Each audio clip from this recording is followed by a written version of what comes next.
don't care, no, you don't care, no. You just rather watch me fall. From a quarter mile, I can see you at the call. Think about it, ring won't tell you what I saw. When you break it off, you'll see who had it all. You had it all.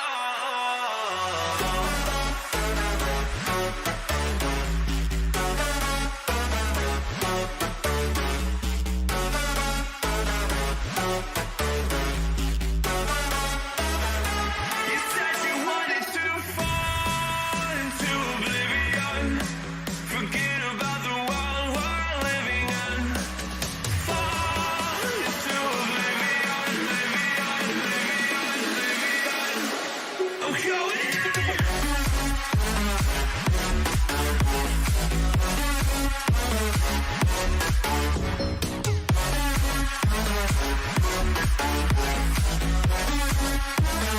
Fall into oblivion.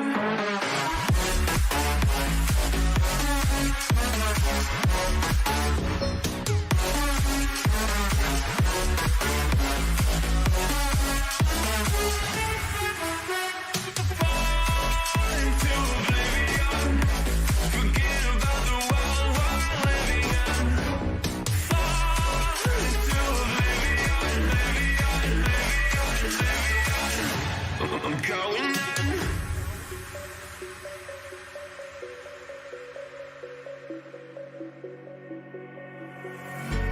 You can't fall asleep when you're counting stars. Get it together. Your mind can't sleep when you let it serve. I know you wanna see me fall. From a quarter mile, I can see you at the call. Think about it, ring won't tell you what I saw. When you break it up, you'll see who had it all. You had it all.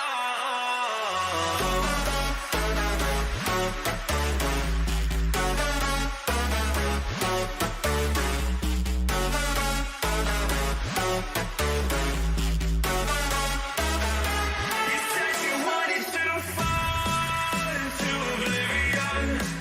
Forget about the world we're living in. Fall into oblivion, oblivion, oblivion.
Trust me now, awakening is clear. I could show you how. I could show you how to fight them.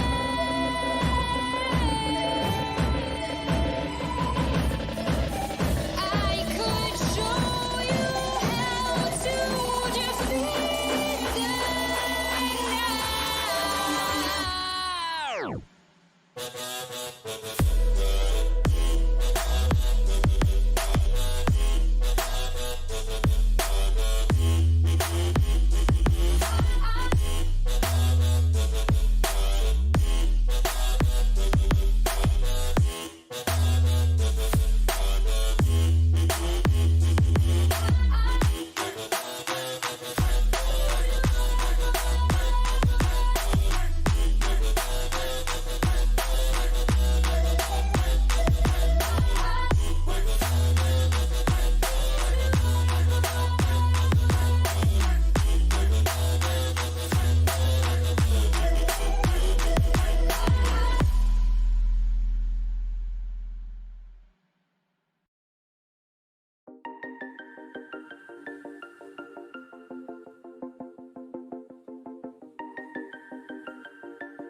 When you want to get off the darkest ground, but gravity pulls you straight down. Earth from a bird's eye view. You should grow feathers and see this too. When you want to get off the darkest ground, but gravity pulls you straight down.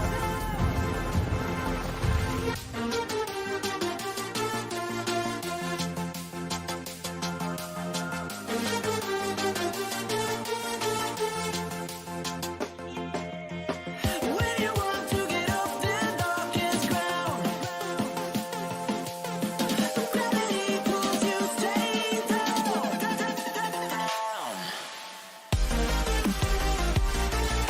Clear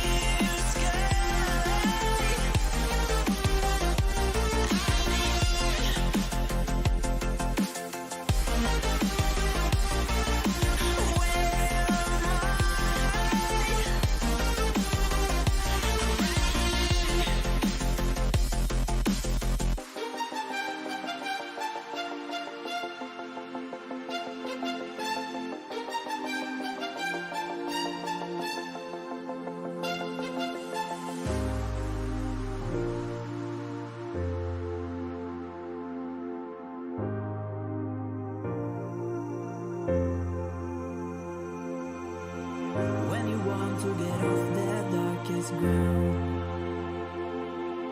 but gravity pulls you straight down.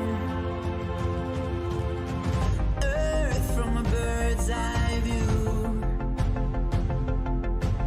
You should grow feathers and see this too. When you want to get off the darkest ground, but gravity pulls you straight down.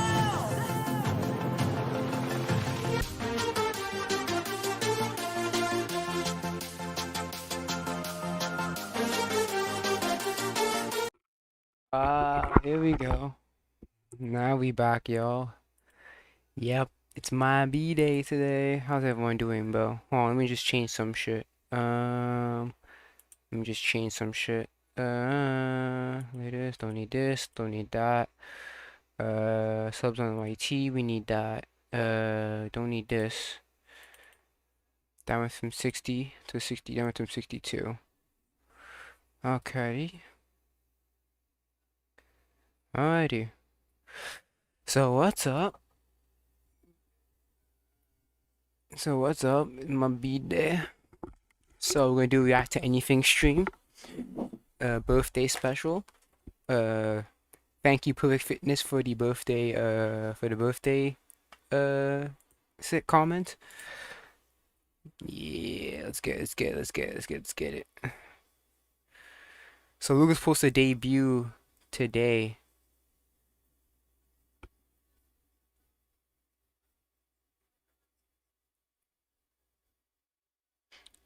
Oh shit, you putting tariffs on shit, bro. No, bro. Anyways, let's see what Shonen Showdown got. He has Marvel's draft team. I don't care about. I don't really play Marvel Rivals like that, so I'll see what else he has. I got hacked. Don't care.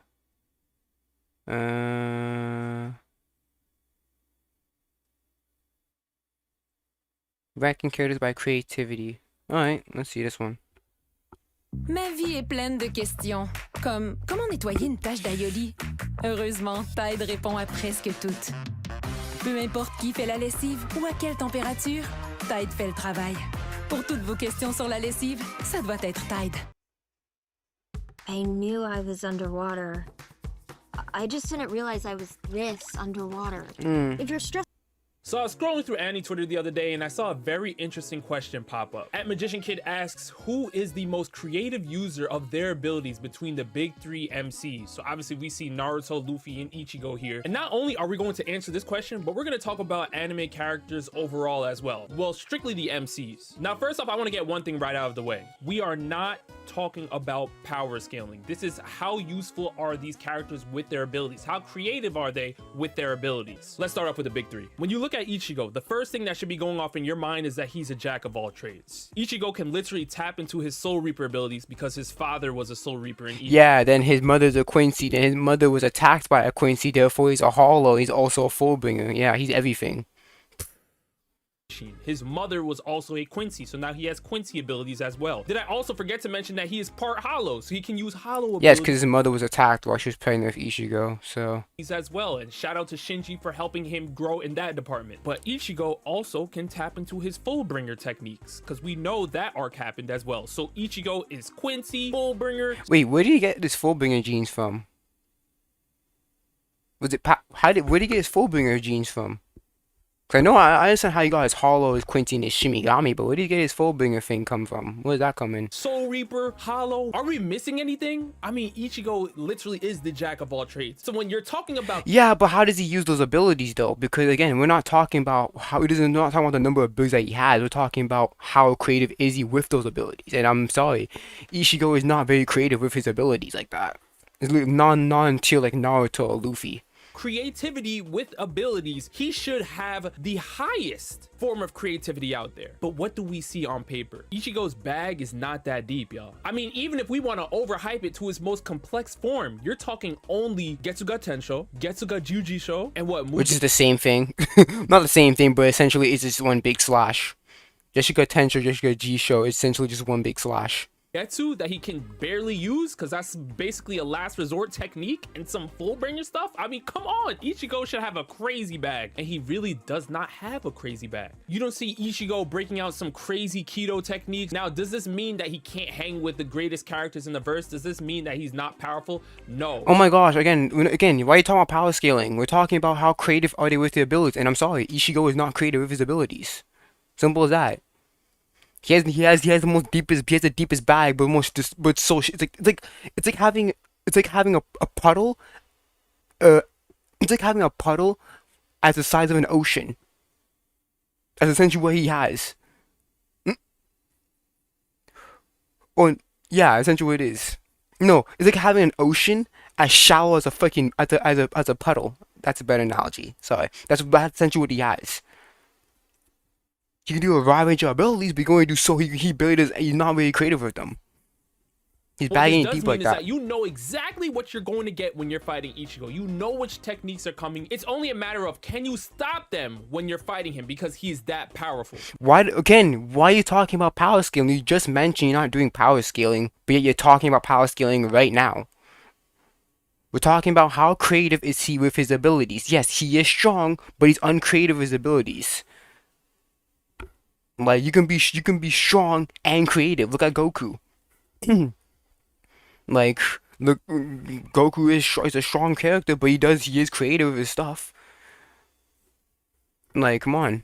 Most of Ichigo's opponents try to gain an edge on him by surpassing him in a technique that he's not comfortable with, but it really is a fact of he can tap into any power system of any character in Bleach because he has bloodlines and basically everything, or he's learned. Yeah, I don't like that. I don't like that. That's just so boring, bro. For me, I don't really like that. It's just so boring because if you're fighting another race. Oh, I have that power of that race. I can just match. It's like, bro, come on.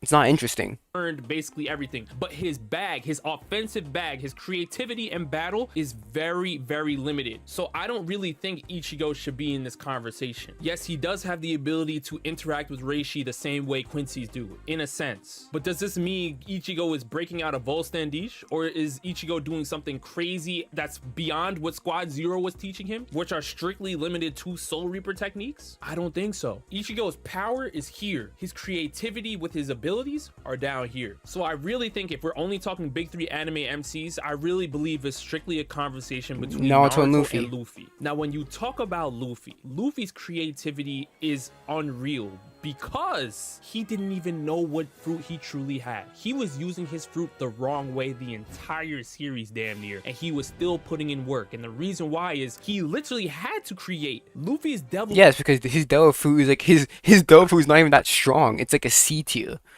It's not even that good. It's a mid devil fruit. It's a mid tier devil fruit. It's just how Luffy uses it, which makes it look so good. Because he's very creative.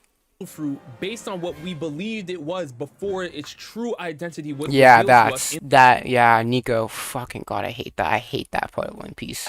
Oh yeah, the Nico fruit. Why does it say just keep it as gum fruit, man? Why have to make it a Nico fruit? The manga and in the anime later on is not that crazy. Everybody thought it was a rubber fruit, a gum fruit, and basically off of that, Luffy is going up against. Yeah, because the government labeled it as a gum fruit for like how long now? It was only later found out. Oh crap, that's actually the Nika fruit. But even then, Luffy still uses it as the gum fruit because that's the way he knows best. Logia users. He's going up against people that have way more cheese techniques than him, and he had to find a way to compete to survive, for his crewmates to survive. So what did Luffy do? He developed different gears. He developed gear techniques that allowed him to use his devil fruit in different scenarios. Yeah, because he copied people's. Yeah, because he saw people using it, like, oh shit, maybe I can try to do that for my devil fruit, and he did it, and then it works. Gear 3 is based off the Giants. Gear 2 is based off what Lucci the Crew did in like Shave or some shit like that. Yeah. And it made him even more powerful as he went on. When you talk about Gear 2nd, he got faster and stronger. Gear 3rd allowed him to increase the size of his fists or his feet so he can box with giants. It made him that powerful. But now when you talk about graduating onto Gear 4th, now he's incorporating Haki into it. He's incorporating Haki into it as well as incorporating a bit of Gear 3 and Gear 2. And then Snake Man, he's putting less air into his body. It's more for speed when he fights Katakuri.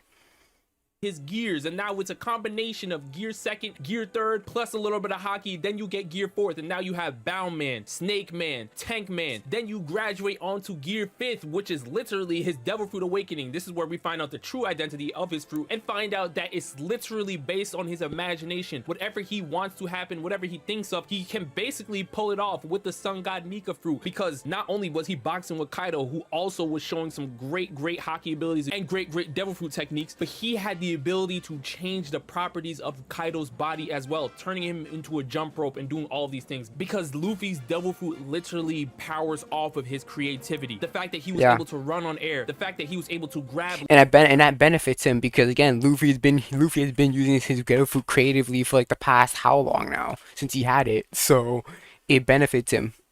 Lightning. Like, he literally works off of creativity. That's his bag. When we go to Naruto, for the most part, if you want to talk Naruto part 1, Naruto really had no bag. It was Shadow. Yeah, it was Shadow Clone and Rasengan.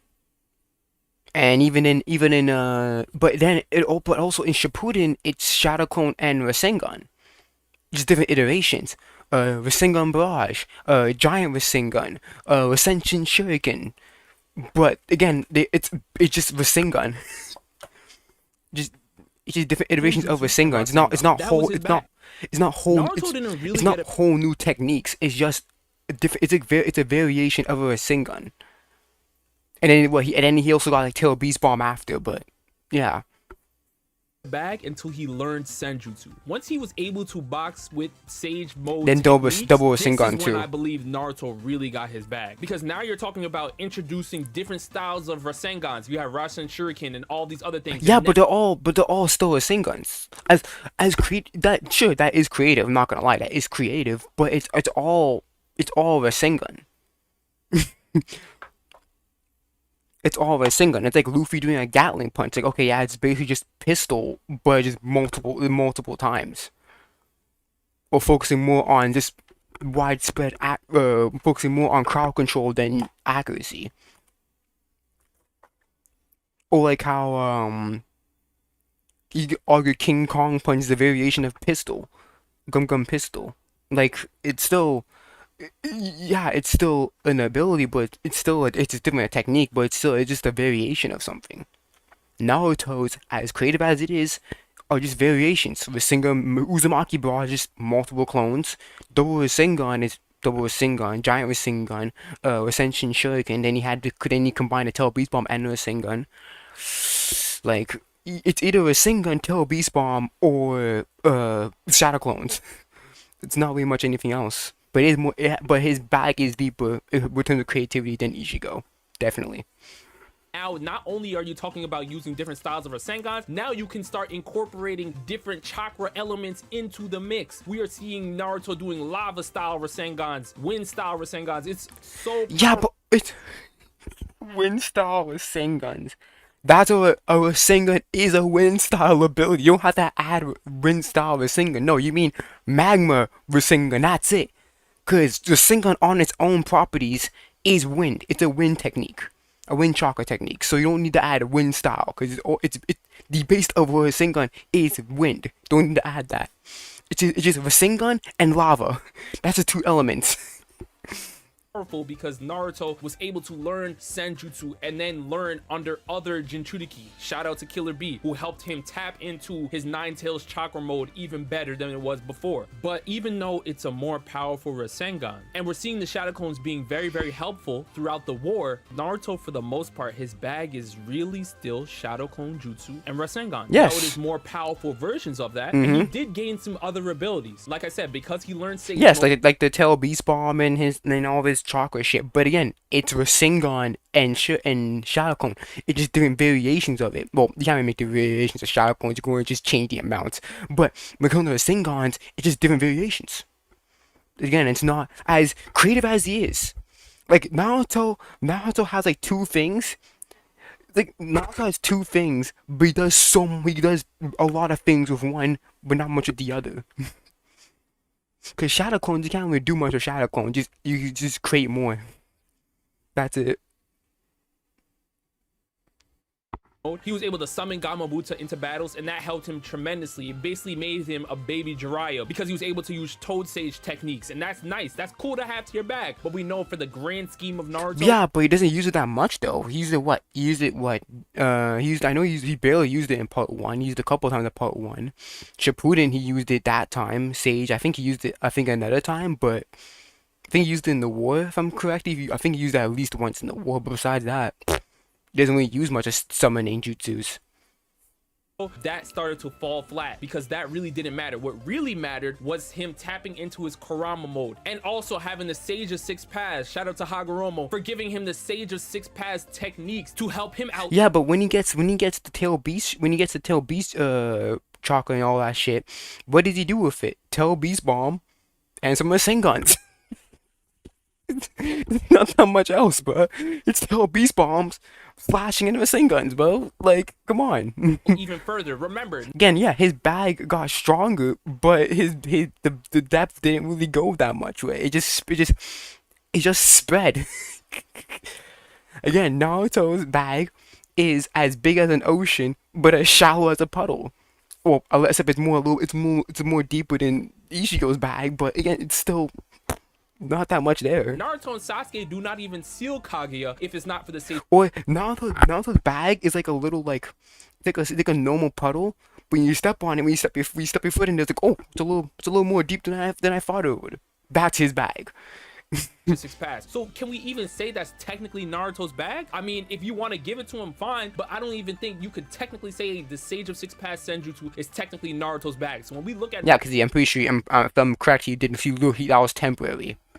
If I'm correct, that was a temporary boost. Naruto's bag all by himself, it is literally the Senjutsu that helped him elevate slightly from the Shadow Clone Jutsu and the Rasengan. But those are strictly his go-to signature moves. Can he heal people and give him a power boost with the Kurama Cloaks? Absolutely, and that was very, very crucial during the 4th Great Ninja War. When he's in Tail Beast mode, we got to see Biju bombs, the Tail Beast bombs. That is a crazy technique, but every Jinchuriki can technically do that. But I still think him adding that to his bag is crucial. But at the same time, it is another version, kind of like a Rasengan, and we got to see his Tail Beast bomb Rasengan fusion when he was fighting Sasuke. So again, his bag is still kind of relying on the Rasengan, which is a very, very powerful technique. We know how powerful the jutsu is, but that's his main bag. Remember, when Sasuke learned Chidori from Kakashi, he still had a whole bunch of other techniques under his arsenal. Just as an Uchiha clan member, the Uchiha clan, they have crazy bags. They have crazy techniques. All their Susanos have different properties. I mean, they are just beasts by themselves. Yeah. I would argue that Sasuke's bag is deeper.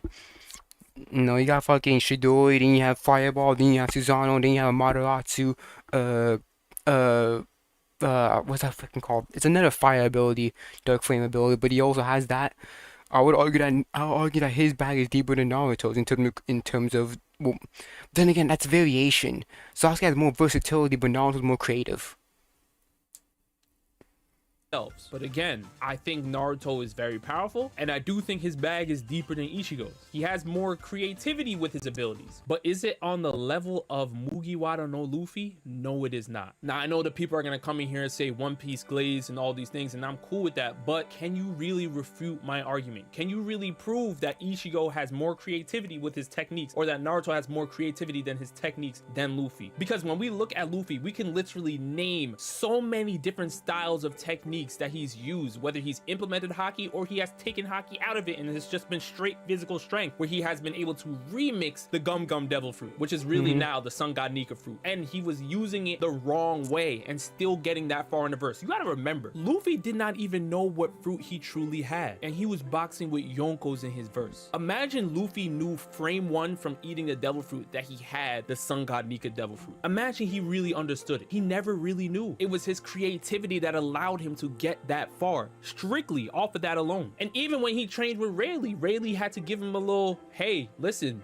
you got to develop something on your own. Keep fighting these beasts in the forest, see what you come up with. And what he developed on his own was Gear 4. I'm telling ya, Naruto was training with Kakashi, Yamato, Ichigo had Shinji, he had Zangetsu helping him as well. I mean, Urahara was helping him. I mean, listen, even Naruto and Ichigo had way more help on training than Luffy did. Luffy was developing techniques and different abilities in real time. So for me, I'm going with Monkey D. Luffy, but does that mean I think he's the most creative when he talks about all anime MCs in battle? I think there are a couple people I can think of that are better. The first one that comes to mind is Joseph Joestar from JoJo's Bizarre Adventure. First of all, when you talk about all the JoJos, I think Joseph is the most creative because he had to deal with 2 power systems, not just one. When you talk about JoJo Part 2, he had to learn Hamon, and then when you talk about JoJo Part 3, he had to learn stand abilities. And yes, we get it, Hermit Purple was not that great of a stand, but that's what makes Joseph's creativity that pivotal in the series. Because his stand wasn't really that great, he had to figure out a way to still compete in the verse, as opposed to Jotaro, who I think is the most dominant JoJo of all time, had Star Platinum, which is literally a direct counter to Dio's The World. So obviously he was gonna be elite in the verse no matter what. But when you're looking at Joseph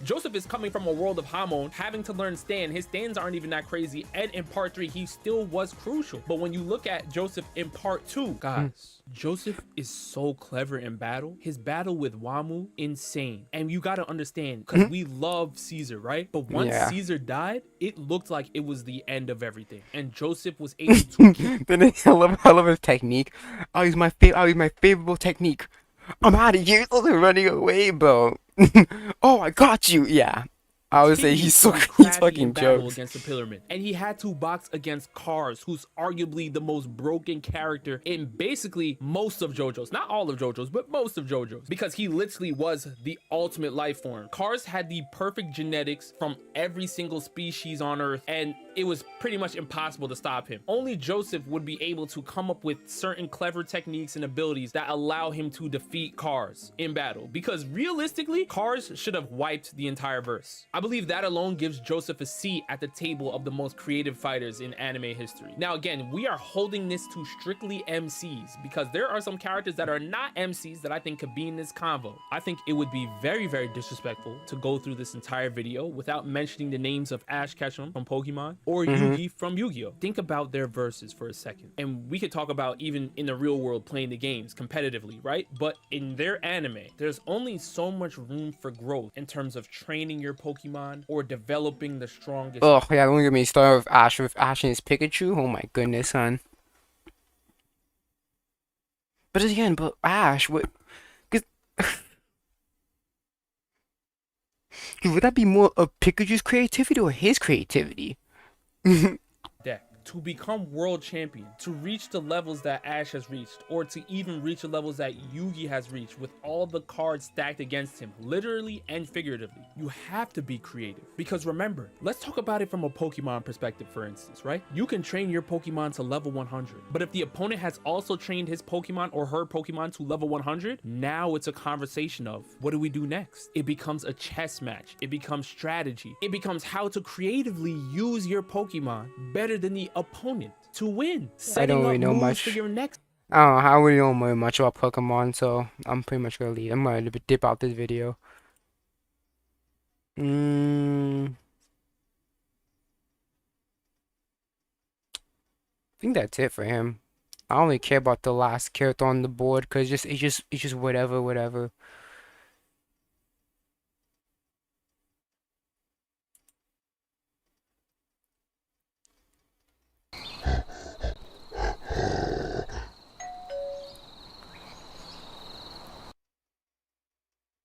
There's DIY, and there's doing it yourself.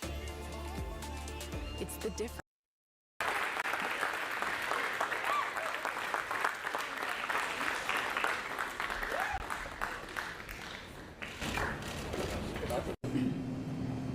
Did you hear the question, Senator? Running for re-election in 2026? All right, I'm sorry, you all. We're going to need a minute. Is he okay? Senator. Benny. But I don't think he's okay, bro. And a string of How old is this dude? Man's have a fucking brain freeze, bro. You okay?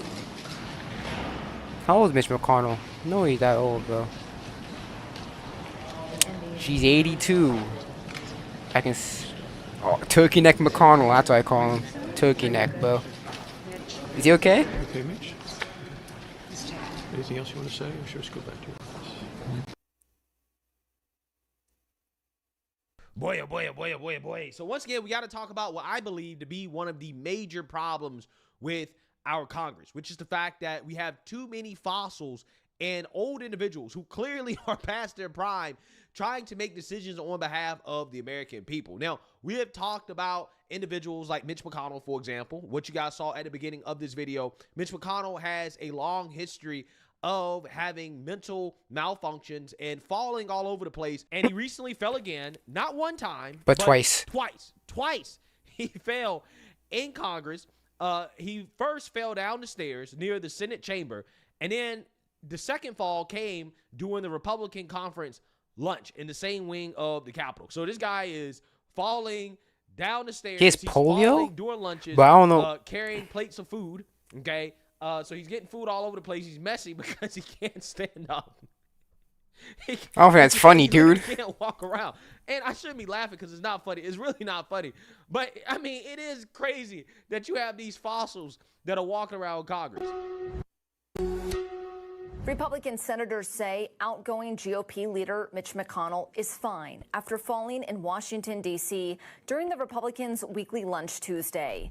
Reports indicate the Senate Minority Leader suffered a cut to his face, and medical personnel were seen leaving his Senate office Tuesday afternoon. McConnell's deputy, John Thune, told reporters he is fine. He's in his McConnell's office adding that he has been cleared to return to work. He should 82-year-old retire. has dealt with other health issues over the years, including twice freezing up in front of reporters for prolonged periods of time during press conferences. And here's video from one of those incidents that happened July 26, 2023. Path to finishing the NDA this week has been good bipartisan cooperation and a string of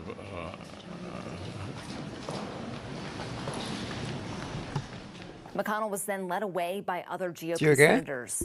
An aide for the longest-serving Senate party leader later told reporters McConnell said he had felt lightheaded and needed to step away for a moment. McConnell decided earlier this year he would step down as GOP leader. However, it's unclear if he will seek re-election in 2026. Yeah, so this is the video of Mitch McConnell being carried out in a wheelchair. Bro, I'm sorry, bro. Like, you should not be in the office if you're fucking if you like falling over the place, fucking freezing up and shit, bro. Like, come on, bro. Literally, there's a freaking Hubie Brown looks more freaking functional than he does, and he's like almost 10 years older than you, bro. Come on. While he's leaving the Capitol. Oh, he broke his leg. Damn. Damn. You got How fucked. are you feeling, Leader McConnell? He's not gonna say shit. He's embarrassed. He embarrassed. He ain't gonna say shit. Broke his leg and shit. Twice. He fell twice.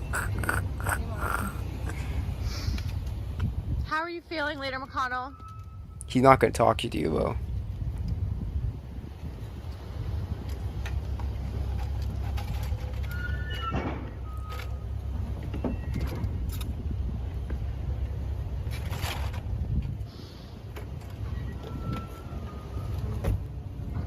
And then there is Nancy Pelosi, who fell and broke her hip while on a trip to Europe. She fell down a staircase. Apparently, she was wearing heels, and she fell and busted her ass. And now there's video of her leaving She the busted Capitol her ass. with a lot of assistance.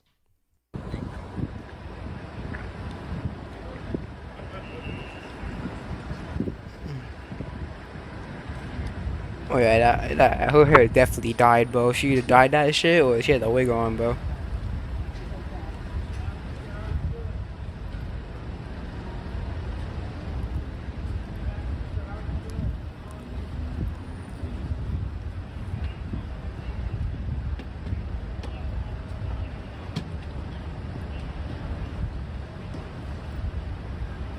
Yeah, so you have Mitch McConnell, 81, Nancy Pelosi, 83. They're falling all over the place.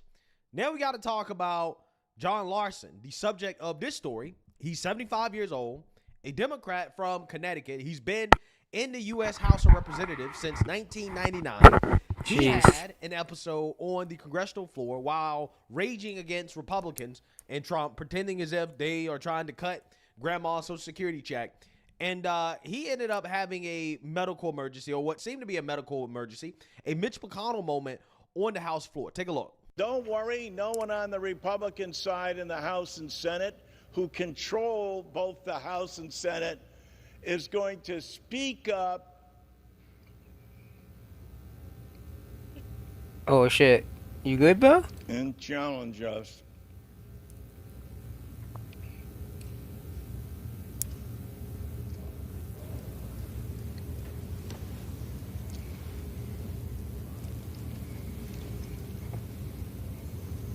But we need to protect Oh yeah. Who his people? Americans' privacy and their social security.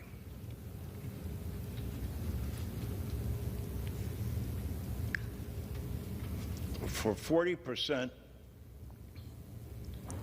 of all Americans, Social Security is the basis for their retirement and their retirement savings. And for 28 million Americans, Social Security is the only thing that they have. And that's why we have to make sure that we are protecting it as well.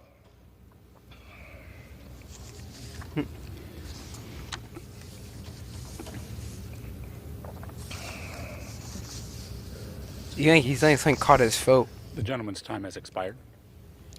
In the letter that Yeah, so this guy claims that he had an adverse reaction to medication, right? This is what he's claiming. Honestly, I think that he's just old, right? I think he's old. I think that he had a mental malfunction, and we've seen this happen with Joe Biden. We've seen it happen with Mitch McConnell. We've seen it happen with Nancy Pelosi. You're a We're seeing it fossil, happen bro. with this guy. I think it's time for the American people to understand we gotta stop voting in these old fossils, okay? And I don't have a problem with old people. I think old people are some of the wisest people that we have. Yeah, I'm about to say, but what about Trump? Because Trump's like 78. What I was about to say, what about Trump? He's 78, bro. So, you gonna include him in there?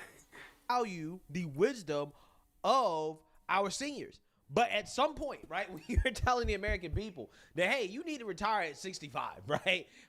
Maybe we should apply that to our own congressmen, right? Our leaders in Washington, D.C. If you clearly are having some issues making decisions, if you're having issues articulating yourself, completing sentences and things like that, if you're falling all over the place, breaking your hip, scarring yourself up like Mitch McConnell, having mental malfunctions on the congressional floor, then maybe, just maybe, this is not a job for you. Maybe you need to go ahead and retire. Now, who knows? We have certain cases like President Trump. President Trump is somebody that I still find to be mentally sharp. And I think that he's more than capable, despite the fact that he's getting up there in age as well, too. Okay, so you have some that are handling the aging process more gracefully than others. Okay, and I think that's the case with President Trump versus all these other people. But regardless, I think that we got to have term limits. This guy has been in office since 1999. Okay, so what, about 25, 26 years? I think that's long enough. I think that's long enough. Okay? Nancy Pelosi, same thing. Mitch McConnell, same thing. They've been in office long enough. It's time for them to go. It's time for them to retire. Hang it up. Okay? That's what they need to do. Go ahead and make that move to the nursing home. Okay? We did a story about the one congressman, I think it was a Republican actually, out in Texas. She was living in a nursing home the whole time when she was supposed to be working on behalf of the American people. No, she actually was in a nursery home. Okay? Too damn old. And this is happening all over the place. It's an embarrassment for this country. It really is. When other world leaders look at our country and they see that we live in a gerontocracy, yeah, that's not good. It means that we're weak, okay? We are a declining empire because we have fossils in leadership.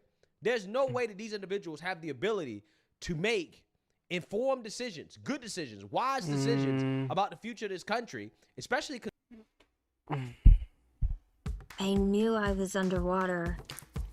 I just didn't realize I was this underwater. If you're stressed about your paper, just get Grammarly. They want us young men to go out and work so they can sit on their ass and come to protests at 3 p.m. I mean, it's absolutely ridiculous. Get a job. Yeah, right? Like, why aren't these people working? Go home, get a job. Get a job.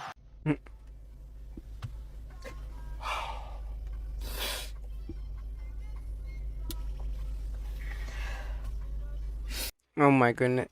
I don't understand this, but I'm about to cry. So I'm gonna go. Turn on my phone. Turn on the camera. Type put the text, so crying on camera, put it in the editing phase, put the text in, my boyfriend is being detained by ICE. Like, ay, man. Just all the steps you have to go through. Oh, thank you, Phil Horn. Thank you, Wakey, for the birthday cheers. Thank you. Yeah. What? What you crying about? ICE. my boyfriend got detained by fucking ICE. He really got detained by ICE. And you couldn't tell him to say to get your fucking papers before that shit happens? Nah, he didn't care. I'm sorry. I'm sorry, bro. I don't think you really cared that much if you didn't want to get him the fucking papers. No shit, am I lagging? Like I was. Oh, I'm lagging asking hard. myself, like, what is the catch to like find somebody who you love like this? And then finally be happy, bro. And he literally got fucking detained by ICE. Yeah, out cause here with his mom all day at the facility, bro. It's like a facility that is a trap. It was telling people who are like foreign and shit that they need to like come to this place about their papers, and they literally just took. So I just got in the car, and that song was playing. Don't worry about a thing. As soon as I turn the car on. Yeah. So I'm gonna take that as a That's, sign. I'm sorry, that's funny. Y'all, like, I'm not okay, bro. Like, I'm really, really, really not okay. I have no sympathy, bro. The old bait and switch. But the real bait and switch is how the Democrats told people they should come here and start families while also failing to mention that it was illegal for them to do so and at any moment they could be separated from their families. To be honest, though, I can understand from a masculine perspective because I have a family, and if I thought that I could provide them better opportunities by coming to America, I would probably do it too. But I would also understand that it's illegal, and if I get caught, there are consequences. Congratulations. You played yourself. Mass deportations have begun. The only ones that should be deported are the white people because no white people actually belong in this country. So where are you going? So many people, so many videos like this while they barely detain people. Yeah, they don't, cause what they're doing, Wakey, is that they're basically just starting off with the criminals. They're starting off with people who have criminal records prior to going into America. So they're starting off with them first, and then they're gonna do something after. That's kind of how it is. Because despite like millions of like, oh my goodness, I'm lagging. Despite like millions of like illegals came in America, they're only deporting like thousands per day. So again, even if they keep that same rate for the whole 4 years, they're gonna get past like over 1 million, and that's not even like that's like barely 1/8 of the problem. So yeah, it's but it's a bit crazy, but yeah. Okay, let me just wait to my let me just see something. Perhaps I can get the hold on, let me just get my charger and then we can continue. Okay, I'm ready. 480.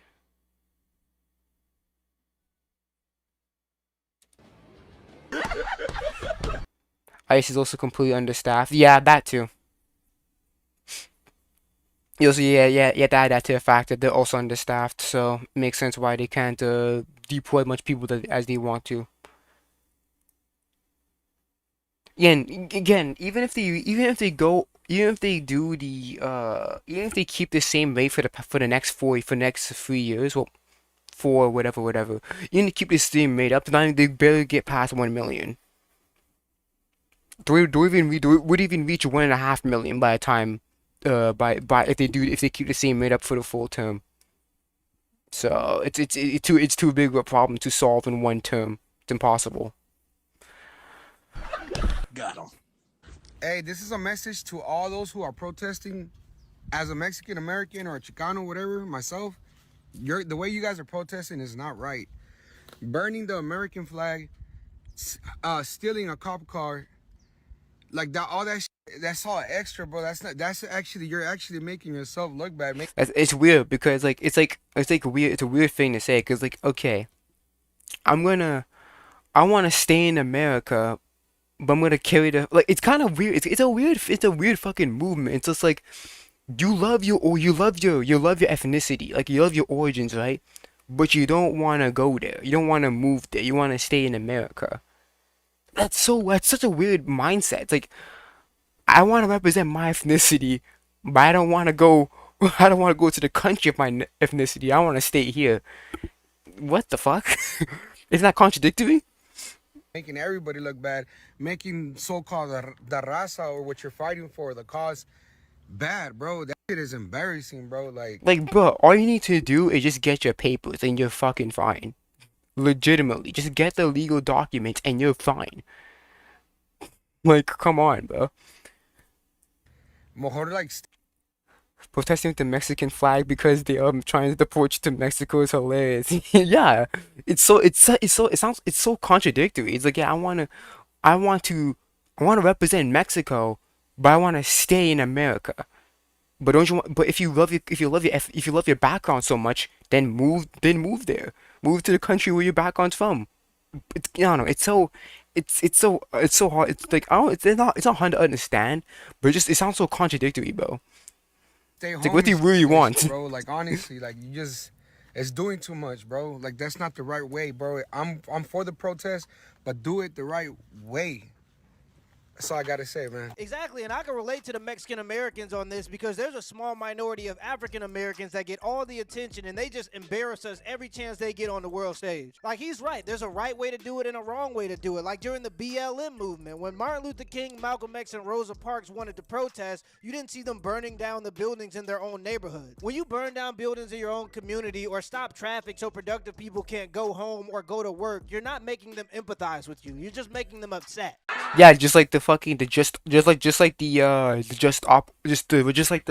Stop Oil movement. Oh, we don't want pollution to corrode our ozone layer and shit like that, but yet you're fucking standing in the middle of the road worsening the fucking effects of pollution. It's just like, what are you doing? It's so counterproductive. It's crazy. Did I see the Selena Gomez clip? Yeah, I did see it. It's so fake because, like, it was crocodile tears. There's no tears shedding out for her face, bro. And not only that, she has money. She has like millions of dollars in her bank account. She can literally just buy a big ass plot of land, then help some of the illegals get it to live on that land. Why not do that? If you support them so badly. No, this ain't Mexico. It used to be Mexico, motherfucker. That's true.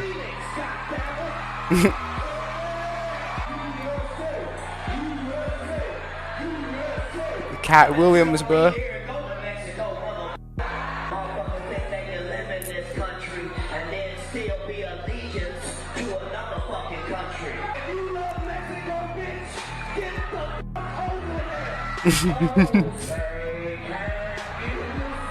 Fucking love Cat Williams, man.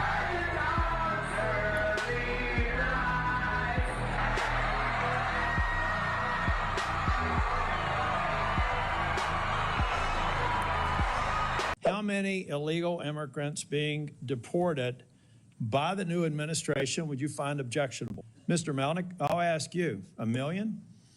I think 1 million would be a disaster. 2 million? I think that is enough that would have severe negative ramifications. I'm not reading what Trump intends to do. I'm reading exactly what President Barack Obama did. Yeah. So you said President Obama was immoral. Yeah, but also, oh yeah, true that, because if I'm correct, President Obama deported more. I think he did like one of the biggest deportations ever. He did a bigger deportation than Trump did. So wouldn't you say Obama is a bad guy because he did all those deportations? Like, huh? Hold on, I'm lagging fucking hard. Give me a second. Maybe I should use the Give me a second. Maybe I should use the where is it? Where's my bookmarks? Can I turn it off?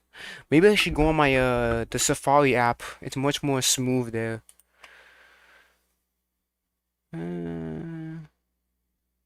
Let's see something.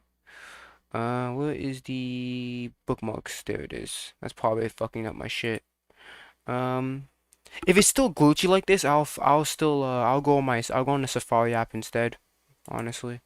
Appropriate to deport those 1 million people. Is that what I heard you say? There were many people that were deported yes, no under his question. administration You that should can't not be- have been. Yes. Look, I would really appreciate it to say, if you would go out on social media and say that the President Obama did a horrible disservice to those people he deported. And he's as wrong-minded as every other Republican who said we've got to secure the border, deport people. Because you can't have one being okay and the other one not being okay. Now, look, I got my criticisms of Donald Trump, just like I got my criticisms of every other president. But it's obvious to me, even as a black American, that the media is just trying to use these deportation incidents as a way to try to make Donald Trump. The problem is deporting people in Donald Trump, so they just seem contradictory. Why do you ad block? I do have ad block. It's just that when I use it, I'm not allowed to watch videos. That's the fucking problem. I do have ad block on the Safari app, and if I use NordVPN, if I use my VPN to use it, it's gonna take up more of my CPU. That's why. I was supposed to get my laptop fixed. I'm planning on getting it fixed this week, or at least this weekend. Probably next week if anything, but yeah. This is called a shuffle, and that's called a prime minister. It looks, but it doesn't. Trudeau. Oh, that's the one. Yeah, I'm Canadian. People really don't like fucking Trudeau. I'm gonna say that. Fat, it comes with a lot more than making the overeat or exercise. Fatness is something that you can control. Yeah. Chimistagi? Okay, I'm gonna change it to I'm gonna go on Safari.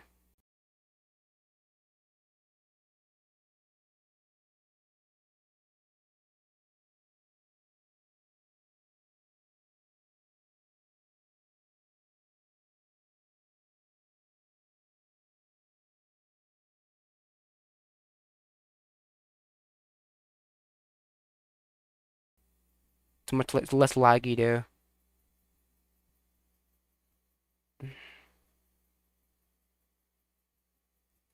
Give me a second. Give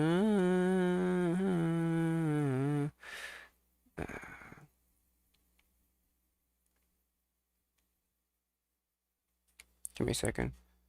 Turn off that. Don't need my PS5 on right now. Okay. Give me a second, guys. What was I? I was on YouTube.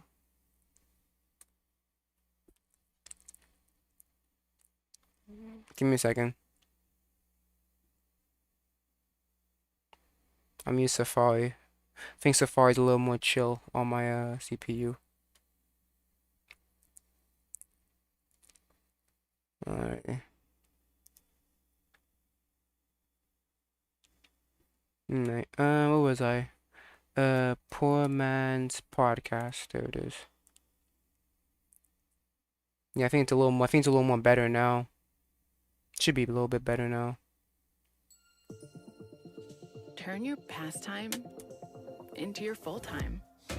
Your personal style into your signature brand. Being fat isn't a choice. A lot of different factors. Being fat is a choice. Now, while I do agree that your genetics can play a big role. Oh my goodness, why my mic is so bad. Yeah. Well, I do agree. Oh my goodness, what the fuck? Okay, maybe I should turn on my fucking mic. Jesus Christ, I don't know why I'm going to hit the red. Okay, well, I do agree that, your genetics can dictate you being fat, being fat is easier, right? If you depend on your genetics, you can get fatter easier than others. You can still lose weight and keep off the weight. It's just that it's gonna be harder for some people than others. That's just how it is. The problem is you don't have enough discipline to do that, so you're just gonna stay fat. A role in someone being fat and fatness has a spectrum, and as fatness, how's fatness a spectrum? Okay, I mean, yeah, you have overweight and obese and whatever, yeah. An African American woman myself, I understand that race comes with its own challenges and its own set of rules and things, and what that we have to take. Okay, listen, the difference is that you can't change your race. If you're born as a black person, you're born as a black person. You can't change that. Okay? But if you're born and you're fat, you can change that by eating right and exercising. They're not the same.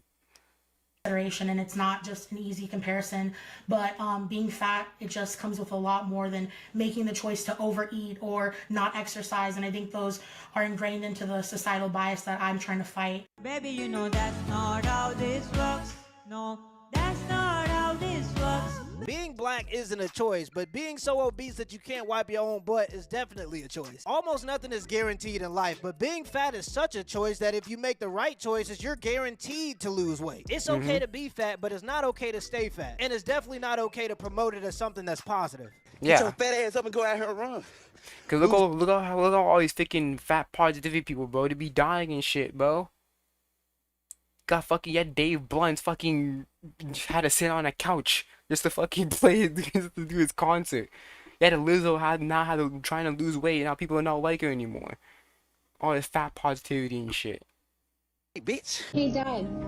Do an impression of Joe Biden explaining the plot to Star Wars. So there's a galaxy parked on the side of the a long time ago, back when I was working full time at Damn it! I was really listening to what Joe Biden had to say.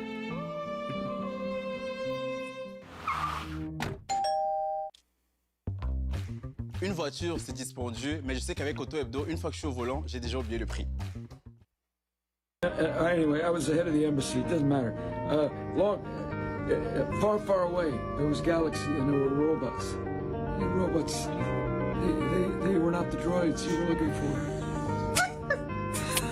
Yeah, at this point, we just need to let that man enjoy the rest of his life. It was damn near elderly abuse how they was dressing him up, making him travel all over the world to convince us that he was negotiating foreign trade when he could hardly even tie his own shoes. We pay the government to work on behalf of the American people, and for 4 years straight, they lied.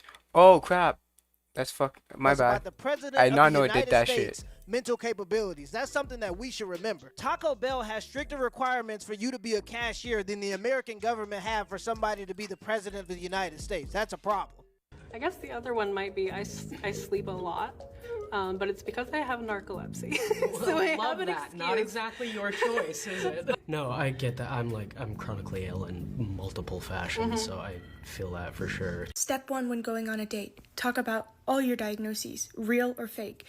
Step 2, shave your beard. Obviously, someone forgot to do step 2. Yeah, most of this stuff is just self-diagnosed virtue signaling nonsense to make it seem like you're a part of some struggling class. If you call yourself chronically mentally ill, what do you call the guy that's in front of Subway doing this?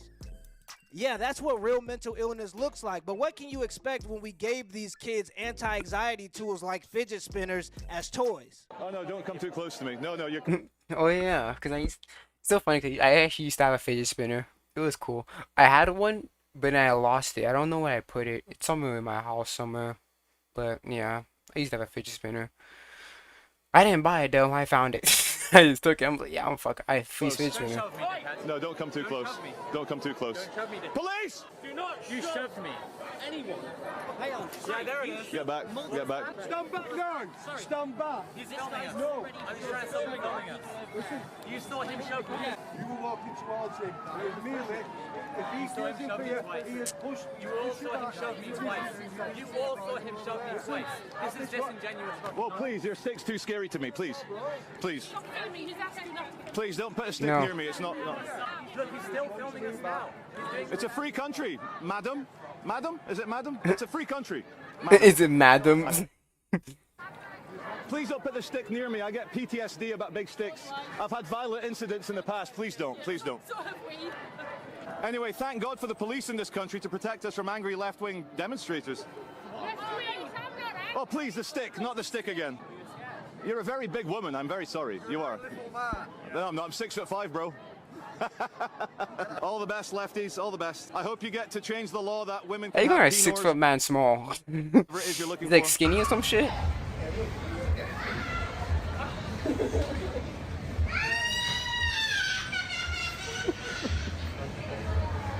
Oh, that's fucking funny. That's funny. Why aren't there Native American restaurants all over the place? You know, why can't you go in a city like New York and find food from literally all over the world, but nothing that represents the land that you're standing on, especially indigenous culture? Oh my goodness, what are you complaining about? Just start a restaurant. Nobody's stopping you. $1 million was spent. Or better, like maybe like have like a YouTube channel. But have like a YouTube channel, right? And then you can like talk about like you don't even need a restaurant. Just honestly, just have a cooking channel and talk about all the native recipes and stuff like that. Therefore, you can spread it in another way instead of just spending more money and just saying having a business. How about just, hey, I want to do YouTube. I'll try to do a business, but if I can't, I'll do YouTube and then spread it around there. Transgender animal testing? Yes, and that's, What? I would say, is the floor, not the ceiling, because the information on federal databases is pretty incomplete. So you think we're going to find out that it was much more money than that for Yes. transgender animal testing? Yes. Can you describe What? what exactly the American people's taxpayer dollars were spent on regarding transgender animal testing? Yeah, in a lot of these cases, they're involve mice, rats, monkeys who are being surgically mutilated and subjected to Jesus hormone Christ. therapies Jesus to mimic Christ. female to male or male to female gender transitions, gender affirming hormone therapies, and then looking at the biological, psychological, and physiological effects of the gender transitions, looking at the effects of taking vaccines after you've transitioned these animals from male to female or female to male. You guys just that's just animal abuse, bro. Where's PETA? Like, honestly, what the fuck is PETA, bro? Like, well, look what you're doing to these animals, bro. Like, you're saying all that stuff. You don't feel any issue with what you just said out of your mouth. At the size of their genitals changing after you What put the them on estrogen or testosterone therapies to transition them. Fucking animal cruelty, and in the bro. case that the chairwoman, the example the chairwoman gave, there was a $1.1 million grant to give female lab rats testosterone to mimic transgender male humans, and then Important research for sure. Yeah, this is definitely important research to use. And first of all, no animals be willingly want to be a transgender, so you're just forcing them to be something they don't want to be. That's legitimately animal cruelty, and you should honestly be arrested for that. That's honestly with animal this party cruelty. drug to see if animals who are taking female animals taking testosterone. Oh my god, if I found out Trudeau was doing something similar to this shit, I actually want to beat his ass. I swear more Trudeau likely trying to do this shit. overdose on the sex party drug than animals who are not taking testosterone. The craziest part is he said 241 million is the floor, not even the ceiling. But if I send $600 to my grandma via Cash App, the government has to know about it. And the only reason we even know about this is because there's a bunch of far-right conspiracy theorists that overtook the government and now want them to be transparent about how they're spending our money. If you upset about Elon Musk and Doge exposing how the government has been spending our money, you have to be mentally ill. Let me know in the comments below if this video was a W or L, and give me that. It was a W, bro. It was a W. Of course he is. Honestly, bro. No, you have to be really fucked up to actually just say, yeah, I'm unironically support that shit. Oh, let me see this shit. Let me see. Wait, what you got, Reese? Yes, I can understand French. I know what they're saying. Now shut up.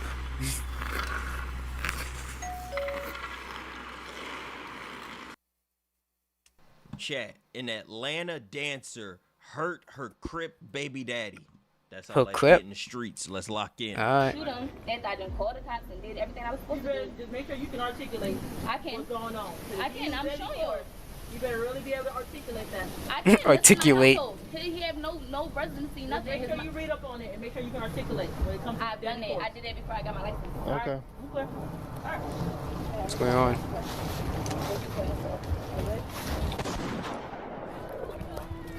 Come here, man. Oh, is it a gunshot?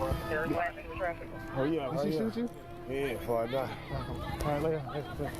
Sit down here. Oh, you're a soldier. Oh, he fell. Where is it at? Here is a story of fear, anger, and wrong choices. On a cold November morning in 2022, Quenisha Johnson made a decision that would forever change her life and the lives of her children. Quenisha She had just called shot the him. police to her home in DeKalb County, Georgia, worried about her safety after receiving threatening messages from DeMonte Smith, the father of her youngest child. What? But the tension between the couple, mixed with fear and anger, spiraled out of control. What started as a plea for safety ended in unimaginable tragedy when she took a single right before the officers. And before they could rush to the scene, a father was lying in a pool of his and 3 young Blood. children were left baffled with questions. How could their innocent mother turn so rogue in a split second? Quanisha Johnson was a 30-year-old mother trying to balance the challenges of life, family, and survival. She lived in Lithonia, Georgia, a place where she had built a home and was raising her children. Life hadn't been easy for her, but she was determined to provide a stable environment for her family. Quanisha was known for her strong personality, but beneath that exterior was a woman battling fears that most people couldn't see. You shot her. You shot her, bro. You was trying to carry a baby and you shot him, bro.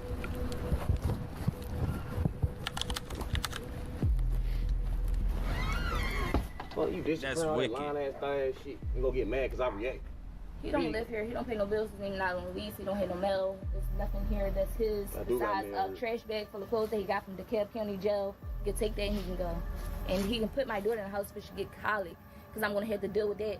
And Why does video have the AI voiceover? Because it's cheaper. Simple as that. It's just cheaper. Would you rather pay how much money for a voice actor? Or would you want to go to a website, get like a premium get like a premium motherfucking voiceover and then do that? It's cheaper.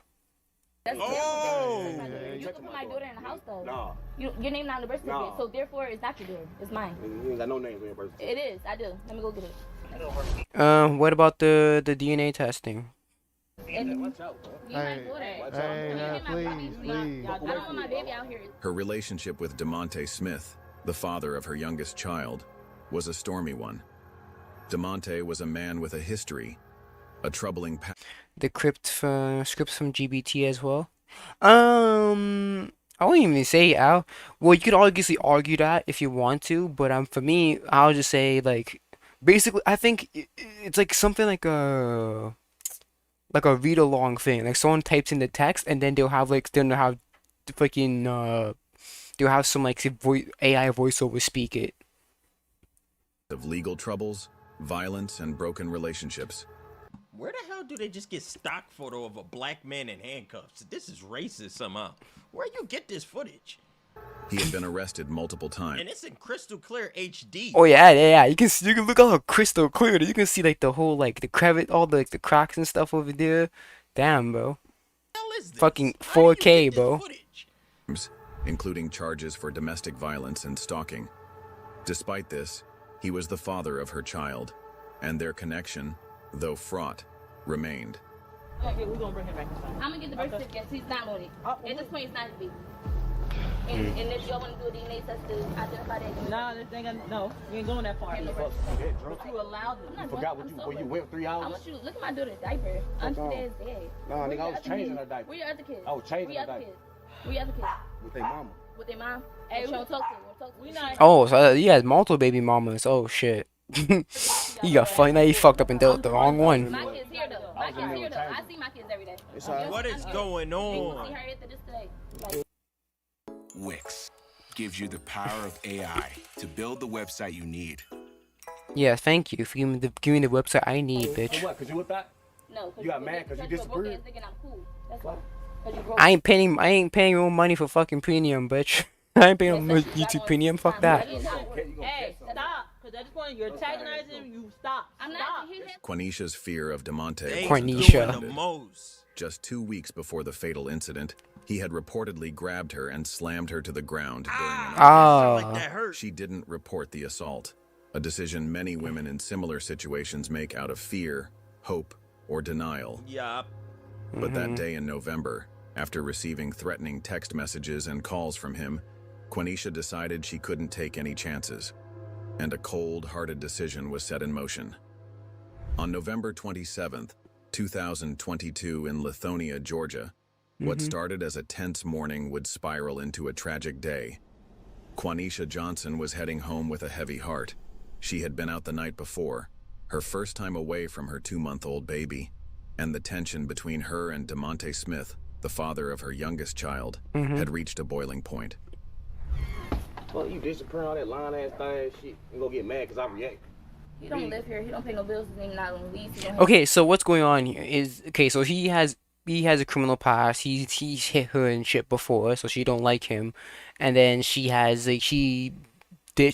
leaves for long periods of time. So they both bad people. Fuck that. They both bad people. Man, she does child neglect and he does domestic abuse. They're both bad people. Fuck out of here. DeKalb County Jail. Get take that, he can go. And he can put my daughter in the hospital. She get colic. Because I'm going to have to deal with that. Man, you're not touching my daughter, so shut your mouth. That's down with that. You can put my daughter. That was reasonable. Let the baby be in the warm house if it's cold. But she not wearing a jacket. But I don't know. She ain't wearing clothes. Sure. You heard him at the door? Is he opening the door? He ain't open that shit. Are we stuck in an infinite loop? How many times we gonna see the start of this? Yeah, bro. Come on. Let's see. I want to continue this shit, bro. We're just stretching out the shit. Oh, this is Atlanta. Just for our safety, just put the weapon inside the car for me. Thank you. Oh, When she got. Quanisha pulled up to her house with the police, the air was thick with tension. DeMonte came outside with his frustration visible. He confronted her, venting his anger about her absence the night before. The officers tried to calm both of them, but the tension was too high. Oh, she a stripper? Oh, wait, I didn't even see that shit. Whoa. Rewind. I ain't see that shit. Whoa. Oh, yeah, she a stripper. Okay, yep. That's your fault, buddy. You wanna put your dick in crazy? That's you fucking get. You need you a Quanisha? She was just out all night. Shut up. Where was she? She was stripping, bro. If what that guy says is true, then she a stripper? Come on, bro. That's your fault. Goofy ass in a house that ain't his with a baby that's guessing not his, and she out all night. Where the fuck was she at with the baby? The baby too damn young to be away from the mom like that. Yeah, it's 2 months. Oh, damn. It's crazy. Okay, let's see this shit, bro. Well, you disappear all that line ass thing shit. Okay, yeah. Then What's came a yanked me? strange moment. Quanisha asked the officers a question. What happens if I shoot him in self-defense? Huh? What? So, you heard that. You heard what Quanisha literally just asked about shooting. And yeah, you guys had no, any implication that she might pull a weapon on him. Yeah, no, worry for that. Self-defense, then what? Because I'm licensed. So if I in my residency, because he's sitting here putting his hands on me for the second time, then what? I'm held accountable. You hear this, right? You heard what he just said? I'm gonna get my ass beat tonight. Yeah, but you're not doing anything right now. If he attacked you, then you popped off. That's understandable. But if you're just popping off on the offensive, then that's your fault. You're gonna be accountable for that. So when I didn't call the cops and did everything I was supposed to do. She even mentioned that she had read up on Georgia's self-defense laws and gotten a license for her gun. To her, this was a kind of approval from the states to shoot anyone on sight. But the officers took these statements very lightly. Seeing no immediate danger in place, the officers told the couple to go inside the house and Yeah, the officers are pretty shitty on this job. Yeah, definitely. I might not be in Georgia, but I was recently told if police come to your house for any domestic dispute, one of you got to get put in jail. One of you. If it's only for 24 hours, one of y'all got to get put in jail if the cops come to your house for a domestic. try to work things out. It seemed like a Toutes tes fringales livrées à ta porte avec No, look, you want to make my sandwich? Look, you want to make a sandwich right now? I'm fucking hungry as shit. Because I guess that chicken wasn't enough. Shit. like a reasonable step at the time, but it was a decision that would have devastating consequences. The officers turned to leave, with hopes that the couple would take their advice for good and work things out smoothly. But they were in for a surprise. Inside the house, things quickly went from bad to worse. Quanisha was feeling the weight of DeMonte's anger and her own fear. She stepped outside again. Then she retrieved 2 items from her car. One is a tire gun. iron and her gun. Yep. She A gave tire iron. to one of her She children. got a close range and a far range Told weapon, them bro. to call 911, claiming that DeMonte Fuck is this? Yeah, bro, what is this, bro? Demonte had hit her. What happened next was chaotic and tragic. Quanisha struck Demonte in the head with the tire iron, and in the heat of the moment, she fired her gun, hitting him in the chest. Still outside and just about to leave, the police heard the gunshot ringing from within. Moments later, Demonte stumbled out of the house, clutching his chest. His words to the officers were desperate. "She hit me in the head with a metal thing and then shot me." Dude, she got Quanisha tatted on her chest. Oh, she probably does. "Hurry before I die." Despite the officers' attempts to help, Demonte collapsed and was rushed to Emory Hillendale Hospital. Sadly, he didn't survive. Oh, he died. Oh, shit. She killed that nigga. Yeah, she spent, great job. Now, guess what? Your daughter ain't got no daddy, and now you're gonna be in jail, bitch. Daughter ain't got no mom either. Guess what? Good job. Right at the moment, Quanisha was taken into custody. You going with her? You going with her? We're gonna go up to the same building. Good job. Okay? Great job, buddy. You going with her? Okay? It's okay. Give mommy a kiss. I don't know what's going on, but the cops ain't do shit. And now this lady out here shooting people. She not. She gonna. She a big one. She got this. Give mommy a... No, she don't got shit. She ain't even in her teens. Talking about she a big girl. You ruined it. It's not. Yeah, no, not a big girl. Her mom just shot someone. Mom just shot and killed someone, bro. Behind the camera, they pissing me off. Talking about she a big girl. You ain't got Now nothing. she gotta feed herself. No, you're not gonna cry. I see you. She's gonna cry. You're not gonna be without them. She had hit Demonte Yes, she is. She shooting niggas. with a tire iron and then fired her. Killed Actions him. she would later explain were driven by fear. However, as the police questioned her, cracks began to show in her story. She admitted that Demonte hadn't hit her that day, contradicting what she had told her children to say during the 911 call. And now you're getting your children involved. Yup. Oh my goodness. Oh my goodness. At the DeKalb County Police Headquarters, Quanisha remained calm during her interrogation. She insisted she acted out of fear, claiming Demonte's history of violence made her feel unsafe. Yet her admission about the events of that morning raised serious doubts. If Demonte hadn't attacked her, why had she acted so? I just want to know where he got shit on this footage. They said the chest. His jacket ain't got no blood, no holes. Violently. I mean, he's wearing black, so you're not gonna see the blood. He's wearing black, so he's wearing black on black, so you're not gonna see much of blood. Details created a picture that was both sad and very complicated. These and other details became a key part of the defense's argument during the trial. They painted Demonte as a man with a dangerous past, someone who had pushed Quanisha into a corner where she felt she had no choice but to protect herself. But the prosecution had their own version of the story. They argued that Quanisha's actions were not out of fear, but out of anger. They pointed to her question to the police. What happens if I shoot him in self-defense? Yeah, legitimately, the fact that you asked that question already gives you a you already it's already a ticket to guilty town, bro. That she had considered her actions in advance.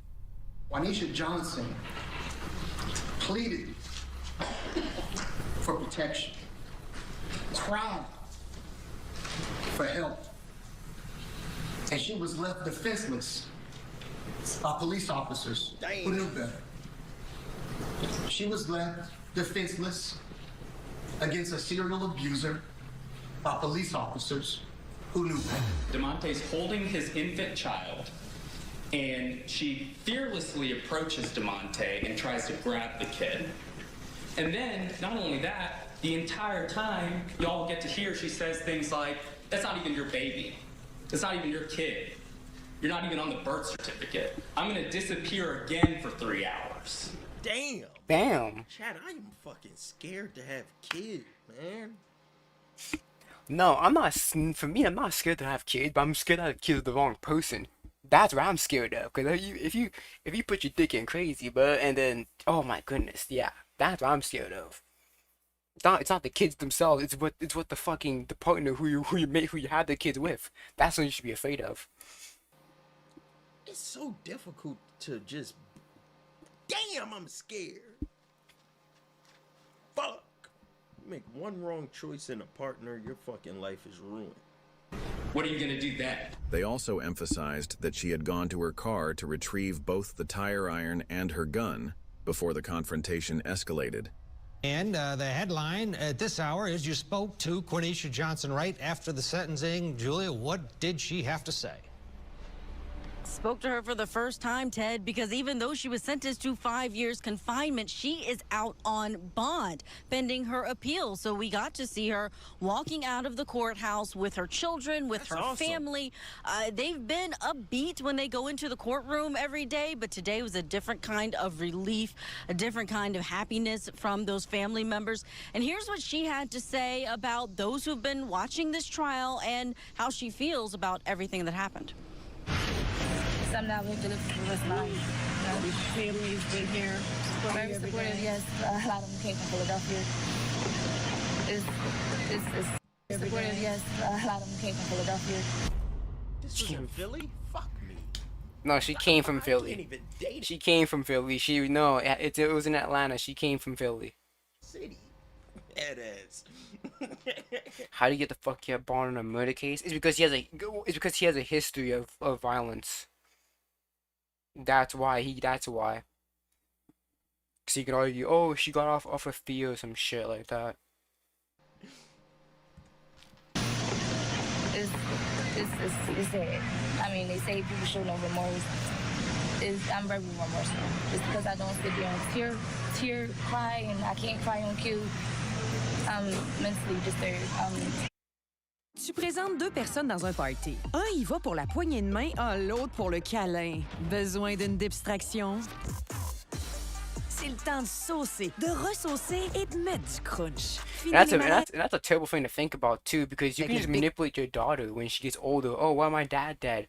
Oh, because your dad did this. Like, oh my goodness. So she can never hear the other side of the story, because he's dead.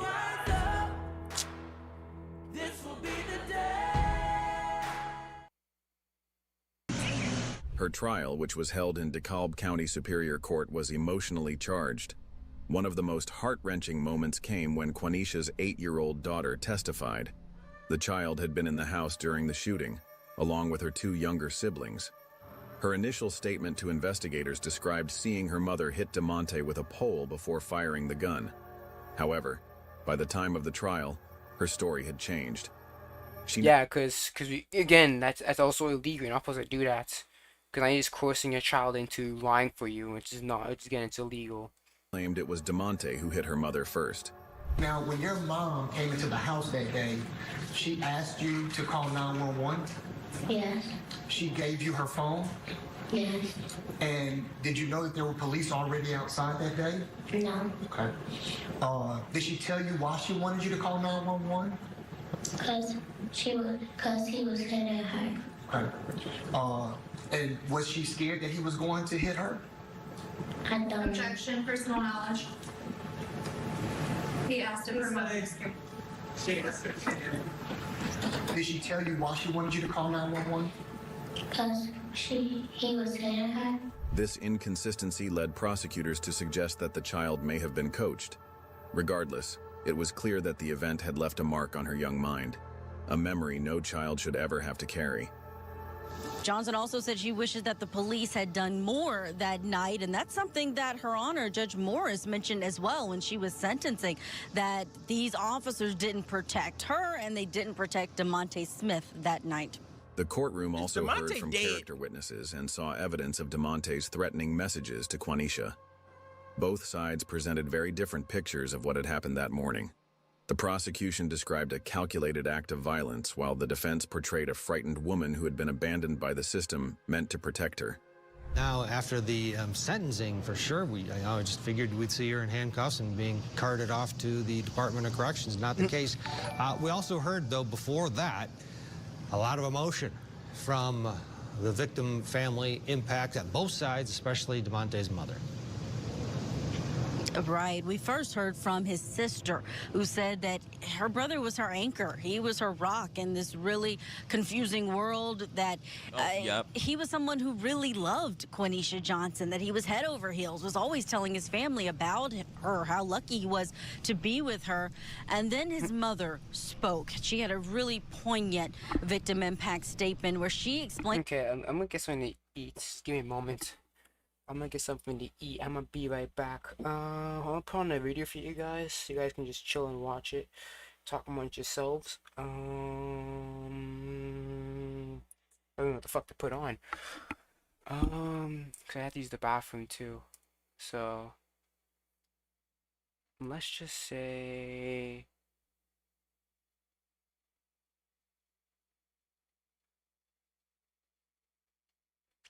what guys you wanna watch?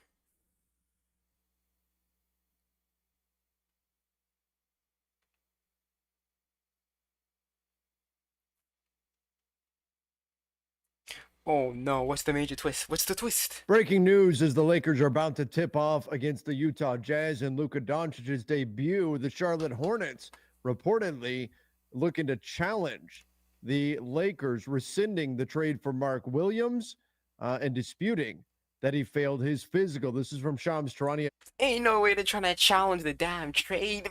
Hornets like, yo, we don't want this man. Take him. We want your picks. And the Charlotte Hornets have been in contact with the NBA as they explore options to dispute the Los Angeles Lakers' failed physical assessment of Mark Williams.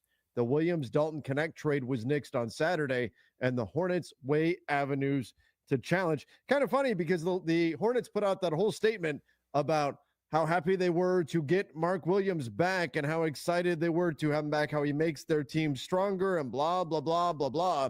Obviously not the case. Obviously, they aren't that happy to have Mark Williams back if they are now disputing the physical assessment of the Los Angeles Lakers. So what is really at stake here? And by the way, here is the actual statement from the Charlotte Hornets in the wake of the rescinded trade. We're excited to welcome Mark back to our Hornets organization. Guess not.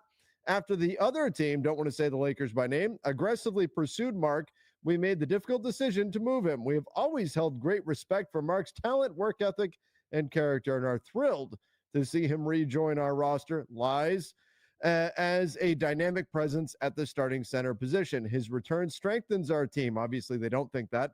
And we look forward to the impact he will make on and off the court.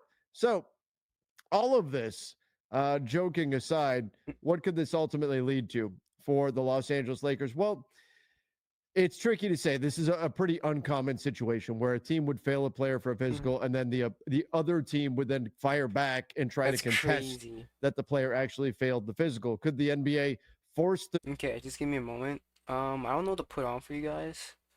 So...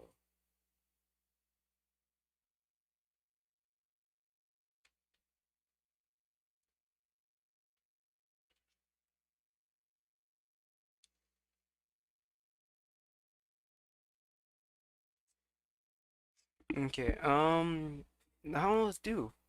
I don't want to,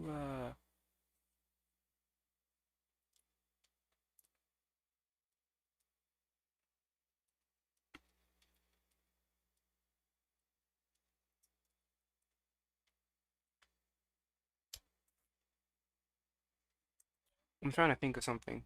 Maybe I should look at my watch later playlist. What do I have my watch later? I have... Okay. Dashi, don't care. Dashi, yeah. Dashi. Corey.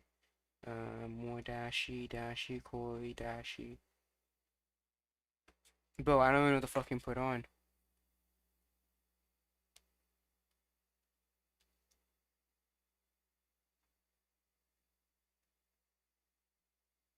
Maybe you can do... DSP got... Is he streaming? Oh, he's streaming right now. You got bad back, bad neck, bad arm, like you got bad everything, bro.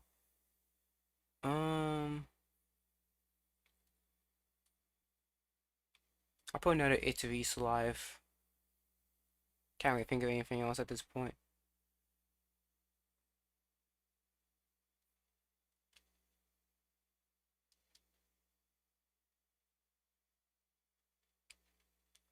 Is this the Sergio? Hold on a second. Is this Sergio? Hey, how are you? I'm good. Nice to meet you. Welcome, welcome. Sorry, camera's Oh, this is Sergio. Okay, we're keeping Sergio. We need Sergio. Wait a minute. Hold on. No. We're watching that Sergio. Okay.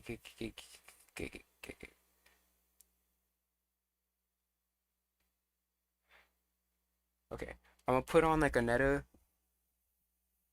I'm gonna put on this. I'll put on the Robbie Goes Wrong, and then I'm gonna come back and I'm gonna watch some Sergio. Just give me a second. It was this lady. Evil teen thinks she could get away with. Wow. I do not have YouTube Premium. We are going to get hit with ads. Give me a second, guys. I'll be back. This is 20-year-old Devon Howard. Devon is sitting in a cold interrogation room alongside his 3 goddamn co-accomplices due to their suspected involvement in the brutal and of 27-year-old Andrew Janicek. Coincidentally, all 4 claim that they had no involvement in the crime whatsoever, and in fact don't seem to take the situation seriously at all. No. Where did you pick her up at? Yeah. Relax, it's okay. No, I'm fine. I'm just tired. Okay. I was involved in somebody. Oh, the time is right there. That's a strategy the cops use. They just take their time interviewing you, so then you just sitting in a room for a while cold. The room is always cold. What the group doesn't realize at this time is that Andrew's was fully recorded on multiple security cameras and shows a man getting out of 19-year-old Alicia Valdez's car before Andrew. Even more disturbing is that the same vehicle would drive over Andrew's before fleeing the scene. Alexis Ellis. Are we back, huh? Glad that extremely loud, multicolored jacket and the stream can take my mind off these ceasefires in LA. You in LA? I forgot that LA was on fire, chat. No, I forgot about that. LA was, man, that's insane. It was all in the upper rich area. I was seeing that even some people were faking the fire so they could get insurance off of that. Man, this is getting insane. At Pizza Pizza, get a large 2-topping pizza with 8 wings for only $19.99. Your wallet will thank you. Then you'll scream, "Oh my stars, a talking wallet!" Treat your talking wallet to a large 2-topping pizza and 8 wings for just $19.99. Only at Pizza Pizza.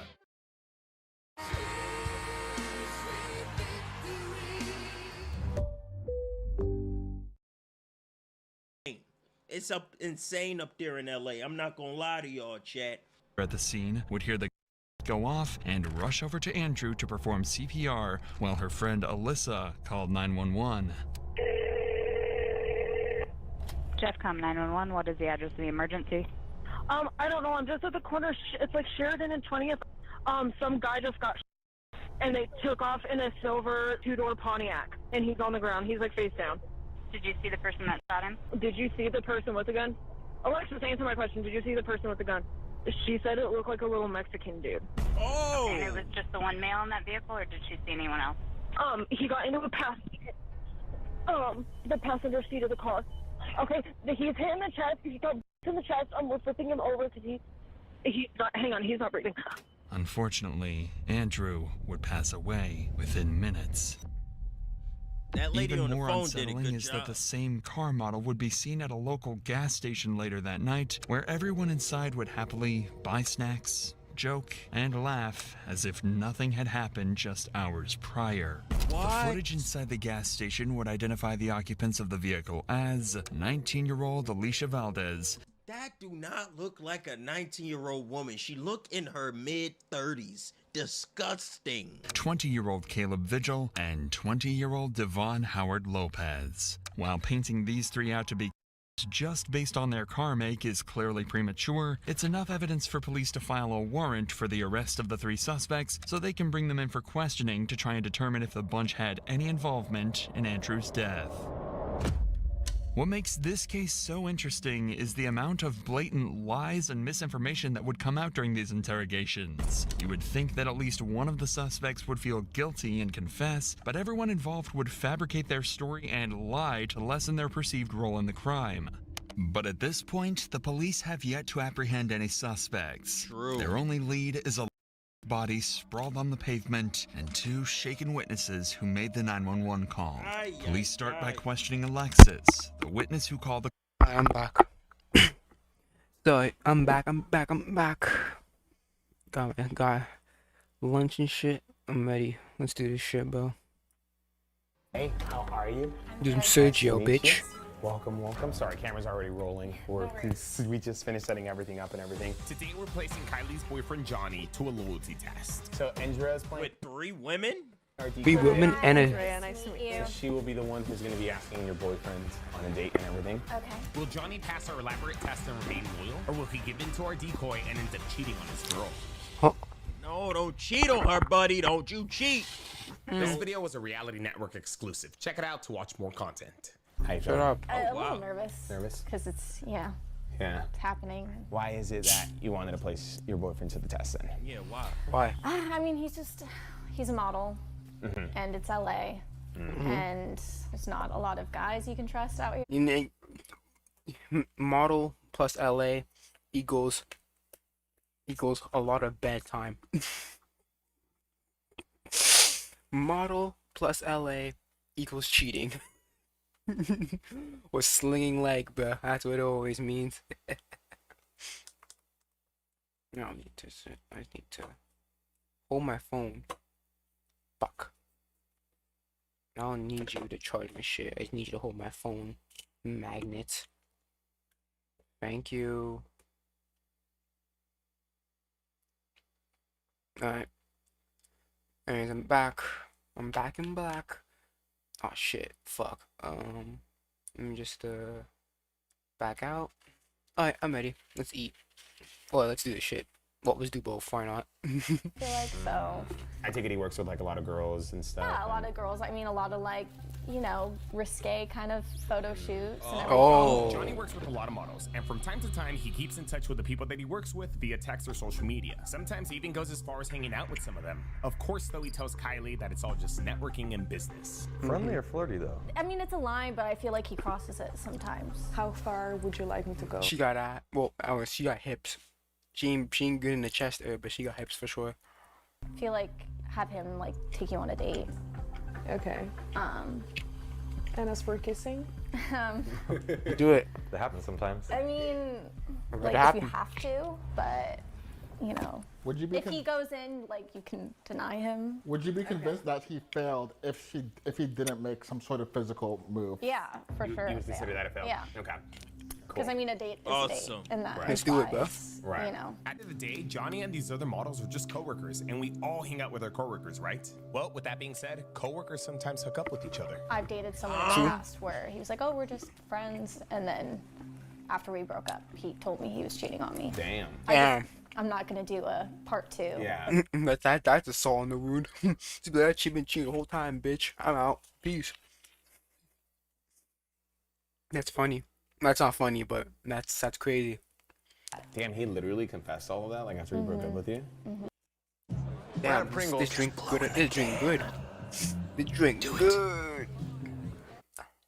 Out of like spite or out of like... Well, I just always had like that gut feeling, and once we broke up, I'm like, "Can you just be honest?" And he was honest about it, but then he was honest too late. And I mean, you said at the beginning, I mean, it is LA, unfortunately. To get Johnny here, we put together a fake video/photo shoot. Kylie provided us with his number, and we had Kyle get in touch with him. The plan was for Kyle to introduce himself as the project manager for a popular beverage company and express interest in hiring him for a summer commercial. You know, like the ones that come around on TV every summer and whatnot. I'm pretty sure you guys have seen them. Anyways, Kyle offered lucrative pay and a flexible schedule, and Johnny ended up hustling us. us. I mean, at least I think he hustled us. Kylie told us this man had no manager, so this came off to me as a very suspicious message. Then again, though, maybe he does, because Kyle ended up calling and spoke to this manager. So he connected you to his manager. Yeah, in all honesty, I just stayed in character and lied my ass off for probably about 5 or 10 minutes on the phone, and then after I showed him enough money, then he was all for it. Yeah, money talks, But yeah, literally. we're all scheduled. Johnny's Not on literally, book. but Not you gonna got lie, it. I feel like this manager was just Johnny's friend. But either way, Makes we were sense. now paying this man $1,500 for 2 hours of his time. That's crazy, but hey. Oh yeah, weren't they gonna pay him like 500 at first? So they basically want to fleece him and say play triple bitch. Oh, thanks for the new subscriber. Thank you. I'm in your closet. Is that actually your name unironically? But yeah, thanks for the subscribe. I should have 63. Thank you for the subscription, bro. I'll put it up right now actually. 63. Alright, let's do this. Kudos to this man for getting more money out of us. I mean, technically speaking, we didn't have to pay this guy because Kyle did tell him that he was going to send his check in 2 weeks, but we were still going to give him his money. Plus, we were also pretending to be part of this big brand, so paying him more made this whole thing more realistic. Kyle, you're still keeping in touch with him, right? Yep, I'm keeping in touch. Cool. I don't know if we really gonna pass this one, bro. I don't know. I really don't think so. This 'cause is I know insane, that- chat. She looking at that view. See, you're the kind of guy we have to worry about. This is why I'm testing my boyfriend, because of guys like you. Black men don't cheat. I swear to God. You just said, yeah, you just You said black? looking at them. Yeah, Nathan. I try to be positive. Is Nathan making you less confident, Kylie? Yeah. If anything, I thought you like mixed or some shit. Maybe like part black, part Indian or Hispanic. Yeah. Which model are you most interested in? I'm working right now, Kyle.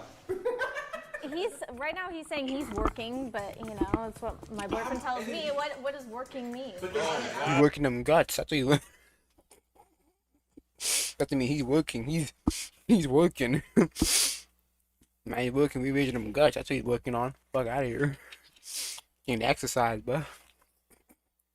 Get a number and I said, Oh, wow. Focused on working. So Yeah, but you're also like looking at him and drooling a little bit. I didn't drool at all.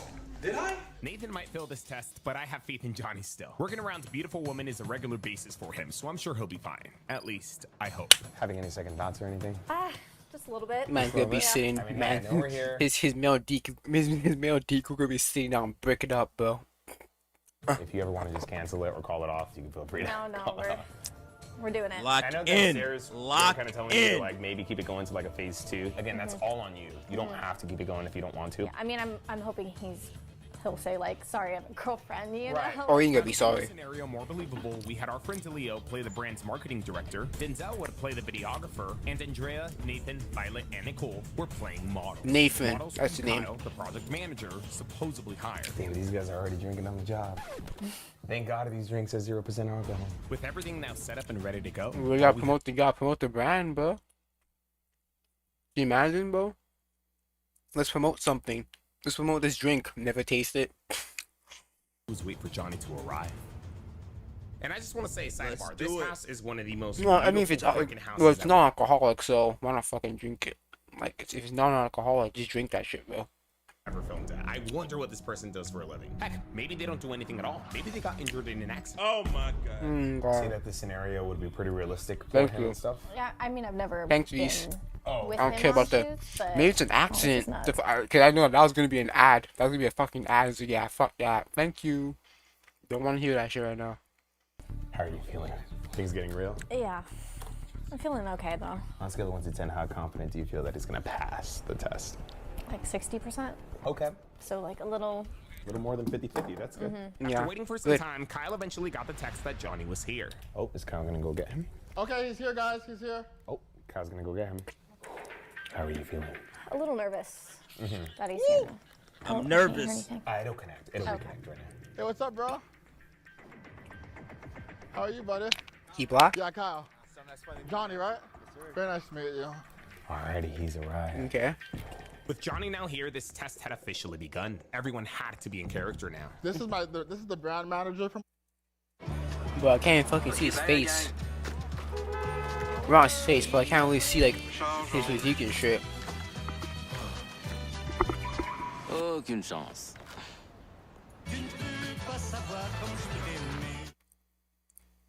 Les frosted flakes sont tellement. Nah, I'm too lazy to get my car. I'm just ordering an Uber. Wow. Lazy fuck.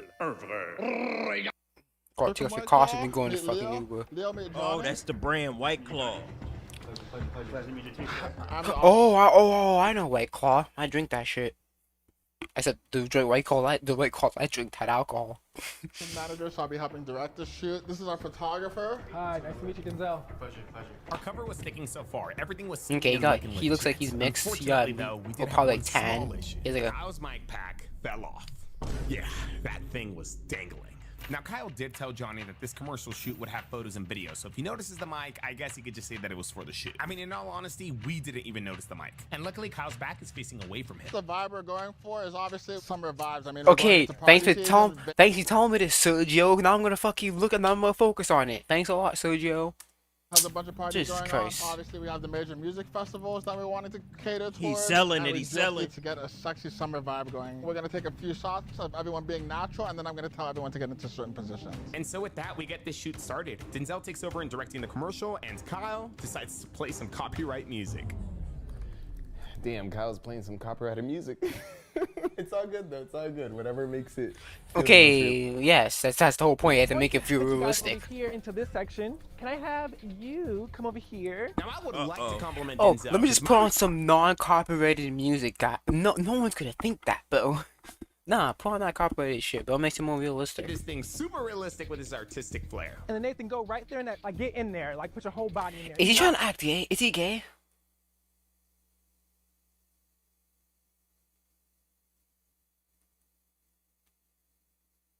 He's either he's acting gay, or he actually is gay, and that's the way how he does things. Hope it's the latter. Shirt off, Because I don't think you don't need. Kyle's making them all take off their shirts.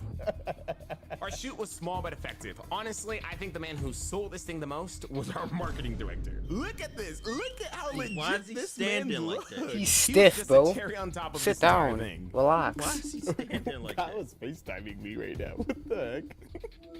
Oh, dude, it's going so good. We got those shirts off. Dude, he looks totally interested. I don't know how I feel about this guy passing this test right now. Like, when he saw the decoy, his eyes went like... I was gonna say, I didn't even see him looking at the girls. I'm going back to my job, thank you. Don't worry, he likes to over-exaggerate sometimes. That is Wow, so you guys goofy. look great. Oh yeah, he does. Like if you watched him in the past Sergio episodes, he does like the over-exaggerate kind of bit. So don't take it too seriously. Emotional. The girls in the back give me like a little, because it's so funny. It's Okay, so yeah, I funny. don't think he's I gay. want to get these two a little closer. Maybe like move her in the center of the shot. Yeah, and I'm Yeah. gonna He fixed it. Kyle fixed the thing on his fucking That'd be ass. good, huh? As our mock shoot progressed, we began scheming. Damn. So the plan all along was to get Johnny and Andrea close so that they could begin mingling and breaking the ice with each other. Denzel would help us accomplish this by directing them to be near each other. 1, 2, and it's so funny. It's so funny. Is he wearing a Yeah, it's Speedo? so So I was gonna say, now we can have them like kind of mingling Doing a around, fucking take some Speedo? photos Yeah. and shoots and everything, get some more natural environment. So I'll have you two go over into that corner over there. It was time for Andrea and Johnny, but not making suspicious. Why do you need the guy in a suit for? Get him out of here. He's like no point of. He's such useless. Why is he even there? Like there's no point of him being there, bro. I'm gonna take a fucking phone call or some dumb shit. Why are you even there? Denzel Why first is... paired Nicole and Johnny. And then she's gonna put her arms around. Yeah, there we go. 1, 2, and wow, you guys are naturals. Wow, you can go ahead and look at him while he looks into the abyss now. Wow. I'm gonna switch. Andrea, hi. Can I have you guys switch? And then same thing. The time had finally come to pair Andrea and Johnny. This was it. Because he supposedly liked their chemistry, Denzel continued using that as an excuse to single them out. He asked them to just have a natural conversation and hang out, all the while he would take candid video and photo. Johnny didn't know it, but we were almost forcing him to break the ice with Andrea. Okay. Okay, look here. I think he looks mixed. But anyways, nah, I mean, his physique's fine. Looks like a super build, like an anime physique, bro. That's what his physique looks like. There we go. He got like an anime character physique. I can't hear what they're saying. So we don't have her mic'd up right now because she's gonna be getting in and out of the pool. Mhm. But once you take a break, Yeah, can you imagine? Hey, why? You know, you come out. Yeah. Let's put a mic on a swimsuit model. Yeah. That's good. Yeah. She's wearing a swimsuit. How you gonna fucking how you gonna hide that? Gonna fucking keys to it, bro? Come on. But I think right now, I don't think they're talking about too much. I think they're just pretending to have conversation for like the shoot and stuff. Wow, go ahead and look towards the camera, guys. Whoa, there we go. Can we close the space gap? That's a little fun bit? job. There we go. Don't be shy. That's a fun job. Yeah, there we go. Stop the production. Why would you come out here to tell me, Reese, I like white women? I don't care. Why would you tell me that? I ain't asked. If I'm gonna mention the fucking. What is going on? What is happening? Somebody tell me, why are y'all telling me that y'all like... Is there something missing inside of you? Yeah, army. I didn't ask. Oh, you guy, nigga, the camera, I'm not army. interested in your taste in women. He said Tyrese Halliburton. 1, 2, and... After some time and to make things realistic, Denzel eventually moves on to taking photos of the remaining models. He asks Andrea and Johnny to remain on the side because he already got photos of them. Nah, you know what the plot twist should have been? The plot twist should have been have all three of them as decoys. Like, every one of them being a decoy. That should have been... Cause if you just singled him out, that person is gonna be he might get a little suspicious. So what Georgia should have done is have all freedom are freaking are decoys. All four of them, because there's 3 girls and one guy. So I'm pretty sure all 4 of them are decoys. But I think the main one is the girl right there. Does his thing, and as But planned, again, Andrea eventually asks to use the But again, restroom. why not have them as decoys instead of mainly focus on Andrea? She wasn't really going to use the restroom. She was just coming upstairs. Wait, to get no, ready. because The time had because Sojo introduced them. So yeah, I'm pretty sure they're decoys as well. Okay, they're decoys as well. Okay, I'm fogging my brain's fogging up. Short-term memory loss. Yeah, so all 4 of them are decoys. Okay, sorry, I'm getting back into it now. Shit, my bad. My bad. Oh, he's kind of talking to Nicole, huh? Now, this was an interesting and unexpected development. As we were waiting for Andrea to come upstairs, Johnny began sparking up a conversation with Nicole. It seemed very casual, but it was enough for Kylie to notice. Yo. Okay, cool. So far, how's it been? I think he's pretty friendly. Okay, seems being pretty smooth. How's this conversation been so far? Just about life, honestly, nothing really that deep. Oh, nothing that deep, nothing crazy? No, nothing? So Nathan and Johnny are going to be in the pool. You never know, man, because we're only halfway in the video, so some shit could happen in the second half. He might pass the first half, but in the second half he falls down. Okay. Does she have something? Yes, I do, but it's downstairs. You can bring it in here, if anything, and then we can, Andrea was going to make her move, but we had to mic her up, so she went downstairs to retrieve her shirt. Wow, this is the money shot right here, y'all. This is really beautiful. Oh my God. I feel like Andrea could like bump up the flirting too, just to see. Yeah. As Andrea made her way downstairs, we once again caught a glimpse of Johnny gravitating towards Nicole. Look, he's talking to Nicole. I wish I could hear this one too. Do we need to switch decoys? I think this stuck out to Kylie so much because she's obviously testing her boyfriend. She's on edge. But it could have also been because Denzel originally paired Nicole and Johnny. Whatever the case, it did start to seem like he wanted to talk to her more and more. I mean, maybe I'm tripping again. Maybe I'm jumping to conclusions. Uh-oh. This is Mike, so we can't hear anything. But it just seems like he keeps gravitating back to Nicole. But then again, I don't know. In retrospect, Johnny could have just been making some friendly conversation and we were just reading into it way too much. Yeah, I was telling him, don't be afraid to like really flirt with him. Yeah, I said let's step it up a bit. See how he reacts. Let's start seeing how. Let's cut out the friendliness now and let's just move on to the flirting now. I think he's talking to Nicole. Oh, no way. Really? I'm telling you guys, there was something here. Johnny kept Yep, gravitating so he likes Nicole. and kept wanting to talk to Nicole. I don't know why. Nobody was mic'd out there, so unfortunately we couldn't hear. But I mean, it was obvious. Johnny caught some sort of a vibe with Nicole. Maybe it was all friends. How you gonna hide There that was still shit? a vibe. She have like a big ass shirt or some shit? Oh, here's the. She gonna wrap it. Okay, I can see. I lowered it by like 50%, but I'll lower it even more. And so with that, we sent Kyle and Andrea back into the field. And as planned, Kyle calls for one last photo to make things realistic. Soon after, he would call for a 15-minute break. Can I have you on his shoulder here? Cross your leg here. Hold it, 2, 3, 4. Fellas, shirts off. And then we'll do one more. Same pose. Same exact pose. Oh. He's talking to Nicole again. get a little tighter. See, like when he connects with Andrea, it's like friendly, but Nicole, I feel like there's like a little more flirtation there. Yeah. The idea of That's Nicole Nicole. being more of Johnny's type began blooming in Kylie's head, and she was starting to consider wanting to switch out decoys. Can we switch him or no? I mean, let's see how he continues to progress. And if he does seem Like if more they into don't her, click, then maybe we'll bring switch him out. Nicole Yeah. in. Yeah. Okay, so I'm gonna be reviewing footage over the next few minutes, so we're gonna take a little break. And so with that, the moment of truth had finally arrived. After a realistic and long commercial shoot, Andrea was now free to approach Johnny Let's do this, and chat. test his loyalty. This is where it kicks off. We were laid back this whole time letting it build, but this is where it really kicks off. All right, let's see. With the models now on break, Andrea will wait for the right opportunity to make her move. Denzel and Kyle make their way upstairs. Everyone else gets comfortable. Mm-hmm. Fuck! Ça se vient qu'on peut pas l'avoir.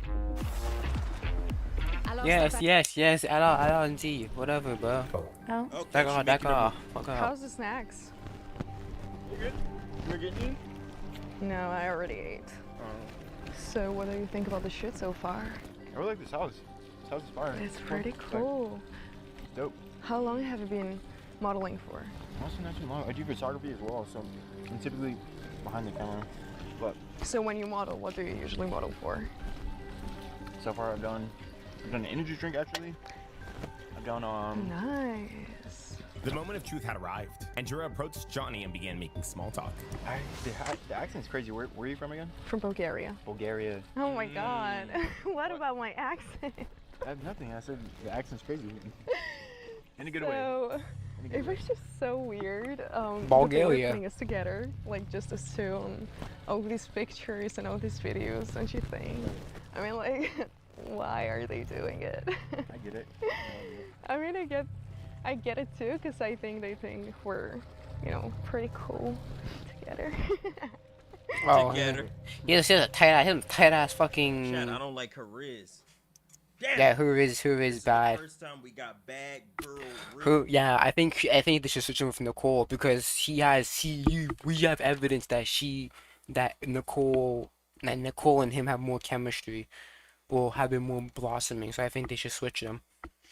As much as I like Andrea, like the accent and shit, but he has more favor to Nicole. Man, her Riz is a little too weird. She's ain't awkward. cooking. I can see Yeah, why I think it's just her accent. want the other girl. Now she's This kind of Riz embarrassed is with the Riz. accent. Now she's the one want to talk. You don't think so? No, I mean, I'm kind of like I see that. You gotta get it for the photo, you know. Yeah, but I think Deflected it. they have a pretty good eye for sure. He has a good eye for sure. He's doing his thing. He's cooking. He's cooking. He's cooking. It's pretty good. Right. Oh yeah. Oh, oof. This is, oof. Yeah, it's great. Yeah, cool. I think they should switch them out. I think he's gonna pass. There's 7 minutes left. I think he's gonna pass. He's passing. So, do you have a girlfriend or something? I do actually. You do? Yeah, A girlfriend? I have a Or- girlfriend. Oh, okay. Yeah. I was gonna say to take my number down, but then if you have a girlfriend, I don't know how appropriate that would be. Appropriate? Yeah. I don't want to take your number, but it's like for like photo shoots. I'm up for networking, but I'm also down Right. to get to know each other. Like get a drink or something. I mean, we're Like drinking- an actual drink. We're drinking Maybe right like now. tonight or something. Ooh. Oh, he's trying to be a smart ass. Like I said, I'd be down to take your number for. Your girlfriend doesn't allow you to talk to other girls. Don't do that. Oh What? no. What am I doing? I'm asking. Allow me to talk to. No, she. Yeah. I mean, not necessarily for like what you're implying, but. I'll talk to. Okay, so right now, green flag. You didn't mention that he has a girlfriend, because for all the people that I see fail, they always say they don't have one. So, but he said that he does. So green flag. I'm talking to you right now. Yeah, and I'm if asking want you my number, out. I am asking you out. Look, I can take your number for like networking networking purposes. I give you my Instagram and stuff like that, but like, Oh my I can't. God. I can't. All right. So, I think he's gonna pass. There's only like 6 minutes left. 5 minutes left. He's gonna pass. Sending her down. He passed. We're having a drink right now. We're chopping it up. I mean, that's think not you're- like an actual drink. We It's can a like drink. have a drink tonight. You want tonight. to? No. You know. No, I mean, you're an attractive girl, but like, you know, I You don't mean it, even like, want to get lunch or something. not in the way that you're like Well, you I'm know how not you're. Yes, you know how you're I implying am it. not implying anything. Leave it alone. I'm just asking you. Come on, I'm getting secondhand embarrassment. She down there, Charisma Jill. now. Like flattered, but I can't. Like, She doesn't have to know though. She won't know. It won't hurt. Oh my goodness. Nice laying on thick, huh? What about how would your boyfriend feel? Like, I don't have a I boyfriend. know, but like hypothetically speaking. I don't know. I don't have a boyfriend, so I don't know. Well, yeah, no, I'm trying to be as honest with you and like as cool with you as possible. Saying to you is very. Au revoir, mon amour. I'll be en tow. Let's work on that French, shall we? We can get a pass. Like, it's genuinely flattering. All right, he's not interested. Let's move on. Where the other girl? I'm wondering if like she's not his type though. Yes, cause again, cause he had more chemistry from Nicole, so you should have just switched it up. Legitimately, cause he was more interested in Nicole, so you should have just switched it up. Great job, dummy. The whole Nicole thing. Yep. Yeah, I know. That's lit. It was pretty obvious looking Yep. at the way they were interacting that it was probably easy for him to. Yes, cause she was laying on it thick. She was all flirting and like, oh, then she started laying on it thick and being obvious. Cause you're supposed to be subtle and shit, but like. Because he wasn't You just in laying her. on it. So you didn't sense as much chemistry between.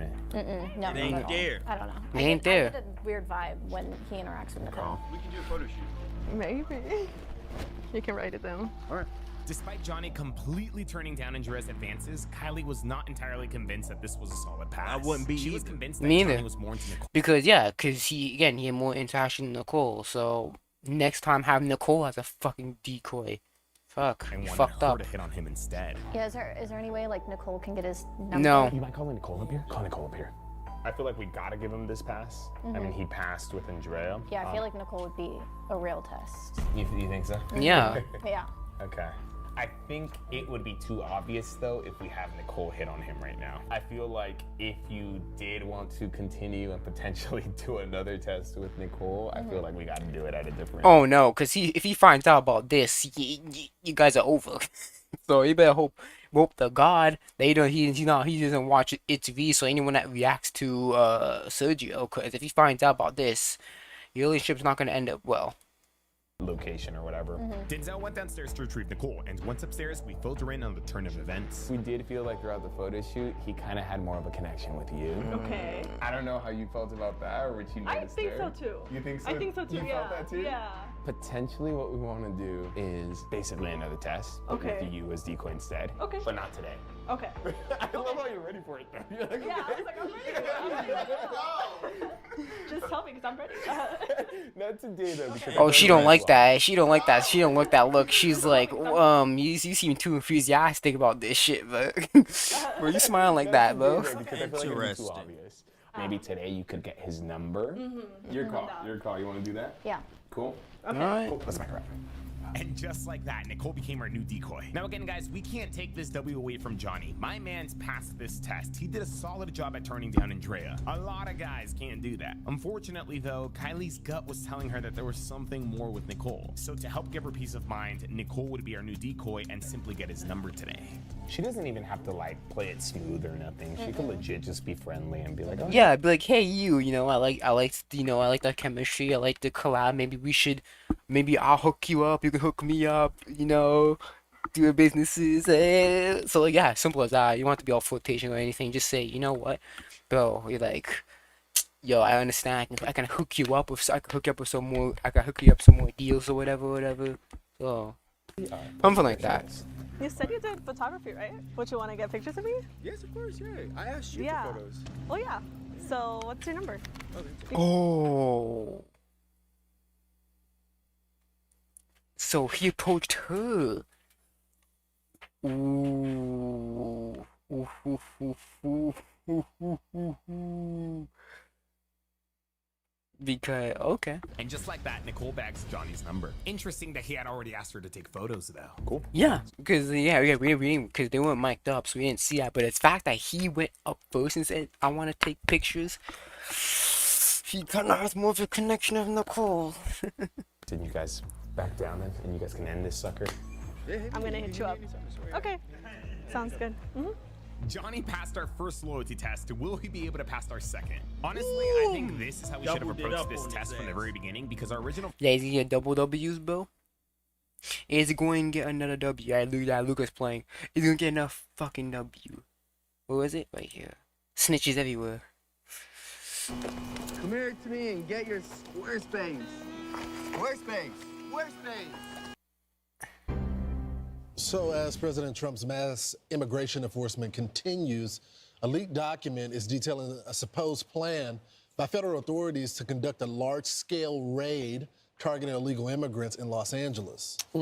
This is interesting. The Los Angeles Times has obtained a leaked internal federal document detailing the plans. The outlet reports that the planned raid was going to be such a large-scale operation that ICE agents were also going to be joined by the FBI and DEA, with this raid supposedly set to happen before the end of the month. Trump's administration is starting to express frustration over these leaks. Newly sworn-in Attorney General Pam Bondi has issued a clear warning last night for those responsible.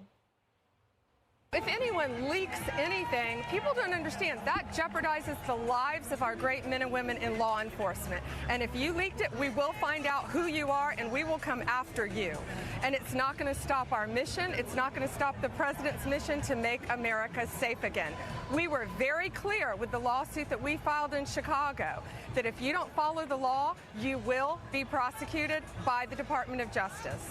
So this is the latest news. It comes after Trinidad Agua gang members were allegedly tipped off in Colorado just last week ahead of a raid planned there. And raids in Chicago were also delayed last month after another media leak. Well, between the leaks and the handful of Democrat-led cities still trying to hinder raids and deportation efforts by declaring sanctuary city status, we'll continue to see how President Trump's deportation efforts unfold. Boy. So we got to talk about a story that is extremely frustrating, but it's a story that highlights why you have to have mass cuts and firings at these institutions, these agencies that are hell-bent on undermining the President of the United States and the America First agenda. Like, for example, the mass deportations, because apparently there are snitches at the DOJ and the FBI when it comes to the ICE raids that are happening in these sanctuary cities. Okay, so we briefly discussed the ICE raid of the apartments in Aurora, Colorado, where you had the Tren de Aragua gang members. You know, the story that the mainstream liberal media said was a right-wing conspiracy. It wasn't true. Turns out it was true. ICE went to raid the apartments, and a lot of the gang members got away. Now, how they got away? Well, that's because apparently you have a rat inside of the government that is leaking information about the ICE raids to these sanctuary cities to tip off the criminals, letting the criminals know, the gang members know ahead of time, hey, ICE is coming, so that you can run away, so that you can get away. Again, disgusting, absolutely disgusting behavior. You are tipping off gang members to escape law enforcement so that they can continue to commit crimes and to cause chaos. Those are the type of people that we're dealing with in this government, guys. And this is why we need people like Kash Patel to get confirmed as the head of the FBI so that we can get started cleaning out this agency and trying to get this country back on track. Because as long as the deep state is currently working to undermine the Trump administration, our efforts are going to be less efficient than they should be. So without further ado, I want to play this clip here of Kristi Noem essentially calling out the FBI for leaking some of the details about the planned ICE raid that's actually about to happen in Los Angeles.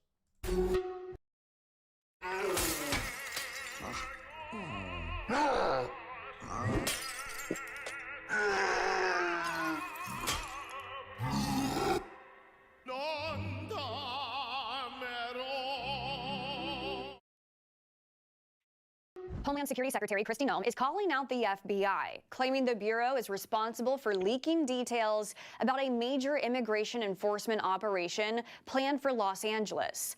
The Los Angeles Times reported details on upcoming ICE raids in the city, citing anonymous sources who provided them intel. Kristi Noem shared their exclusive on X, saying the FBI is so corrupt, we will work with any and every agency to stop leaks and prosecute these crooked deep state agents to the fullest extent of the law. According to the LA Times report, the operation was expected to happen by the end of this month, and the Drug Enforcement Administration and the FBI were said to be assisting ICE. ICE has not issued a statement in response to the LA Times story, but Trump administration officials suggest leaks to the media on upcoming operations is putting law enforcement at risk, with U.S. Attorney General Pam Bondi telling Fox News those leakers could face prosecution. If anyone leaks anything, people don't understand that jeopardizes the lives of our great men and women in law enforcement. And if you leaked it, we will find out who you are and we will come after you. Another consequence of leaks, according to border czar Tom Homan, is botched operations. Homan says leaks of raid information came out in the Denver area ahead of their operation there last week, resulting in far fewer arrests than what was originally expected. This isn't a game. When the operations get leaked like that, it puts our officers at great risk. It's already a dangerous job. The rest of we know TDA is dangerous. Everybody can agree to that. But when they get a heads up we're coming, it's only a matter of time before our officers are ambushed. Meanwhile, Yeah. Because then not only that, because then they could now they have time to prepare. And now when ICE is coming, they can just pop off. I thought murder officers, put them at this danger. That's exactly what's at stake here. We're talking about the lives of our law enforcement members who have to do a very dangerous job. Okay, you're dealing with some of the most dangerous criminals in the world, and you got clowns that are leaking this, trying to help the gang members get away. Yeah, I mean, this is bad. This is really, really, really bad. And again, it's super annoying because out of one side of their mouth, the mainstream liberal media will basically taunt President Trump for his mass deportation numbers not being as good as Obama's, right? Which, again, they don't criticize Obama for his mass deportations, right? He deported in chief. But, again, you got to understand, President Trump is working against everybody. He's working against his own government when it comes to executing these mass deportations. You have states like California that have Trump-proof their states. You have these cities that went out of their way to tell their law enforcement, their police, no, you cannot work with ICE. You cannot work with federal agents. So when you have the whole country, right, where most of the illegals are in these blue states, okay, in these blue cities, working against you, yeah, it makes your job harder, and it also makes the job more dangerous. But again, you know, this is par for the course when it comes to Democrats. They care about criminals more than they care about law-abiding citizens. That's what they care about the most, and they will protect the criminals at all costs. While immigration advocacy groups are calling for more information about ICE operation activity, suggesting not only criminals are being targeted by ICE, but vulnerable migrant communities too. While the Trump administration has said violent criminals in the country illegally are the current priority, they say anyone in the country illegally could be deported.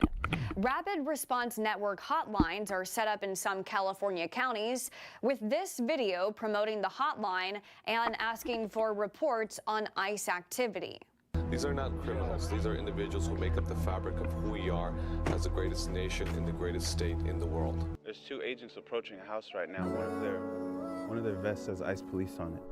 Homan says his agencies are now discussing an end to media ride-alongs on ICE operations to better protect inside information, saying the less people who know about them, the more likely they'll be secure. So the agency can continue on President Trump's promise to carry out the largest deportation effort in history. Yeah, so what you have here is Democrats ruining the fun, okay? The largest mass deportation in history was supposed to be televised for the world to see.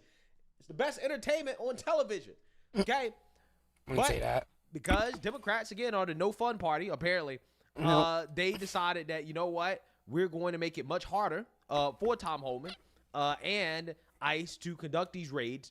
And now Tom Homan has to operate in more secrecy, right? So you can't have the media ride-alongs because stuff is getting leaked to the media. You have Yep, and then guess what? Now then the media's gonna complain. Oh, they're trying to ambush them and all that stuff. It's so dumb, man.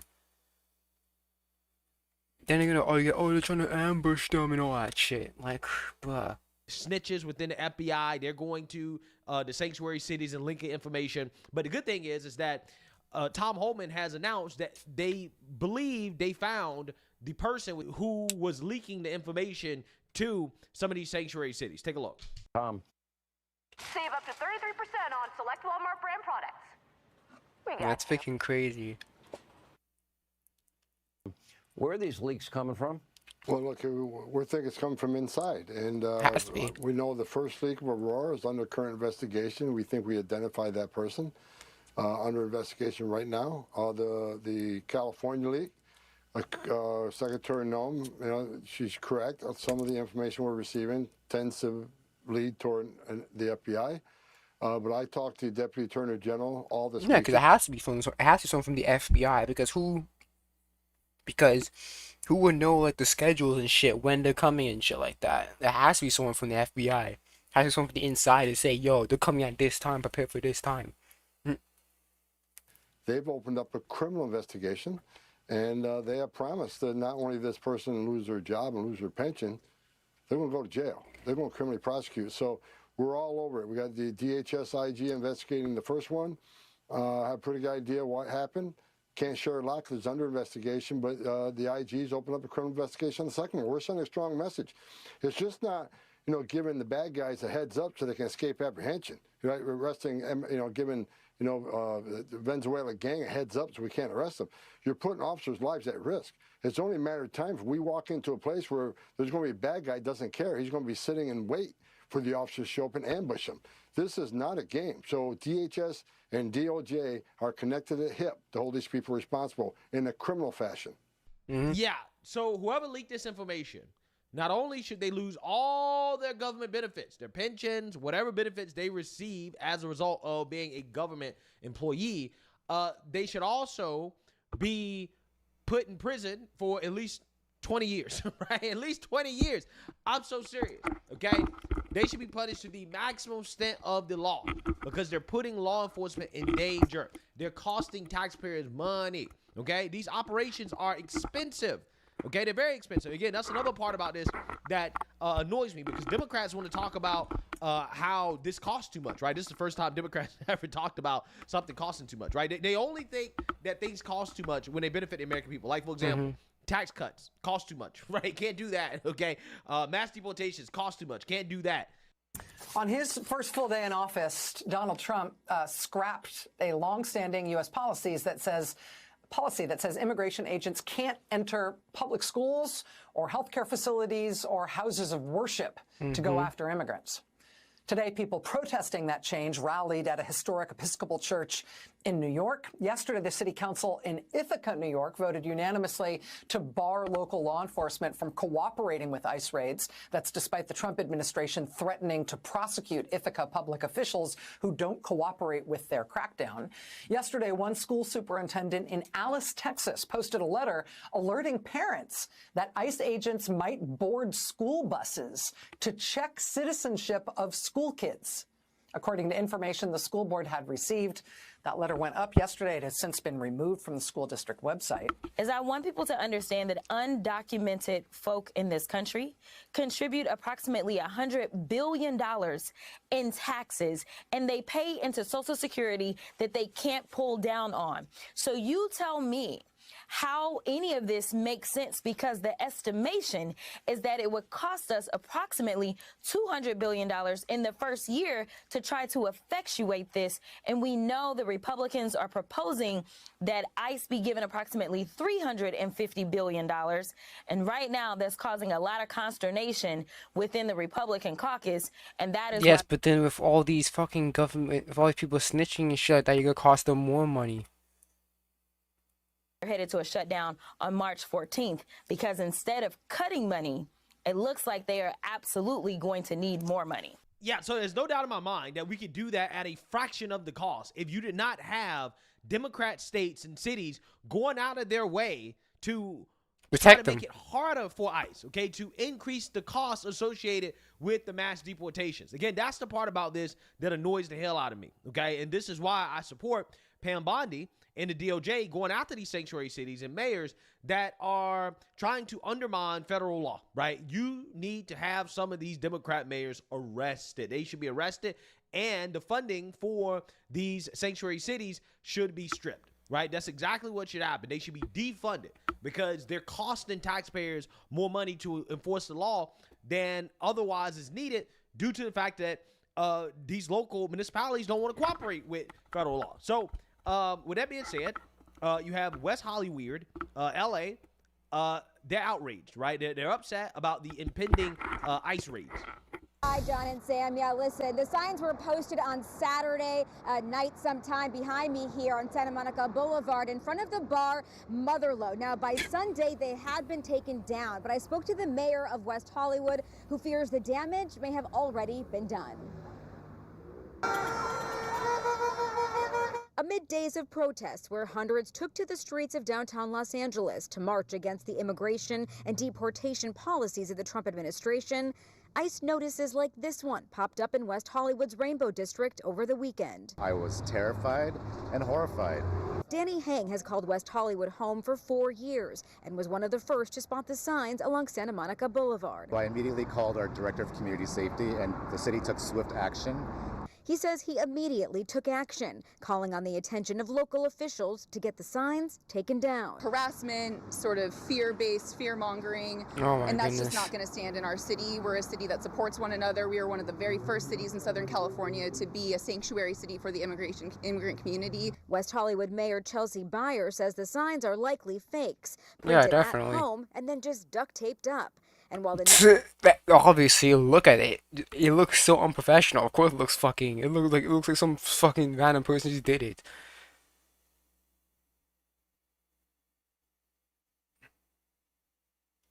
listed does go to the Homeland Security Investigations tip line. The signs themselves were posted against city code, making them illegal. Danny says whoever posted them wants to spread intimidation. But I have many friends that are part of our immigrant community here in West Hollywood and beyond. They're feeling very terrified. Tonight, the mayor instead hoping to spread information on how people can protect themselves and their families. Quickly, I made sure that our communications division was working on a Know Your Rights campaign so that people who may fear this threat being very real for them in their community know that the city is with them, that we are standing in. Yeah, but don't they? But they can't have those rights because they're not legal. So they don't have access to those rights, if I'm correct. Of them.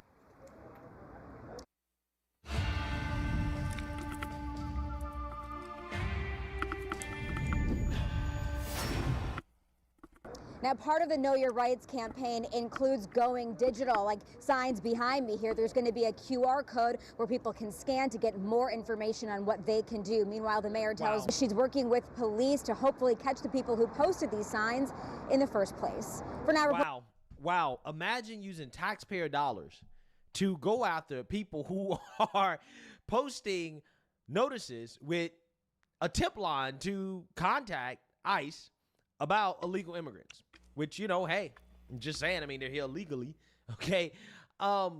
You're spending resources for that, but you're not spending resources to actually, I don't know, deal with the criminals, right? And to actually have the criminals be arrested. This is a prime example of the priorities of the Democrat Party, which is not on law-abiding American citizens, is on the illegal immigrants, protecting criminals. This is what they're doing. All of these people going out of their way to undermine the mass deportations, to undermine the enforcement of federal law in this country. This is what we're dealing with. This is what we have to deal with, right? This is what we have to deal with. And these are the same people that will say, oh, mass deportations cost too much. And it's like, well, yeah, you're making it much harder. If you was to cooperate, we could do the mass deportations at a fraction of the cost, right? A fraction of the cost. We could do the mass deportations. No doubt in my mind. If all of these cities and states cooperated. But since they don't want to cooperate, this is what we got to deal with. We got to spend more taxpayer money. And that's why Democrats are going to get mad at them for spending so much money. It's like, oh, you're spending all this money. It's like, well, yeah, but we forced to. You're not letting us fucking Do what we have to do. Now let's see this shit. What's up, everyone? It's DSP, and this is an unprecedented moment. I'm actually doing something that some people have asked for, probably just joking around, but I find myself doing it. It is the morning of the release of the massive... What's going on, everyone? It's DSP, and welcome to another episode of Poorly Cooking with the King. Although in this episode, we're actually going to go a little bit more healthy than some of my previous recipes, simply because a lot of people have been complaining, and how is it 22 minutes, bro? You know, things that might be high in fat or high in cholesterol. What we're going to do today is we're going to whip up a nice tuna salad sandwich, but we're actually going to do it a little bit differently, because unlike regular tuna salad sandwiches, it's not just going to be a sandwich. We're going to make it a panini. But I will show you what I mean in just a little bit. The first thing we need to do is talk about ingredients. For any sandwich, obviously, for tuna salad, the first thing you need is tuna. Why do you why the fuck do you have fucking sliced cheese, bro? Come on. Really, bro? You have American sliced cheese? That's whack, bro. What you're gonna make. Usually the standard can of tuna comes in 5 or 6 ounce varieties. I grabbed 2, and I'm gonna make enough tuna salad for 2 cans. However, you can go ahead and... I'm gonna make enough tuna salad for 2 cans. Yeah, cause you have fucking 2 cans, dumbass. You have 2 cans for tuna. You're stupid, bro. You know, if you're only going to make one sandwich, obviously 1 can's going to be more than enough. In this case, each can's 5 ounces, so we're talking roughly 10 ounces of tuna. Now, you're probably good math, Phil. You're going to want the tuna that's 5 times 2 is 10. Good job. Water. I've seen the tuna that's in oil, but that's not very good. Like you care about your health, Phil. For other different kinds of recipes, but I wouldn't recommend it for tuna salad. The other primary ingredient in tuna salad is usually mayonnaise, but in this case, I actually do prefer this mayonnaise substitute, which is called Miracle Whip. There are other ones like it, but usually what this does is it's a vegetable dressing that it has a tangy zip to it. It's a tangier than regular mayonnaise, but the key to this is that it has less than half the fat and cholesterol than regular mayonnaise. Wow, so healthy, Phil. I see you scarfing down fast food and shit. So I'm going to go ahead and we're going to use that to make our tuna salad today. I do actually like Miracle Whip. I used to eat it all the time when I was a kid. Some other things. Don't care about your backstory. Obviously, any fixings that you want to put. So, for example, lettuce. I actually have pre-shredded lettuce here. I'm going to have a piece. Pre-shredded? Oh my goodness, bro. Yeah, I got pre-shredded lettuce, but it's I got pre-shredded lettuce because I'm too fucking lazy to cut some actual lettuce.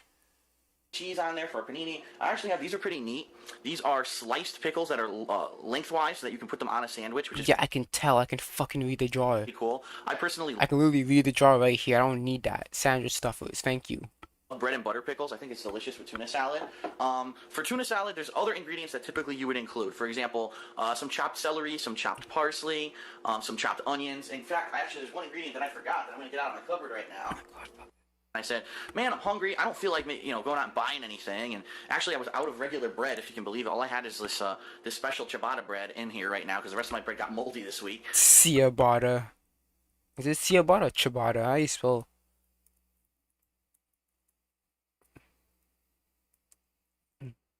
Is it actually ciabatta? Oh, it is actually ciabatta. Ciabatta. I say ciabatta. Whoops. Yeah, it is ciabatta. And I was like, damn, well, what am I going to do? Rather than run out and buy stuff, I'm just going to whip up something from what I have here. So we're going to make some makeshift tuna salad. All right, so the first thing you need to do is you need to open your tuna and drain it thoroughly. So we got a can opener here, and obviously you want to be very careful whenever you're dealing with any kind of a sharp household tool. I recommend you get an automatic can opener because, for example, this one barely even works. It's very hard to even get it to work, but oh my goodness. You know, it is what it is. It's all I have right now. And what you're gonna want to you can go and buy some shredded lettuce, but you couldn't get an actual proper tuna can opener. Wow, Phil. Don't actually remove the entire lid, okay? Because what you're gonna want to do is drain it. So go maybe 3/4 of the way around, which is what I did there, and then you bring it over. Ooh, can smell the tuna already. Stinky, stinky, but it's delicious. And you go ahead and you drain your tuna. Get all that water out of the can. Try to get it as dry as you can. Why do you have your pills over there, bro? Put them in the fucking. Don't you like a pill place? Or you just put them right there next to the knives. Okay. Last thing we're gonna want is soggy, wet. And why do you have dish soap and hand soap? You can use dish soap for hands. You don't need 2 soap bottles. Tuna salad. So that's done, and then once you're done with that, you take a knife, any knife. Maybe a butter knife, but I just grabbed this knife because it was the closest one. You bend your lid, very careful. and you just take that and you get your tuna into a bowl. Now, depending on how much tuna salad you're making, obviously you might need a much bigger bowl than this. But in this case, I'm only making enough for a sandwich or two here. I'll probably save a little bit, because I'm sure there's going to be more than enough for one sandwich, and so therefore you might want a bigger bowl later on. All depends. If you're making this for the family, obviously you're going to want more. They just put that in the garbage. He ain't bought it, rinse it out, put it in the recycling. Now I'm just shoving it in the garbage. Too lazy. Don't want to clean up. I don't want to clean up all the fish afterwards. So we'll go ahead and we'll open this can as well. Jesus Christ, this nigga. Jesus Christ, bro. Yeah, it's drain the shit, nigga. It's okay to have a little bit left behind. Alright. So now what I'm going to do is I'm going to add the Miracle Whip. Why do you have one seasoning bottle? Where's the salt and the pepper, bro? Now, depending on how much tuna you've used is how much Miracle Whip you should use. What they say is, for every 6 ounces of tuna, you should use a half a cup of mayonnaise and or Miracle Whip. In this case... Ain't no you actually use a fucking measuring cup, bro.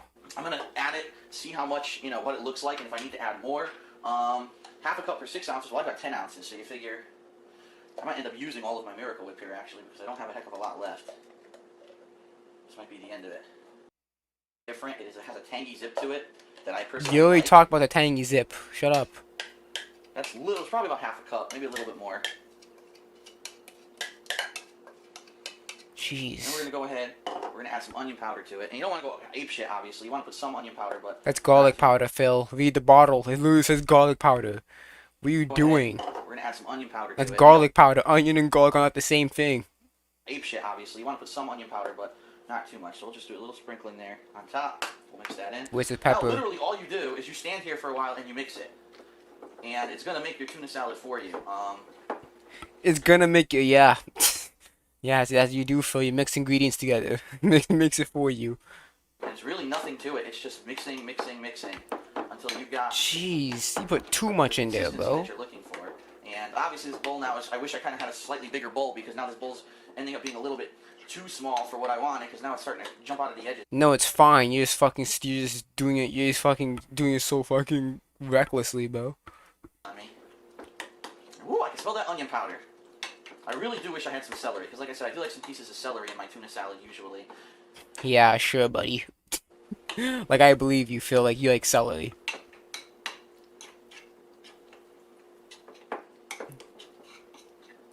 Obviously, this is way too much for one sandwich. Any person who would sit there and just eat one whole bowl of this with tuna salad, you're going to freaking die, man. Don't do that. But I'm going to show you what I'm going to do. I'm I'm going to make this pretty sure you'd be fine. The only thing you would die for is in the fucking amount of milk what you put in that shit, bro.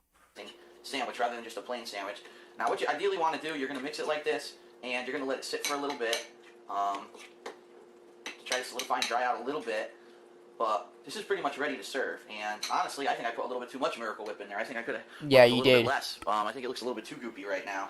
So just experimenting, like I said. That shit looks like potato salad. What the fuck you doing? Doing exactly Looks like potato salad, bro. Tells you, and in this case, like I said, the recipe said do a half a cup per 6 ounces. I think that recipe was absolutely wrong, because if you do a half a cup per 6 ounces, Yes, blame the recipe. Maybe you could have misread it or something like that. Nah, just blame the recipe. Yeah. Drooling. I mean, that was what I put in there was about roughly half a cup, and that was 10 ounces of tuna, and I think it was too much. But I also think that they were assuming you were putting a lot of other ingredients into it, like the celery and parsley and onions and other things. But anyway, this is roughly your tuna salad. Actually, You telling me you got shredded lettuce, but you couldn't get the celery or the parsley? You could have just got the freaking parsley flakes, bro. What are you doing? a little bit dry in the center. Mix up a little bit more. Now, what are we going to do to make this not just a regular tuna salad sandwich? Well, here's what we're going to do. Over here, I have two unique things that can make this different. I have a piece of ciabatta bread and a panini grill, okay? Now, let me tell you something. This panini grill is amazing, because this panini grill, it'll cost you maybe... Isn't there like bread for panini? Like, isn't like panini bread? I'm pretty sure it's panini bread. Okay, yeah, there is panini bread. Just for this.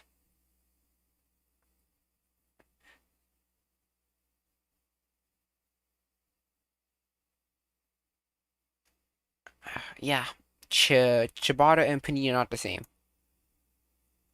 The cheapest one I've seen in a store is maybe like $30. They go all the way up to like $80 depending on how big they are and all the options and things like that. This thing is amazing. It turns regular sandwiches into like gourmet lunch, really. I mean, I've had so many days where I just made a regular sandwich. I was like, it's just a meat, you know, it's a ham sandwich, and you toss it on there and it melts the cheese and it gets everything nice and warm. It's a really, pulls the flavor out of things. Yeah, that's the point of it, Phil. It's supposed to warm things up and crush them and shit. Thank you for telling me what a fucking sandwich grill is. I highly recommend for anyone who eats lunch, you know, like sandwiches all the time. Panini grill is excellent. You can also interchange the plates on this grill. They come off, they're easy to wash, and you can also have interchangeable plates that are flat. You can use this as a regular grill as well. If you don't have like a stove like I have, or a frying pan, you can use this as like a griddle. So I'm going to turn this guy on. I'm going to turn it on high heat for a sandwich. Now this is ciabatta bread. Ciabatta bread is special because ciabatta bread... just smashed the camera with the ciabatta bread. Hold on, let me zoom out. Ciabatta bread is special because it is a different consistency than regular bread. It is a thicker bread, and what this is made to basically do is it grills very well. When it toasts, it turns into like a hard toast, and it can be flattened like on the panini grill. As you're gonna see, it's really good for grilling. So what we're gonna do is you know what's been better for it? Panini bread, which is exactly what you're trying to use for it. You're trying to make a panini, so once you get panini bread, ciabatta and panini are not the same. They're not the same bread. building our sandwich on this ciabatta bread over here, and then we're going to toss it on the panini grill. So let's actually start to clean up a little bit. The Miracle Whip's done. I'm done with the can opener. Get that out of the way. Okay. This man didn't even bother to wash out the mayo jar and put it into recycling. This dude is the laziest motherfucker. Done with this. This will get washed. Man, I really wish I had other ingredients, because that is a soggy tuna salad, and I wish it wasn't that soggy, but there's not much I can do about it now. Alright. Yeah. Yeah, no one will blame but yourself on that one, buddy.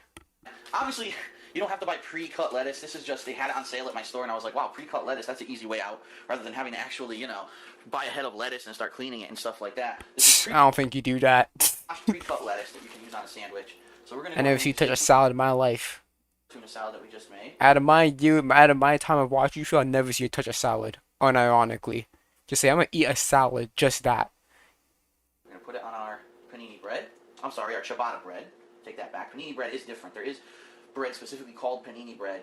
Yeah. It's different than this bread. Then why did you not get panini bread then?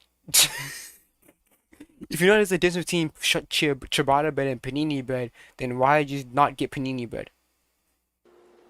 Don't you have like a bakery or some shit? Apply. Now remember, the way that this is going to work is it's going to go on the grill, it's going to push it down. So what you want to try to do is get as much towards the center of the bread as possible, so that when the pressure gets applied on top, it'll squish it out and it'll evenly distribute amongst the bread. You know, a little bit more. So this is enough for maybe another 2 Damn, I didn't even know that. Damn. Actually. Any crackling noises you hear right now, that's actually the panini grill. It's actually warming up, and it makes those noises as it warms up. Alright, so let's get that out of the way. Up next, we should probably do some of the pickles. So what we'll do is we've got some pickles here, and we grab a fork.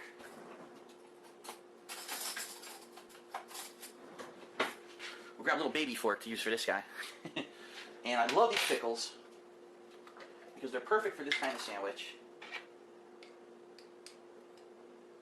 They're sweet, they're delicious. You put them right there, bloop, like that.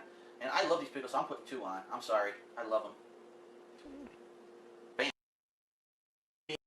Heating up is panini grill similar to this one, only it was like on. What I'm gonna do is I'm gonna put the sandwich on. Damn, man.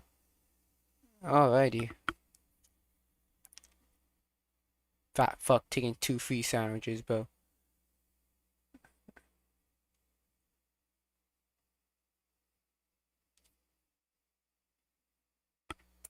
You can't stop the rain. Will be disappointing, and here's why. One of my favorite videos of all time, though, H Bomber Guy's video on Ruby.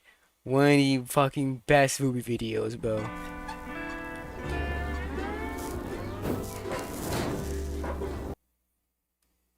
For hours with no one questioning them before. This is one of my men, I would have you shot. If I was one of the best videos, bro. So even if you aren't really enjoying the story or the ridiculous amount of plot being dumped in your lap regarding the RWBY is about a girl who goes to anime warrior school after getting invited by the ominous and enigmatic headmaster Sephiroth Dumbledore, and RWBY and her sister and new friends mess about. Okay. I had to use the bathroom. So I'm putting some music. I'll be back. Give me some time to use the bathroom real quickly. So let's put some music. And then, I'll be back. I just need to put on, I just need to use the bathroom. I take a pee-pee. Pee-pee. Hey, Dirk was there? Fucking cool. He was actually there. He was there watching it.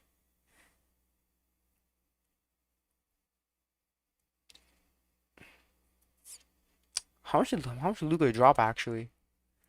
He had how many points? 24 points, 4 assists, and 5 rebounds. Okay. Yeah, he has to get used to the team and how it works. So okay, let me put on some music, then I'm gonna use the bathroom. I am the stone with the ability to do. I individuals. You make ladies feel the blues. It's a good time to mix the ideal, right? Seem smart as like a cartoon, so you can go your left and your right. I ain't talking about the gangster bullets. Alright. Please give me some I use the bathroom.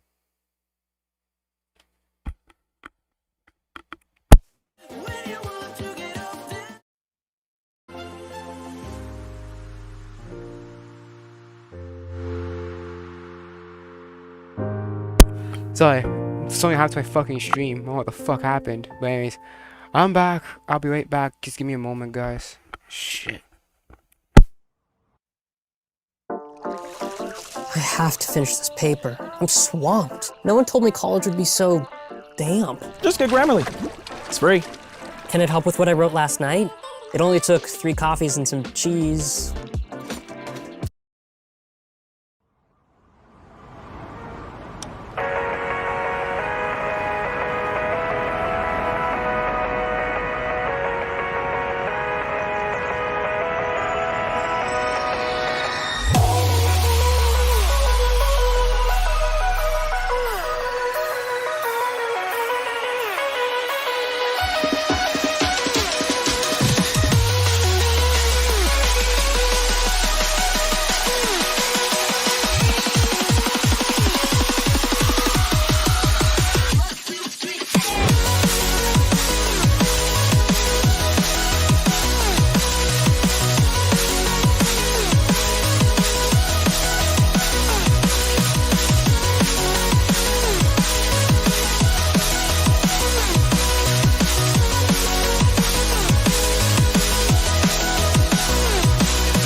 Alrighty.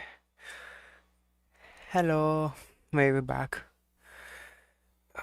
Should be fine. Let me see.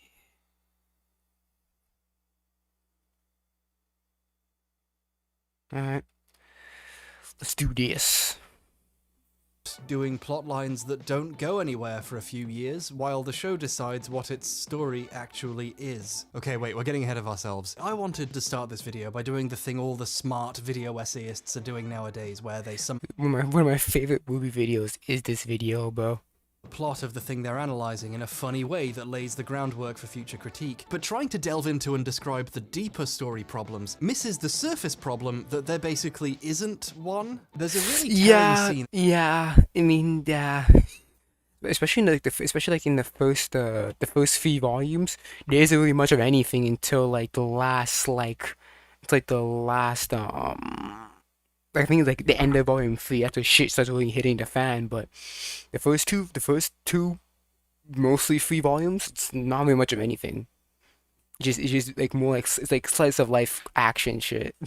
End of the second season, where the main characters sit around discussing the events of the show so far and conclude that they don't really know what's happening or why and haven't figured anything out yet. We didn't solve everything. A lot of people were hurt, and we still don't even know why they did this or who that mystery girl was. The show attempts to justify this, though. Not every story has a neat and tidy ending. Stories don't have to make sense or go anywhere. Now, to a certain extent, this is an okay point to make. Like, in real life, things don't have arcs or necessarily lead anywhere. But if 28 episodes... Yeah, but this is between there's a difference between a story and real life. I'm sorry, but I hate that fucking argument. Oh, but I want to make it more like real life and some things don't go anywhere. Like that. No, okay? Because we're doing a story here. And I'm sorry, but if you're not going to do stuff that doesn't really revolve around evolve the story in some way, whether that be for characters or for the world building or whatever, then there's no point having that plot line or whatever subplot line. It's just it wastes people's time. Your story, your ending. No, it may not waste my time, because if I enjoy it, then my time not be wasted for some other people. Time might be wasted for them because we're focusing all on this plot line or this character, but it isn't going anywhere. Just like people could be like, I'm like, come on, bro. A character giving what amounts to a justification for the story not mattering. Maybe the plot could have done with some more work. The dog mimicking Yang is really cute, though, so at least there's that. What is he, bro? What is the dog? I want to see the dog more. I haven't seen him since volume 3. Time for bed? Oh, please. Absolutely. Yes. Has he This is appeared the in season the 2 finale. We don't know what the story is.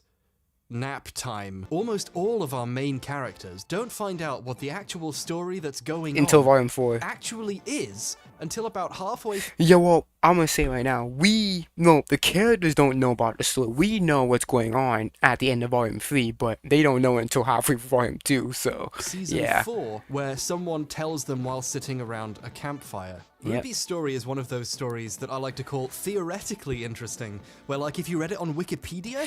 See, that's the thing of Ruby. Ruby is such a good showing concept, but it just, when it comes to execution, it's so terrible with it. And that's why sometimes Ruby's more known for like its fanfic than for its baseline for fanfics than for like actual the series itself, because it's so like again it sounds so good on paper. Like Ruby sounds very good on paper, but when you're trying to when you actually see the show itself, it's just like, what the fuck? Like, that's the thing, man. Ruby is so good on paper. Really cool. And in the show, there are plenty of times where the characters sit you down and tell you what the story was, and you go, oh, that's actually really interesting. I wish I'd seen some of that. But in the actual episodes of the show you get to see, not much happens at all. So to hone in on why not much happens until near the end of the volume. That's when shit starts to collapse. But a lot of it is just like meandering around. Or like setup. I don't mind setup. Setup is you need setup, but like a lot of it just meandering around. Ended up like this, we're gonna have to explore how the show was made. Monty Ohm was the main creator of Ruby, but it seems like R.I.P. Wait, how long? I think he passed away this month, actually. When did he pass away? Oh, it's been 10 years. Whoa, he's been gone for 10 years. Okay, my birthday passed, buddy. Top the balloons. It's been 10 years since he passed. That's crazy.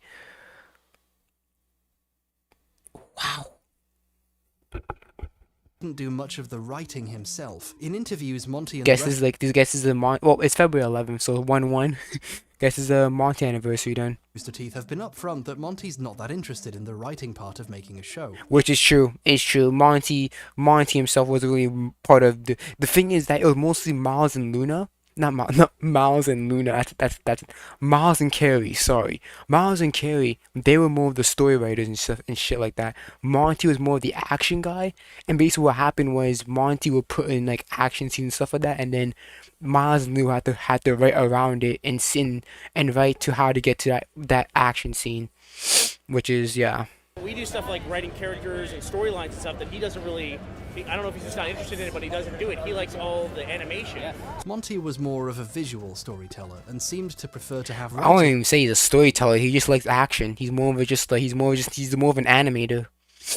That's how I see him as. He's more of an animator than an actual writer.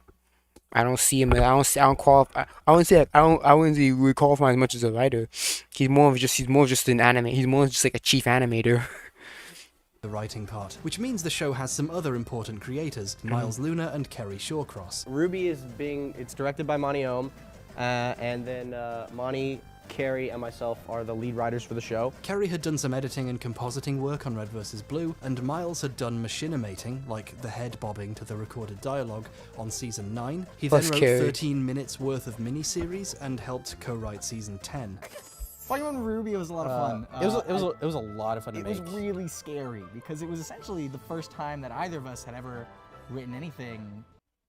Oh, I appeared. Oh, and that's the thing, and I can understand why RWBY feels so like meandering because this is like the first time actually being like not head writers, but definitely like key writers in the story. So they're like, oof. We don't really know how to begin. I've accidentally paused that clip. Written anything original, yeah, or in this scale, on especially for too. sure, yeah. There's a fourth really important team member who often goes unmentioned, even though he's in the credits of RWBY from even the first trailer. Shane Newville. He was a close friend of Monty's, and he left after. I think he left a couple of years after Monty died, if I'm correct. Collaborated and like Shane's letter and shit like that. He worked with him on the animated parts of Red vs. Blue. Monty or Shane will choreograph fights or whatever sequences. And he's made some great stuff on his own. Monty first came up with some of the basic concepts for RWBY while eating in an IHOP with Shane. He doesn't get credited very often for his role in the making of the series, but some of the best animated moments were made by him. So Monty came up with the basic ideas for RWBY's world and characters and story, and then brought on Kerry and Miles as writers and Shane as another animator. The kind of thing we want to deliberate on and put more thought into is like the plot and character. And that's the stuff that Miles and Kerry has been helping me with. So like, Monty, Kerry, and Miles appear to have worked together to come up with a basic outline of the plot and setting. But most importantly for Monty, the action sequences that were going to happen and when in the story they happened. And then Monty, Shane, and maybe a few others went off to start work on the action scenes. In doing so, crafting some of the most cool and elaborate action sequences ever made. Meanwhile, the writers and the rest of the animation team put together the rest of the scenes. Eventually, the three of us all decided on a few set rules and characters. And 2014, bro. 2014, bro. I was a 10-year-old when when they did this interview, bro. Crazy. Story ideas that we wanted to stick to. Monty's working on like action and like the design and the look of the show, and he kind of had us go off and start writing the first episode. Yeah. This division of work does seem to make sense on the surface. However, something Miles is being nice and not mentioning is that sometimes Monty would just disappear and then come up with new characters, story elements, and action sequences. And then they had then yeah, that's what I was talking about.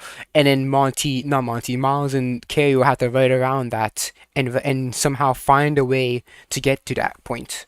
writers would then suddenly have to make room for in their script. More on that later. But for now, generally speaking, Monty and Shane did the fights, Kerry and Miles wrote the words, and another team of animators put together the non-action scenes. The three of us would have a lot of meetings and collaborate on the show to the point where I just started coming up with the broad strokes eventually, and they had pretty much written the bulk of the show. So in Monty's own words, the bulk of the show is written by these writers. Yeah. To a certain extent, it's a bit like if Dead Fantasy was a full animated series, with writers hired to connect the dots and explain and justify the fights that were happening. So there's a lot of good places to start when analysing the show's writing process, but the best place is probably the very beginning of the show. I know, right?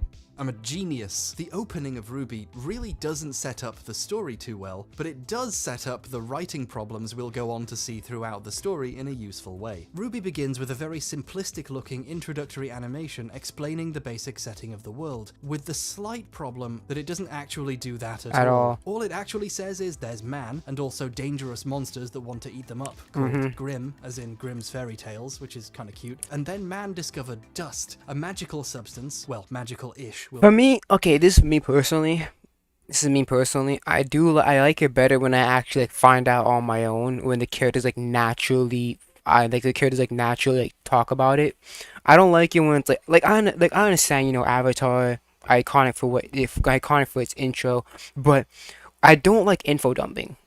I don't like when you're doing in the middle of a story and info dumping. I don't like that. I like to naturally get into things. So like, oh, when you want to steal dust, oh, what's dust? And we find out later on what dust is and all that stuff. I like it better when it's stuff like that. I don't like it when it's like you go stuff an introduction and you info dump all that shit. I don't like that. That's just me though. I don't like that. That later, which can be used to defeat them in some vague way. This power was appropriately named Dust. Like, but I understand why they would do this, because you know RWBY is based off of fairy tales, so I understand why RWBY would do this. But for me, I don't like info dumps. That's just how I feel. I don't like info dumping. Why is that an appropriate name? Hang on. Man, born from dust, was strong, wise, and resourcureful. Okay, so it's called Dust because we came from dust. Man, and that's the intro. Yeah, but the problem is, like, how did that happen though? I think like the gods obviously did something like created man and shit like that, and they failed and it did it again and all that shit. Yeah. They'd explain a little bit more about the world itself or what the setting is like, and as they zoom out on a world map, you briefly see 4 castles. So what's going on there? Are they countries? But before you can be told anything more important than dust, they evaporate, and we transition to the first real scene of the story. The intro doesn't share information which might have been really good to know going in, so people aren't confused when it suddenly comes up later. For example, there's a third species separate from humans or Grimm called the Faunus, whose existence and treatment by humans is supposedly one of the driving elements of the entire plot. The first time this plot element, or even what a Faunus is, comes up is about 11 episodes into the show. It must be hard to be a Faunus. Your first reaction to a core plot point is, to be a what? What's that? The Faunus are mentioned once at the end of episode 1 on TV, when a piece of concept art briefly brings up something called the Faunus protests. This Saturday's Faunus civil rights protest turned dark. Could just use a 3D model, but I understand. It's better to have like a still image and like they really did the best to cut the corners, bro. Back in the early volumes. Before they can actually tell you what that is. Oh yeah, and by the way, if you go like the early volume, they did this shit a lot. They take all the characters, like the background characters, and they just put them in like black thing like this, like black figures. But I mean, again, I understand because Rooster Teeth wasn't really popping off at that time, so they had to cut as much as they can. Out, and then they don't come up again until near the end of the season, so it's almost like a surprise when they come back up. For another example, in RWBY's setting, every character has a power called a semblance, an ability completely unique to them. Which is not true because Rice and Winter have the same ability, so it's more genetic than actual completely unique. Semblance is, or the fact they exist at all, or how this universe's version of magic even works, isn't mentioned in the slightest in the opening, where that might have been nice. And the name Semblance isn't even said in the show until episode 4. 14, sorry I stuttered. The four kingdoms and their relationships with each other and their fragile peace barely comes up until that peace is fractured in Season 3, where you suddenly learn, as it's happening, that this peace was incredibly easy to fracture and was hanging by a thread. Our kingdoms are at the brink of war. Wait, what? What? Really? And that's the problem. It's just that, okay, our kingdom's at the brink of war, but yeah, we saw nothing of that. Legit, we saw nothing of that. We didn't see people panicking a little. We didn't see people talk about the war. We didn't see people panicking a bit about it prior to this. It's just like, what? when this shit start happening? What's happening? These all would have been really useful to know going into the story, or at least should be properly set up at some point and not just dumped on you the instant they become relevant. But instead, basic aspects of the setting start to feel almost like twists when they suddenly come up multiple hours in, with no groundwork laid for you whatsoever. And the main opportunity to set some of this stuff up and get the audience on the same narrative page, the intro, gets thrown away to give you a commercial for Dust. Why? Well, the first scene in the show is the main villain of the first season robbing a dust store and Ruby fighting them. Now, in abstract, this opening scene itself is a fine idea. It's a very common and punchy way to start a story, have a crime happen and the main character stopping it. It's immediately engaging, it draws the viewer in with action and stakes, and it's a strong way of establishing the primary hero and villain of a story. Now, they could be robbing a bank, or a convenience store, or a gas station, or a jewelry store, or an analog for these things that's appropriate to the setting, but the decision was made to have it be a dust store, and this is a decent choice. Why is it in powder? Because usually dust is in like form of crystals. So I'm guessing, so you have dust, right? So then, would you able to like somehow get a container to like mold it into a shape that you need for your weapon or some shit? I'm assuming. It's an important thing within the setting. However, this does pose a problem for your... But then why have it? Okay, so is it... Okay, so you can have it in crystals and you can have it in dust, okay? Because now you're opening on the attempted theft of a fantasy resource which has no point of easy comparison to anything in real life. You know how everyone... Yeah, because again, the thing is we don't know how valuable dust is. Is it rare? Because if it's a very common like material, then like... is what the one ring is, because it's a ring that has evil magic. Like, do you need a licensing permit? Do you need some license or like permit to like sell dust? I'm assuming so, but again, I'm just assuming. So you kind of get it. Not quite as many people engaged with the Silmarils, did they?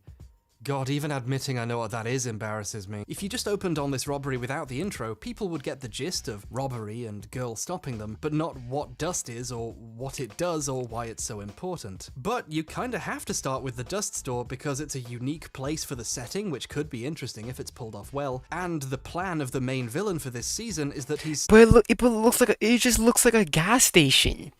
That's the thing, because, you know, like, jewelry stores tend to have just jewelry. So would a dust store just have dust, not have like comic books and shit? Like what? I don't know. It just feels like a random just gas station.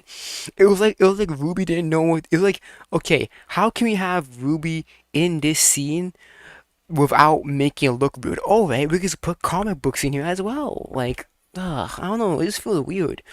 Is it a dust shop or a gas station? Which one is it? All the dust from everywhere. So it's economically good storytelling to open on one of those attempted thefts. So in order for everyone to know what dust, like you go to a dust store to get dust, not get comic books. And why it's important, the intro animation for the entire series was either written or rewritten to primarily focus on explaining dust, which is a tremendously poor idea, because now nothing else is explained. When it comes down to it, there's stuff much more important to set up in the story than some guy robbing a store. Compounding this is that the plot of the entire first season is this bad guy, Clockwork Orange Man, is trying to steal dust. Woman Torchwick. Well, you'll find out in season... Never, because they dropped that plot. Oh, he did.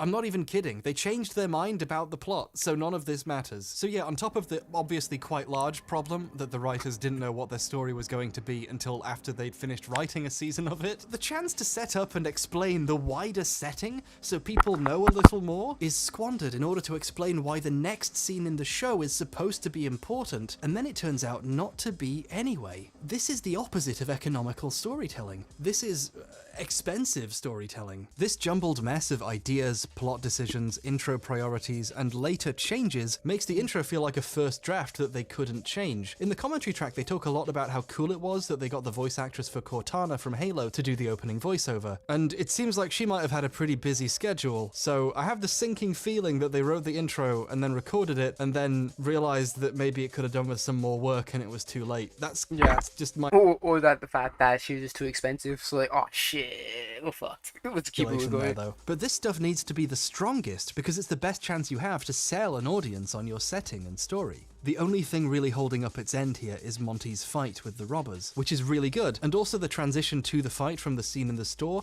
employs a really cool technique I love called shifting diegesis, because you think that you're just hearing the music, but it's actually playing on Ruby's headphones. Yeah, it's what's it called? Diegetic music. When like music, when that music that's from the movie, it's coming out from the source in this movie itself.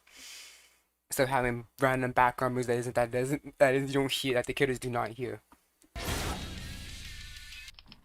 That and the fight are really cool, and because of the intro not being super great, I think it's the only thing that really hooks people in the first few minutes. No one's watching the intro and going, oh wow, dust. Sold. The show ends up having a lot of interesting ideas, but those ideas are executed on and explained to you extremely poorly in a way that really lets the show down. I'm gonna say this right now, Ruby's story gets interesting. Ruby is a really fun show to write a wiki about. There's some great stuff in there over the years, but the storytelling only gets worse, and the setting is one of the most poorly... Ruby is a good concept. It's a good concept, but the way, it would have been better executed if it was different people writing the show. Indicated the world had ever seen before Bright came out.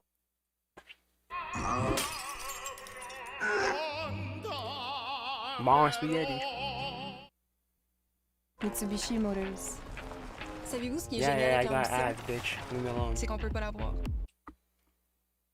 Now, let's talk about world building, and more importantly, how you convey that world to the viewer. A thing lots of good fiction stories for young adults try to do is craft a story where you learn how things work without being explicitly told. The setting of, say, Avatar, to pick a completely random example, doesn't tell you exactly how everything works, because this world is normal to the people living in it, so no one would need to stop and ask what's going on. Sometimes you meet people who can throw fire at you, and that's just not that surprising. There's a nation full of people who can do that. And hey, you probably have a relative who can throw rocks without touching them. That's life, man. So for the sake of the audience, the story is written so the unique aspects of the world come up in ways where the audience learns how things work. It's water bending, and it's... Yeah, an ancient art unique to our culture, blah, blah, blah. This example from the first episode is a little clumsy and obvious compared to the rest of the show, but it's really solid exposition, especially for a show that children might be watching. You now know what waterbending is, and that it's unique to a culture, and that this is all so normal in this world that even teenagers are casually dismissive about this information. And yeah, because it's like, it's because like Sokka's like, yo, but I'm trying to hunt like the real way. It's like using water bending. It's like, yeah. It's not cheating. It's water, but yeah, whatever. Yeah, I know. Fuck, bro. All of this without even feeling like you're being told. You think you're just watching two siblings arguing about how to catch a fish, you fucking idiot. But you're secretly having the main concepts of the world explained to you. It's clever. Katara's trying to catch a fish with waterbending, but in real life, the viewer is the fish out of water. Who let you in here? I once heard someone smarter than me calling this naturalistic storytelling. Yep, that's what I like. It's called naturalistic. So you learn things naturally through what they will later on in the series. Oh, what's this? Oh, we're gonna learn that later on. Oh, what's aura? Okay, we're gonna learn that later on for another dialogue. Condescends to its audience by pausing to tell you how the world works. Instead, it just tells the story in a way that makes it easier to understand how it works. But if you're a talentless hack, there are other ways of writing exposition. In, say, Harry Potter, Harry is a person from our world learning about a much more magical one hidden behind his own. So the viewer is told how some things work by way of Harry learning, because Harry doesn't know and needs to be told. So we get scenes where people tell Harry how the world works. Now, I personally think it's better to discover things things without having a character just be told, but a But it lot of makes Harry sense. Potter takes place at a school, so almost all interesting storytelling is kept to a minimum. Harry Potter isn't as good as when you read it as a child. The hottest take of 2014. The exposition in RWBY is, well, there's a character in the story called Jean Arc.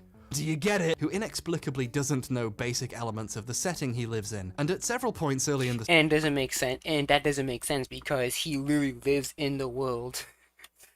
And here's the thing: he wants to be a huntsman, but yet he doesn't know the basic things like aura and semblance, all that shit. It makes it seem so unbelievable.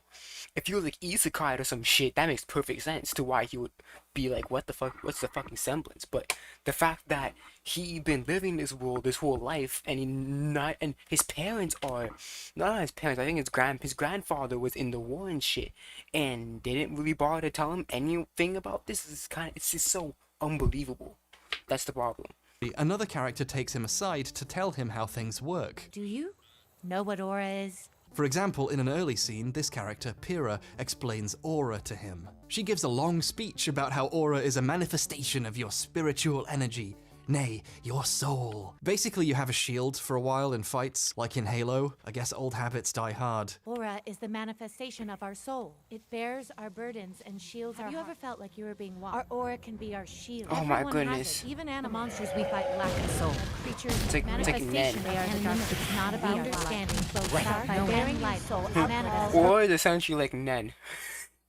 Like Nen from Hunter x Hunter. It's like a force field. Okay, Miles, Kerry, you just made your whole audience sit through that exposition.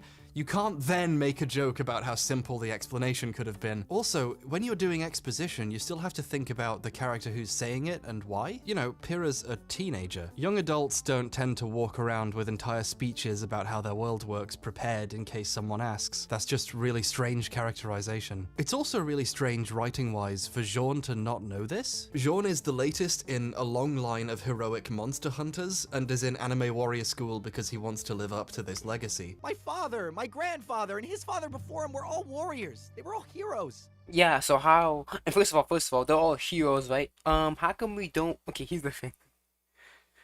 We don't know in the history books what the fuck his family even did. So they could have been bums from all we know.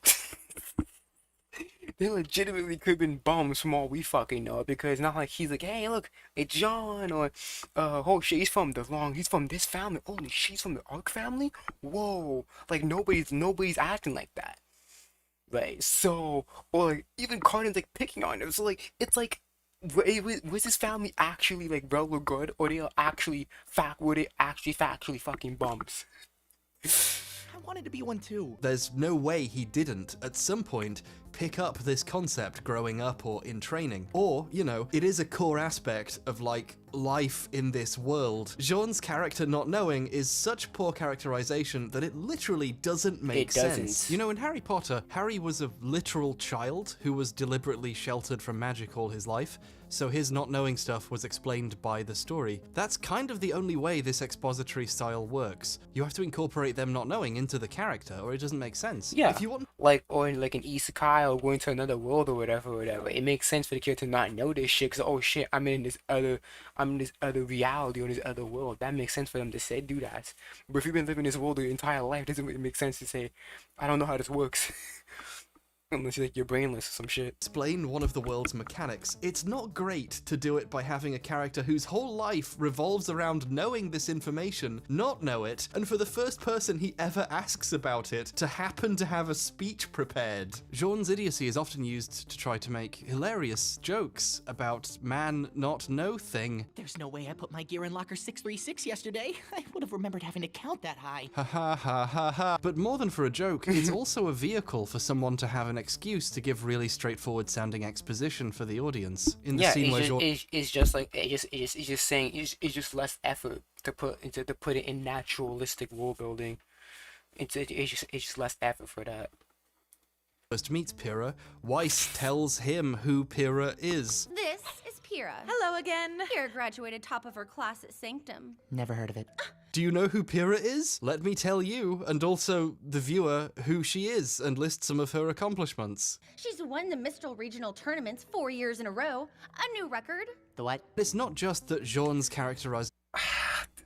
Yeah, and that even makes John. Okay, see, here's the thing. For Weiss, this makes sense for Weiss, because Weiss is a very analytical person, shit like that, and like informative. So it makes sense for Weiss to be doing this shit. But for Jean does not know anything about this. It's just like, are you even living under a rock? She's like one of the most popular kids in school, and you know nothing about her. That's crazy. Suffers from him being written to be literally born yesterday. It's that everyone else's characterization suffers too, when they essentially have to pause being their own characters in order to explain the story to someone. Pyrrha, in my opinion, is one of the most interesting characters in the show, but so much of the time she could have spent like being interesting or doing something interesting is spent obsessed with teaching Jean everything he needs to know and how to fight. I've seen people call this show progressive and feminist because Yeah, but don't forget, if I'm correct, Jean's voiced by one of the writers. He's voiced by Miles Luna, if I'm correct. So he's literally voiced by one of the writers. So honestly, you could honestly argue that for the beginning of the volumes, this could have been like his self-insert. Honestly, you could argue that. I would not argue against that. I'd be like, you know what? I can understand why you think that. Lot of female main characters, but looking at how they're written, I don't think I can agree there. This strong female character is basically immediately reduced to doing all of the emotional and physical labor for this guy. A huge portion of the early show's screen time is dedicated not to the main characters of RWBY, who the show is named for, but to Jean, the real main character, getting trained and explained to and flirted with by Pyrrha, the coolest girl in school. Incidentally, Jean is voiced by Miles Luna, the lead writer of the show. Pyrrha. What's up, girl? How you doing? She's so pretty. Closely. She's so pretty.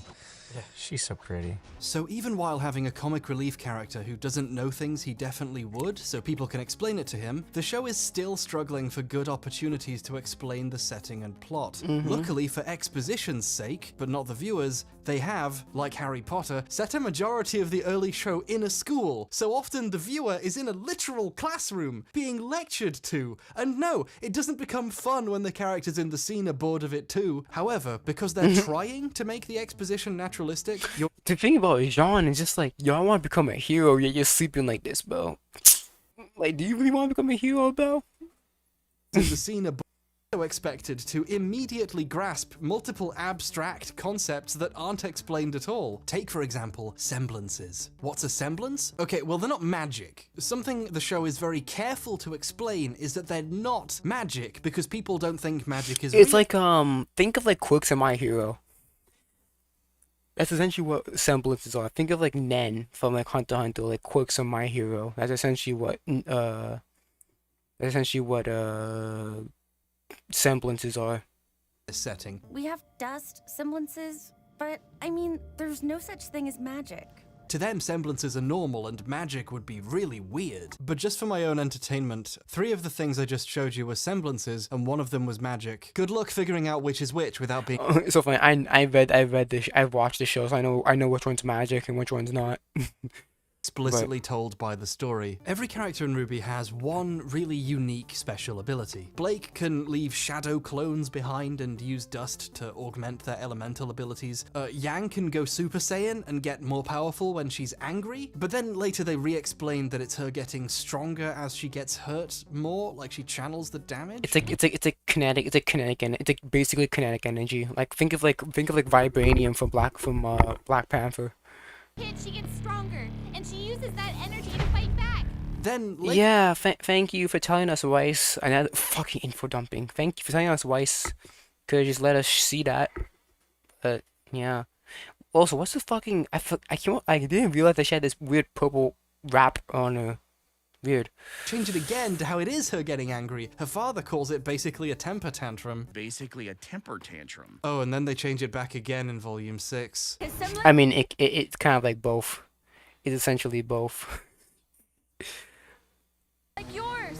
He absorbs energy through his sword, stores it up, and then sends it back when he's ready. So if you're confused about how the main character's semblances actually work, it's okay, so were the writers. This isn't just me nitpicking. This lack of internal logic when it comes to something even as simple as one of our 4 main characters' abilities makes the show very confusing to watch. When you're watching Yang fighting, you don't know whether to feel if she's actually in trouble or if she's waiting to unleash her power. And that means it's kind of hard to ever really know what level of danger one of your main characters is in. And that really sucks. Oh, also, another expository problem is in this scene too. A guy who can move this quickly is currently fighting Yang. He's just off screen while this is happening. Did he stop so Blake can tell Yang his semblance? Is he just waiting for the exposition to finish? Oh yeah.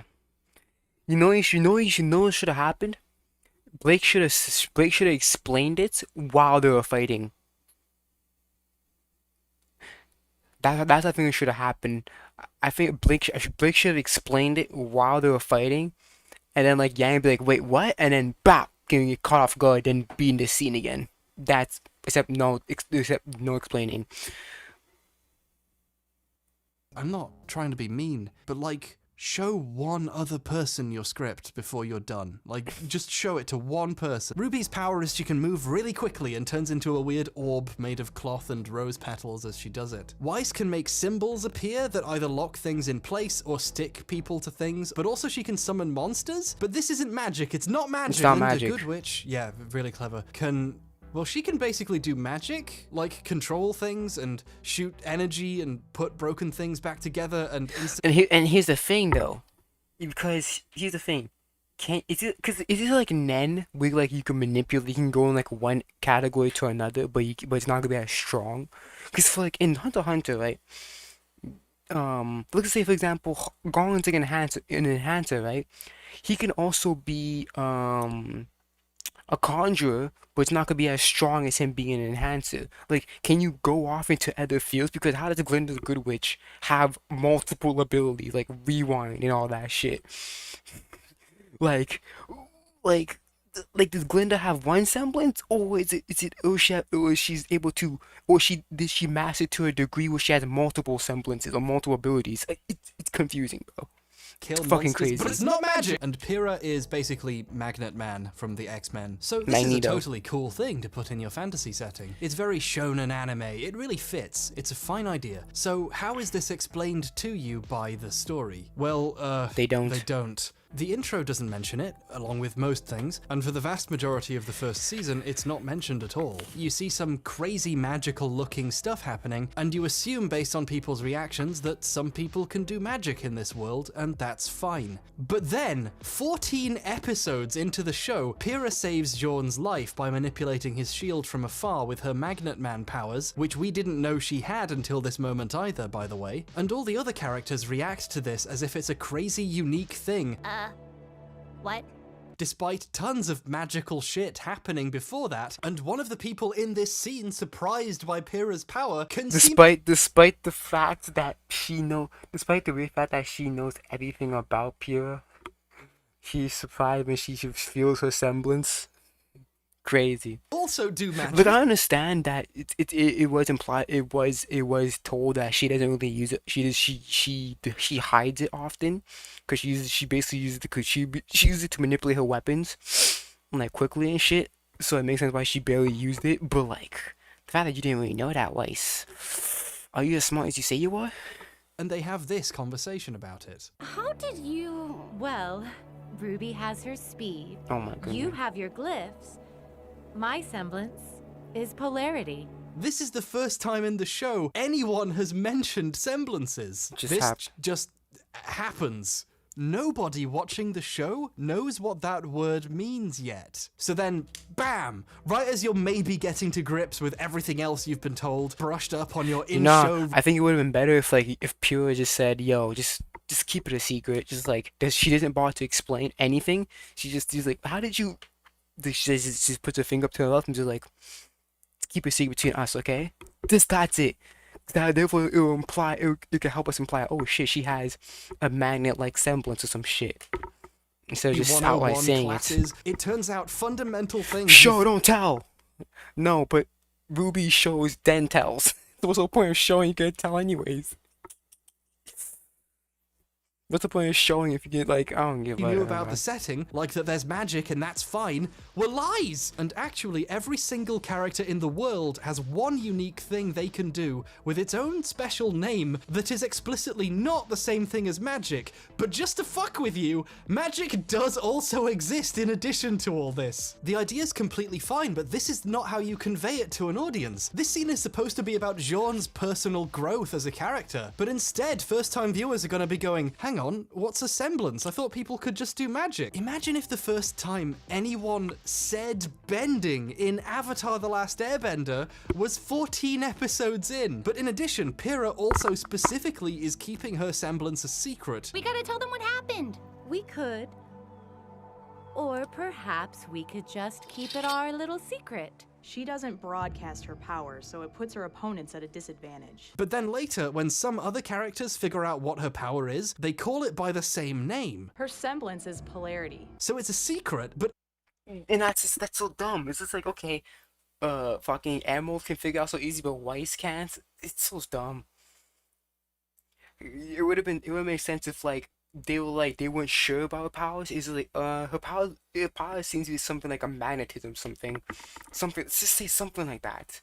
One knows the specific name of Pyrrha's ability without needing to be told it once they see her do it. What I'm trying to say is, semblances are kind of a semi-complicated concept to just drop on people. They don't have to be. There are tons of shows and anime where every character has a unique ability of some sort. There's this great narrative technique that a lot of anime utilizes nowadays, where they explain what is happening in them. In JoJo's Bizarre Adventure, almost every main character has a power called a stand. But the way they introduce it is they have a character getting confused by these weird powers he has, and then two other characters turn up to explain what a stand is to him, so he gets it, thus helping to ensure that you also know how stands work, so that the audience knows what's happening in the story. So yeah, it's not like every character having because if you see it from JoJo's perspective, it's just like, holy shit, what's this fucking paranormal activity? And Joseph be like, it's not crazy, but I'll tell you,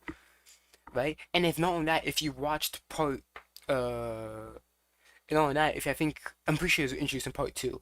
If you watched part 2, you'd be like, oh, okay, so he doesn't know. We know as an audience, but he doesn't know. You know. Dramatic irony, whatever it's called. A bad story idea, but semblances are specifically made stranger by either the lack of exposition or the presence of incredibly confusing exposition. Like in Volume 5, they explain what semblances are to another character, presumably because they realized the audience had never been actually told what semblances were in the show for 5 seasons?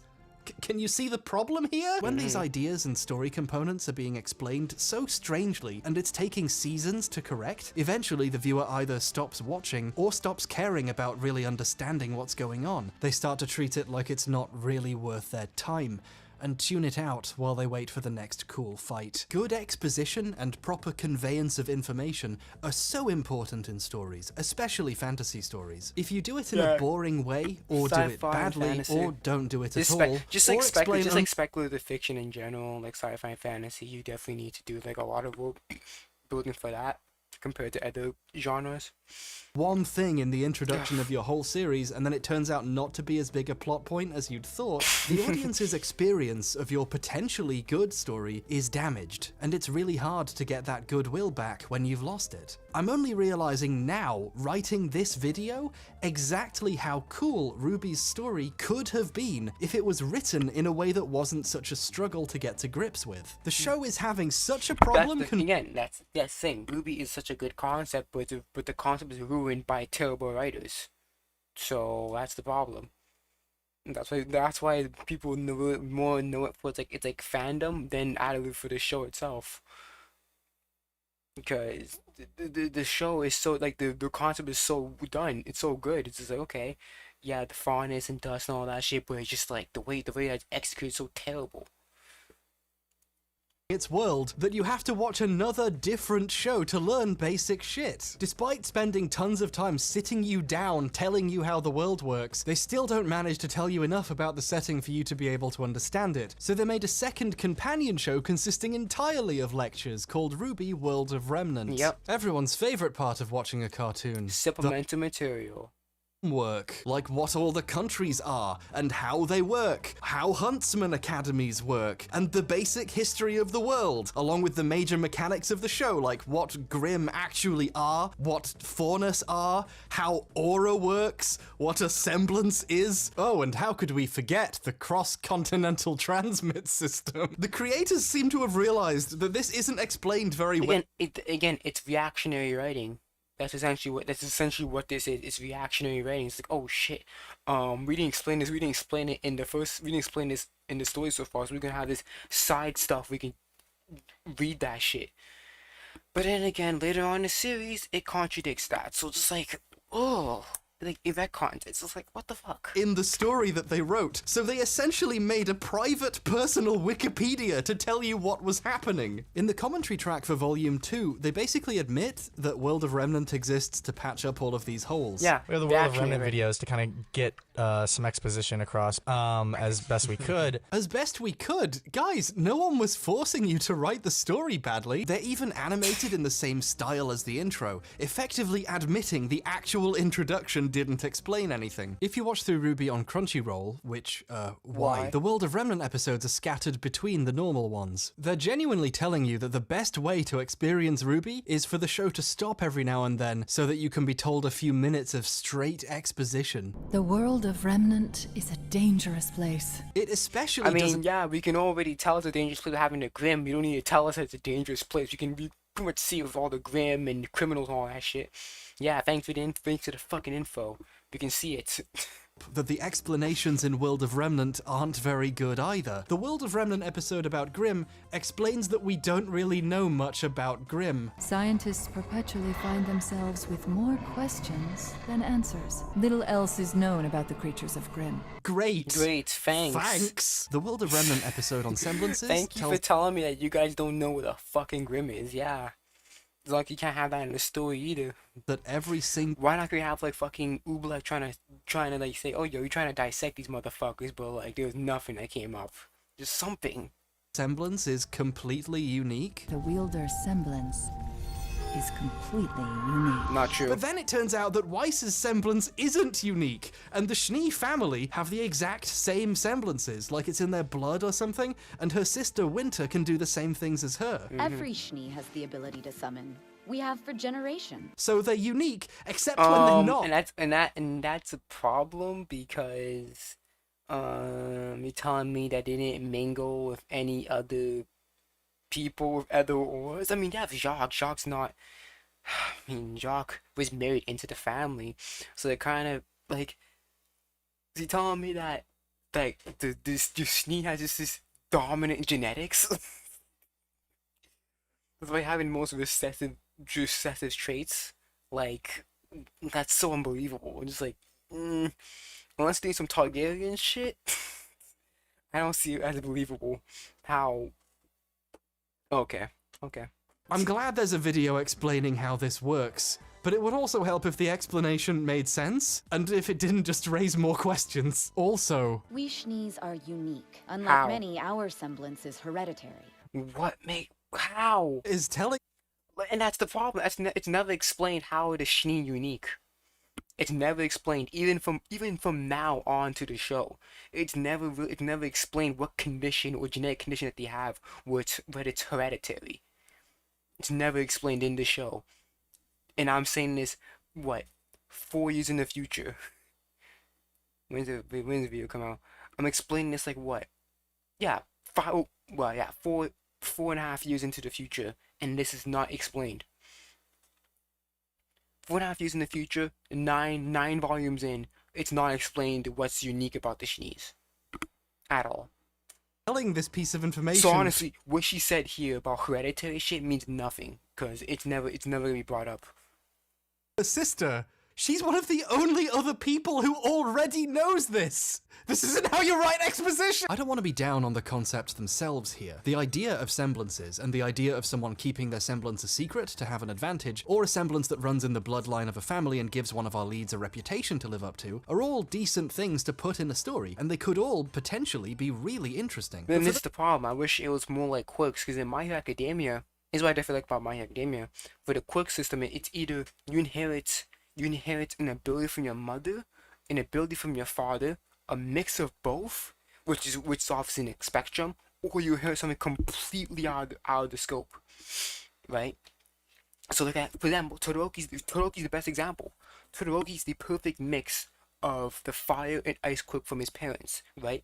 And then you have someone like Dabi, who inherited most of his powers from his dad, but he has a little bit of his powers from his mom. So he's not very resistant to fire, right? So it's kind of like when it comes into mixing, when it comes into blending abilities, it's kind of like a spectrum. So it's like, okay, I have 80% of my father's abilities, but 20% of my mother's abilities. That's what I like about My Hero, is I have more of like a spectrum. But for this one, it's just like, it's completely unique. It's randomized. So it's like, okay, so it's like, oh my goodness, man, it's hard. Seems to be interesting. They have to be actually conveyed well, and then used well in the story itself. A good idea isn't enough. The World of Remnant episode about the Schnee Dust Company largely covers the life and times of a really interesting sounding character who we never see in the show and who never actually comes up by name ever. They just invented a cool guy and made up a story about him. You don't get story points because an idea sounded good. In fact, it just means you lose more points by wasting it. If you do watch all of RWBY and do enough research and ask around on the Reddit, but only once you've consulted the wiki and watched World of Remnant, you might finally know what the story of RWBY was supposed to be and understand how cool so many aspects of the plot sound in the abstract, but you probably won't have had a good time. You can't just tell me how good the story or concepts might be in a side cartoon. You have to tell me a good story. If you try to get someone new into RWBY, pay attention. And that's the issue with people sometimes. People would praise it and will praise the concept of something than the execution of it itself. I hate that shit.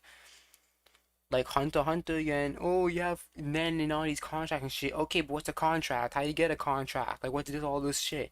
It's still stuff that possible we don't know. It's crazy, bro.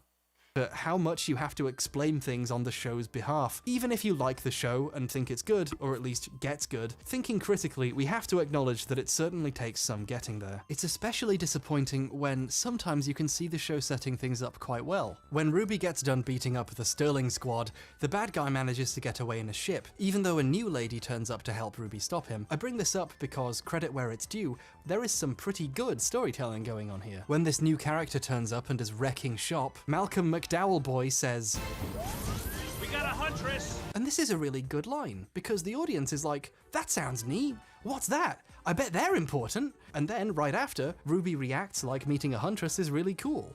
You're a huntress. Can I have your autograph?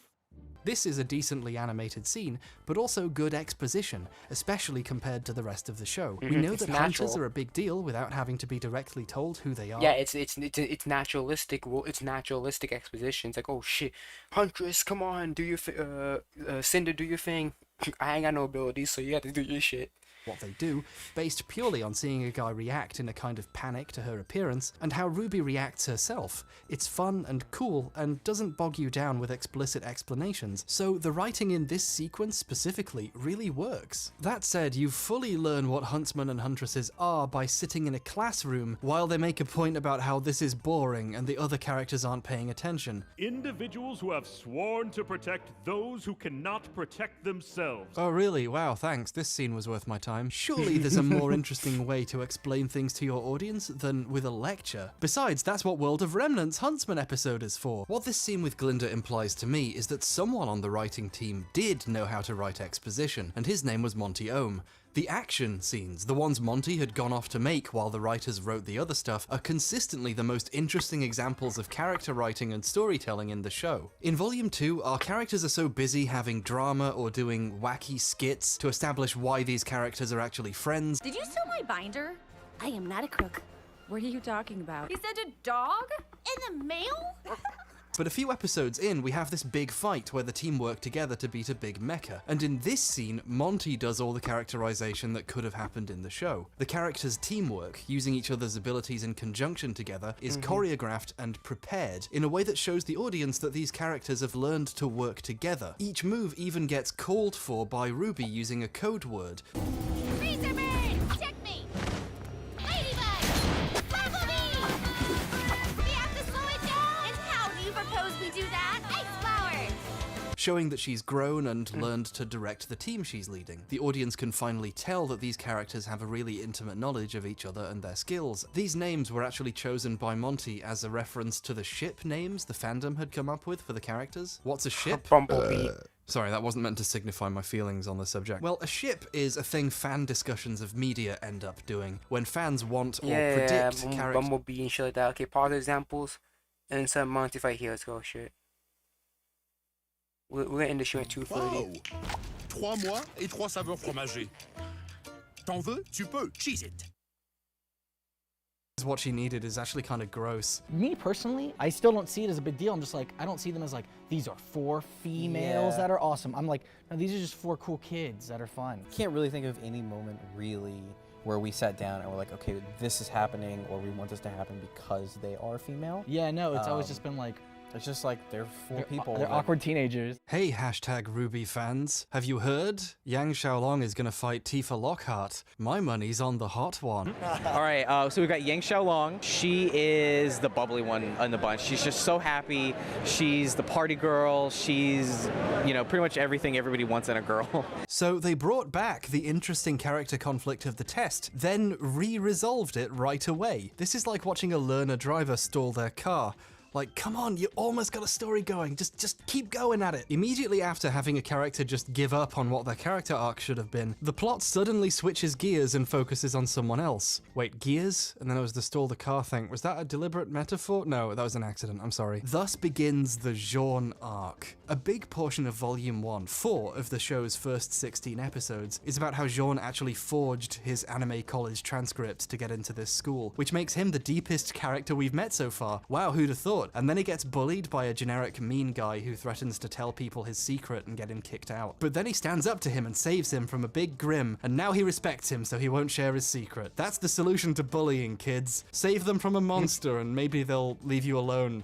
Out of respect. Jean finally asks Pyrrha for the help she was offering him instead of pointlessly refusing it, and it becomes kinda clear Pyrrha's working really hard on this guy because she's into him for some reason. This multi-episode break from covering any of the main characters of RWBY? You know, it's in the name to focus on one of the lead writer's characters. Certainly seems strange, but what makes the pace even stranger is that once those episodes are done, there are 2 episodes left, and they have to now connect the story to this final fight scene in a shipyard, starring, and I can't stress this enough, 2 characters who have not yet appeared in the show. Oops! So the next episode starts and, here's Sun, he's here now! And then while chasing him, the gang randomly runs into Penny, the other character who they forgot to put in earlier, because there was just nothing you could have cut to establish these characters sooner. This pure gold just has to stay in. So now these characters are here just in time for the climactic fight. Sun's stick that turns into nunchucks that are also guns is so fun to watch. It's just amazing. However, because of the frankly bizarre pacing caused by the show's production, I have barely any idea who most of the characters involved even are, which affects my engagement somewhat. It's a really cool scene, but it feels very disconnected from the rest of the story. Now, exactly how this problem got here isn't something it feels fair to speculate about too hard. I'm sure you could easily conclude that the 3 agreed on a story and then the writers just messed up, making the plot feel like a cohesive whole with the action sequences, and writing-wise, the show feels very idiosyncratic and self-conscious, like it's looking for something to spend its time doing before the next fight, and therefore misspending the time that would have added context and character to those fights until it's too late to really do that stuff properly. But at the same time, some behind-the-scenes material and panels and stuff seem to imply that Monty went away and then came back with new characters and action sequences for them, and dropped it on Miles and Kerry with little to no notice. However this disconnect got here, it's not very good, and relates to some serious production problems. Like, if your main creative leads aren't on the same page about what's happening in the story's probably not going to wind up very good. And also, the way a huge swath of the show isn't about Team RWBY, and their plotline evaporates to make way for the adventures of some guy, the writers don't seem to be handling the story they did know they were supposed to do that well either. It certainly doesn't make it look any better that the guy is voiced by one of them. Oh, and then in Volume 2, they correct for this problem by adding a second author insert?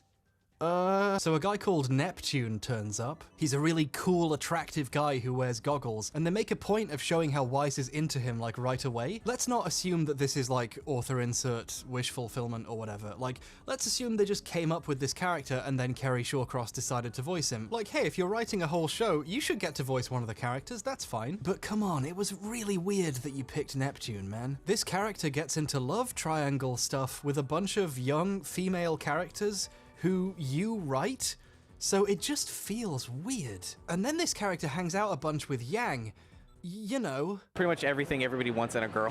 Whoa, what a woman.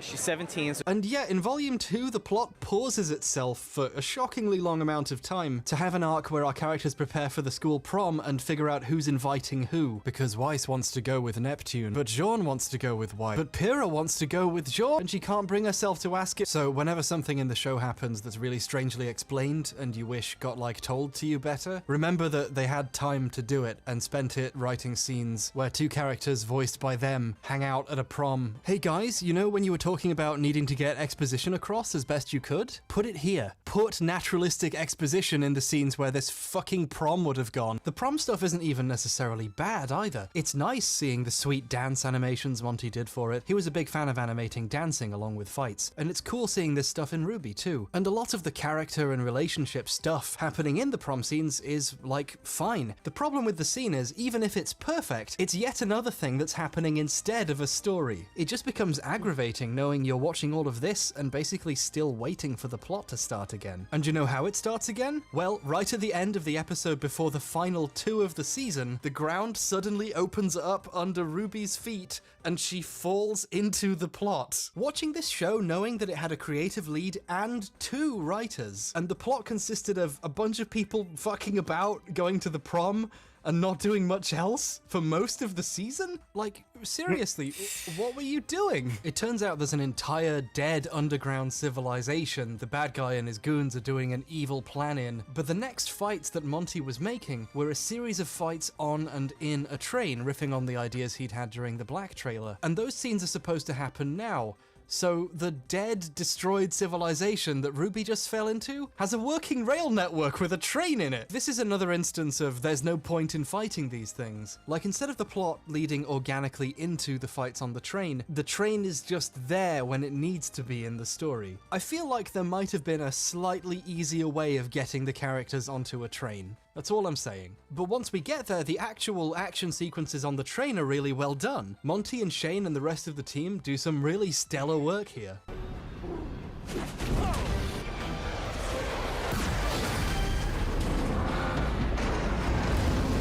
The Zwei scene from yesterday was Shane Newville's idea. Blame him. Thank you, Shane. That scene was amazing. Oh, and thank you, Harley Dwartz, who Shane says helped. This is the second best shot in the entire show, ever. Of all time.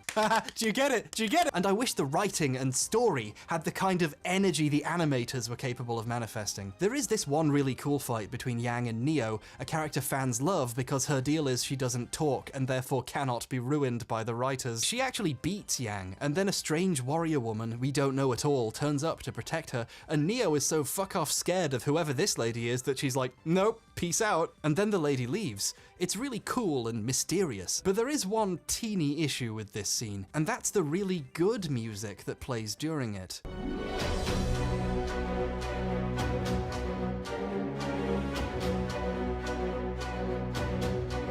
This is genuinely a pretty awesome track. It really builds tension and mystery for what's going on with this character and what her deal is. This track is also the best piece of music that Jeff Williams didn't make. Well, that's not fair to say, that's kind of mean. But when I first heard this song, I couldn't get it out of my head. And I realized that I couldn't because I'd heard it a bunch somewhere else before. And then I remembered that I spent most of 2014 listening to the soundtrack to the Godzilla movie that came out that year.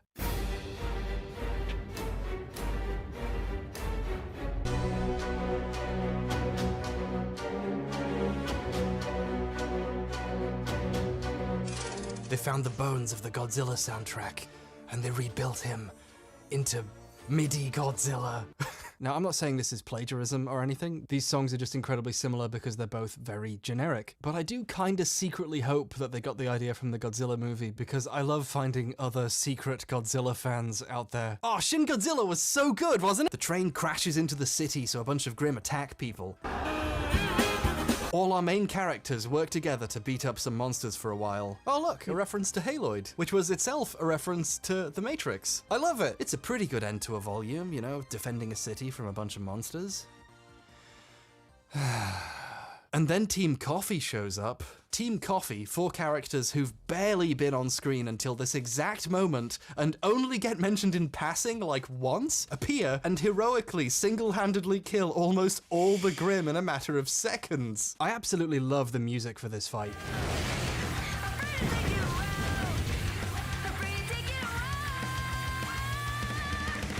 It's awful. It's objectively a terrible song, but I love it. It's like if the Sonic Adventure soundtracks vomited into my mouth, and I want it. This is the climactic action sequence of the volume, by the way. Monsters attack the city, and 4 other characters turn up and save the day. That's the story! Once again, a bunch of characters we barely know are starring in the climactic fight of a season of the show. Who the hell is this guy? What are his weapons? Why does he look like that? What is the point of having a story if this is how it ends every season? If I wanted context-free fighting... Okay, hold on a second. I think I'm gonna end this stream very soon. I just wanna do one more video. I think it's enough Ruby.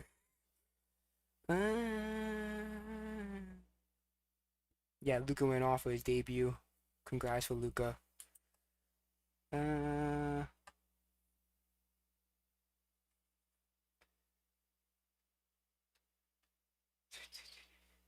Why do you despise Sam, Shady Do-Rags? Ok, bye la gang.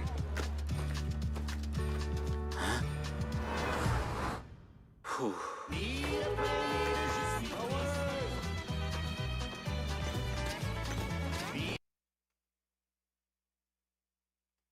Because she sucks. Hey, hello, how do you do? Shady Do-Rags here.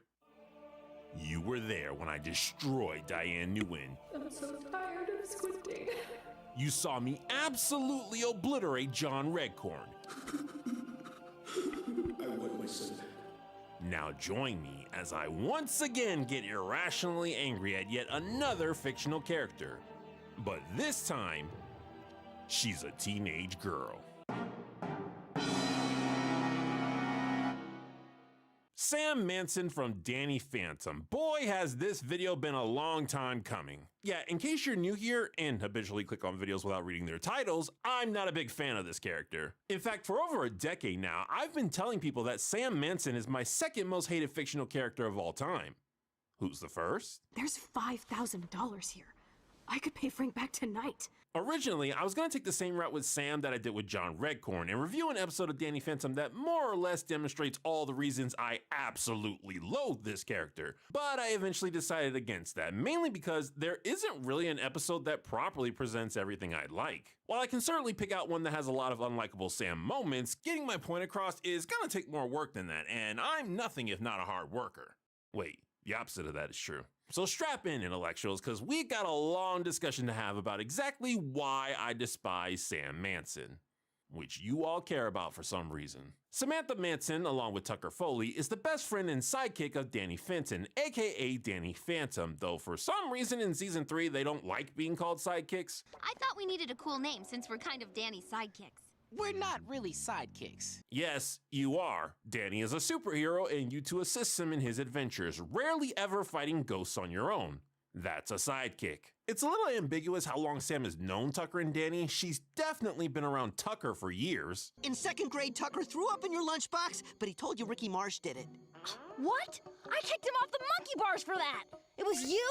But it's shown in the episode Memory Blank that she met Tucker through Danny, and it's implied in multiple episodes that she only just started hanging out with both boys relatively recently. Has he always been moody and glum in December? A big whiny Scrooge, long as I can remember. Daughter of Jeremy and Pamela, Sam is the youngest heir to the Manson fortune. Her family is obscenely rich thanks to an invention of their ancestor, though they're far from the richest people in the show. Because of that, they live a prim and proper lifestyle, one that Sam rejects in favor of being a goth, or at least what many thought goths were like like in the 2000s, which was actually a subculture of traditional goth and punk. This lifestyle choice is sometimes encouraged by her grandmother Ida. What's it short for?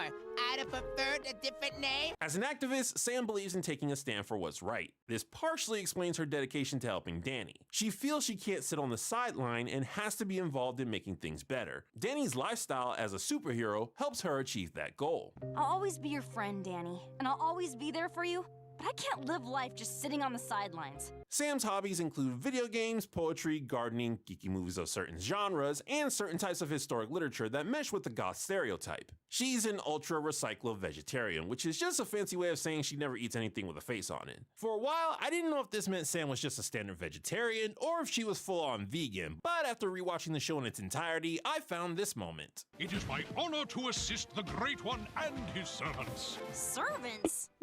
Silence! Oh, Sam of the very vegan. I think that's good enough confirmation. So yeah, Sam is a vegan, which should be a surprise to no one given her personality. And lastly, Sam has a massive crush on Danny, which she's afraid to admit to herself throughout most of the show, but season 3 takes steps to push the two closer together until they eventually become a couple in the finale. The wiki actually lists her as Danny's future wife. I don't know if that's wish fulfillment or canon. People have told me that the story does continue outside of the show. Okay, where's the best place to start analyzing this girl? It's always best to start at the beginning. Hush, Glinda. I'm thinking. I've got it. Let's take a look at the beginning. That's always a good place to start. The first episodes of Danny Phantom, you know, the ones meant to introduce you to the characters, are a mystery meet, parental bonding, and one of a kind. And Sam is awful in all three. What is this? Grass on a bun? What have you done? Tucker, it's time for a change. I'm going on a date with a dragon? Like I said, looks are deceiving. I'm sure you boys will have a wonderful evening. You want out? Normally when I talk about a character I don't like, I prefer to start with minor things that tick me off and build up to the aspect they have that annoys me the most. With Sam, that's pretty much impossible because she starts off presenting one of, if not her most annoying trait. This is her first line in the entire show. Sorry, Mr. Fenton. I was into ghosts, but they're so mainstream now. They're like cell phones. Yep, Sam is a contrarian, or as we used to call them back when I still understood slang, a hipster. Well, hipster can mean a couple different things, so let's stick with contrarian. Sam makes it very clear in the first episode that she likes things that are different because they are different, and she rejects things that are the norm. I can understand wanting to avoid being a conformist, but being a contrarian brings the same problems. You're just playing for a different team. Come on, Shady, that's just one episode and an early one at that. Lots of characters change and evolve as shows progress. Ah, okay, fair point. Let's skip forward to the end of the series and see how Sam behaves there. I don't have my ghost powers anymore! I'm normal again! Don't you realize what this means? Yeah, that you're just an average, everyday, not special human again. Now we can all just be normal teenagers and hang out as much as we want. Yeah, normal rocks. Your powers gave you a chance to change things, a chance that no one else had. But now you're just one of the crowd again. Judging her friend based on how different he is from everyone else. What lovely character progression we have here. Don't get me wrong, Danny absolutely deserved to be criticized for getting rid of his powers in Phantom Planet. He made a rash, emotional decision in the heat of the moment without thinking about the potential consequences. But Sam's guilt trip of how dare you want to be normal is just downright unempathetic. You're not you anymore. You're just a normal kid, and a selfish one at that.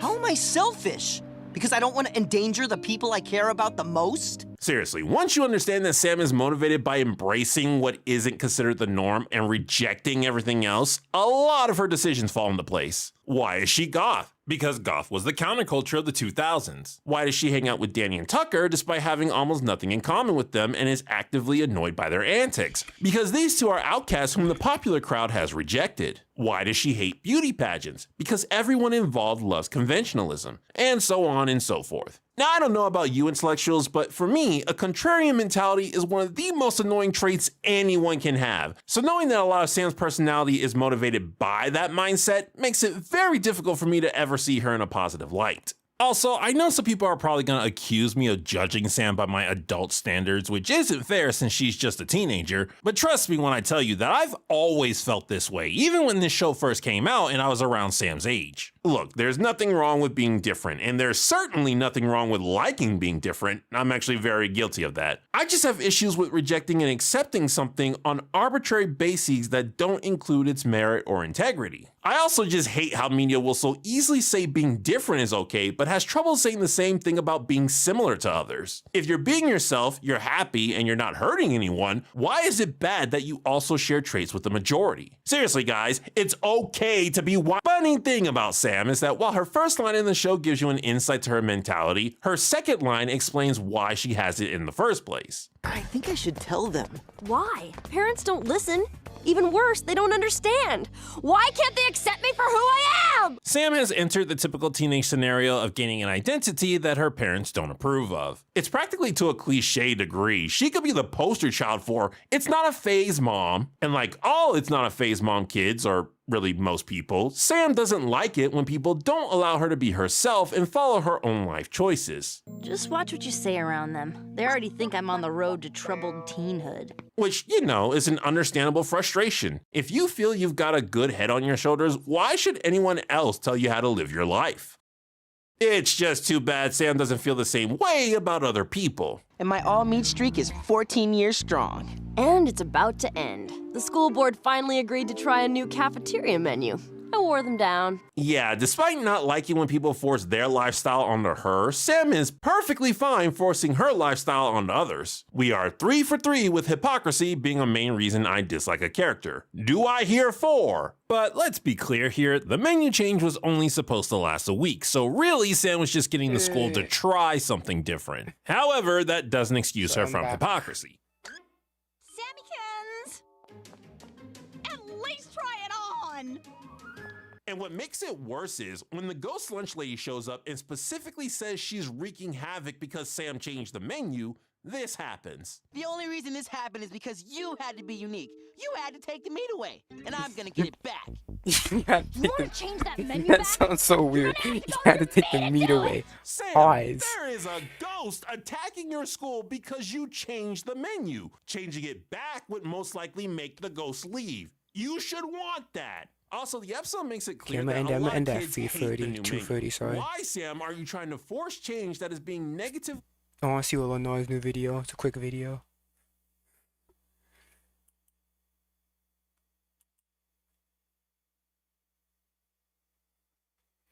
Le Kia Sorento, nouveau look audacieux, parfait dans toutes les couleurs. Le Sorento a toute la puissance qu'il faut, quand il faut. Et beaucoup d'espace. L'audacieux nouveau Sorento, qu'est-ce que vous attendez? Kia, du mouvement vient l'inspiration. Fisher Price vacuum cleaner from 1980, bro. Yo! I haven't seen one of those in years. Like, I haven't seen one of those since I was little. Will you get that? I like that Illinois is actually like experimenting and shit like that. Now he's doing the comic style. Cause the last video he was doing it like a stop motion. Now he's doing comic style and shit like that. I like that Illinois is being creative. Got it from a yard sale last year. But check this out. A rock from the moon. Yo, what? How you get that, bro? How did you get that? A small bid on the storage locker. I got lucky, but check this out though. Look at this. Frankenstein's head. Yo! This the real deal right here. Move that! Move! Hey man, yo, stop playing. You play too much, man. That's not funny, bro. You thought that was crazy? Look at this. Yo, what the hell is that? Portal. You got a fucking portal? Yeah, this thing is sick. The last time I used it, I walked onto a planet of talking toilets. I don't think you should be using this. Like, this seems really dangerous. Bro, we're good. We're not in any danger. And I could pick the most harmless spot in the universe just for you. Alright? Don't get us killed. See, look.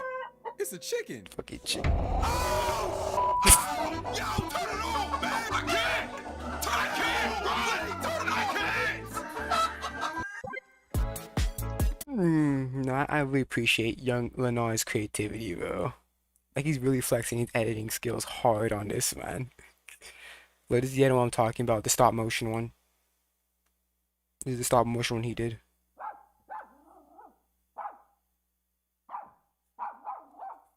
Bro, since when did you get a dog? Bro, I know it's you. Stop playing, man. Yo, I'm not doing nothing. That's not me. Alright, bro. Stop the act. That's not me, bro. Stupid. It's not me. Stupid, bro. We not 5 years old. It's not me. Yeah, see, he's being more creative with his shit. We appreciate that. Okay, I think I'm gonna end the stream here. Alright, guys. I'm gonna end the stream here. Thank you guys so much for joining my birthday stream. It was fun. You know, got to watch some, you know, BCS and like, you know, some ITZY and shit like that. It was good. Yeah, I'm gonna end the stream right here. Thank you guys so much for coming. Tomorrow I'm gonna be streaming on Twitch. It's gonna be the fanfic writing stream, right? Yeah. Let me see.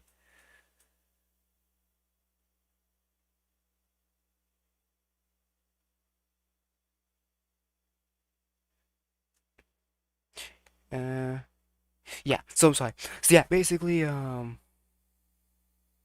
Prince Hugo is Uncle Iroh. Okay. I'm gonna end the stream right here. Thank you guys so much for coming. Thank you guys so much for coming for the birthday stream. Again, I'll see you guys on Twitch for the fanfic writing stream. So thank you guys so much for coming.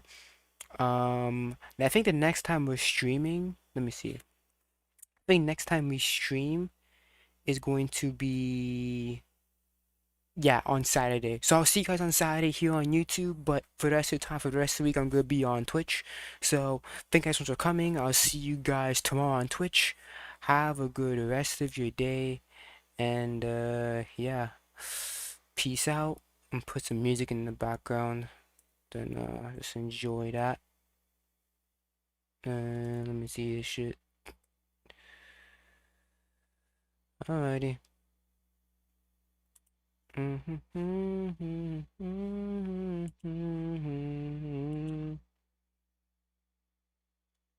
Going to bed.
Let's have a bit of fun till I downfall. My love, if you feel like I do right now, don't say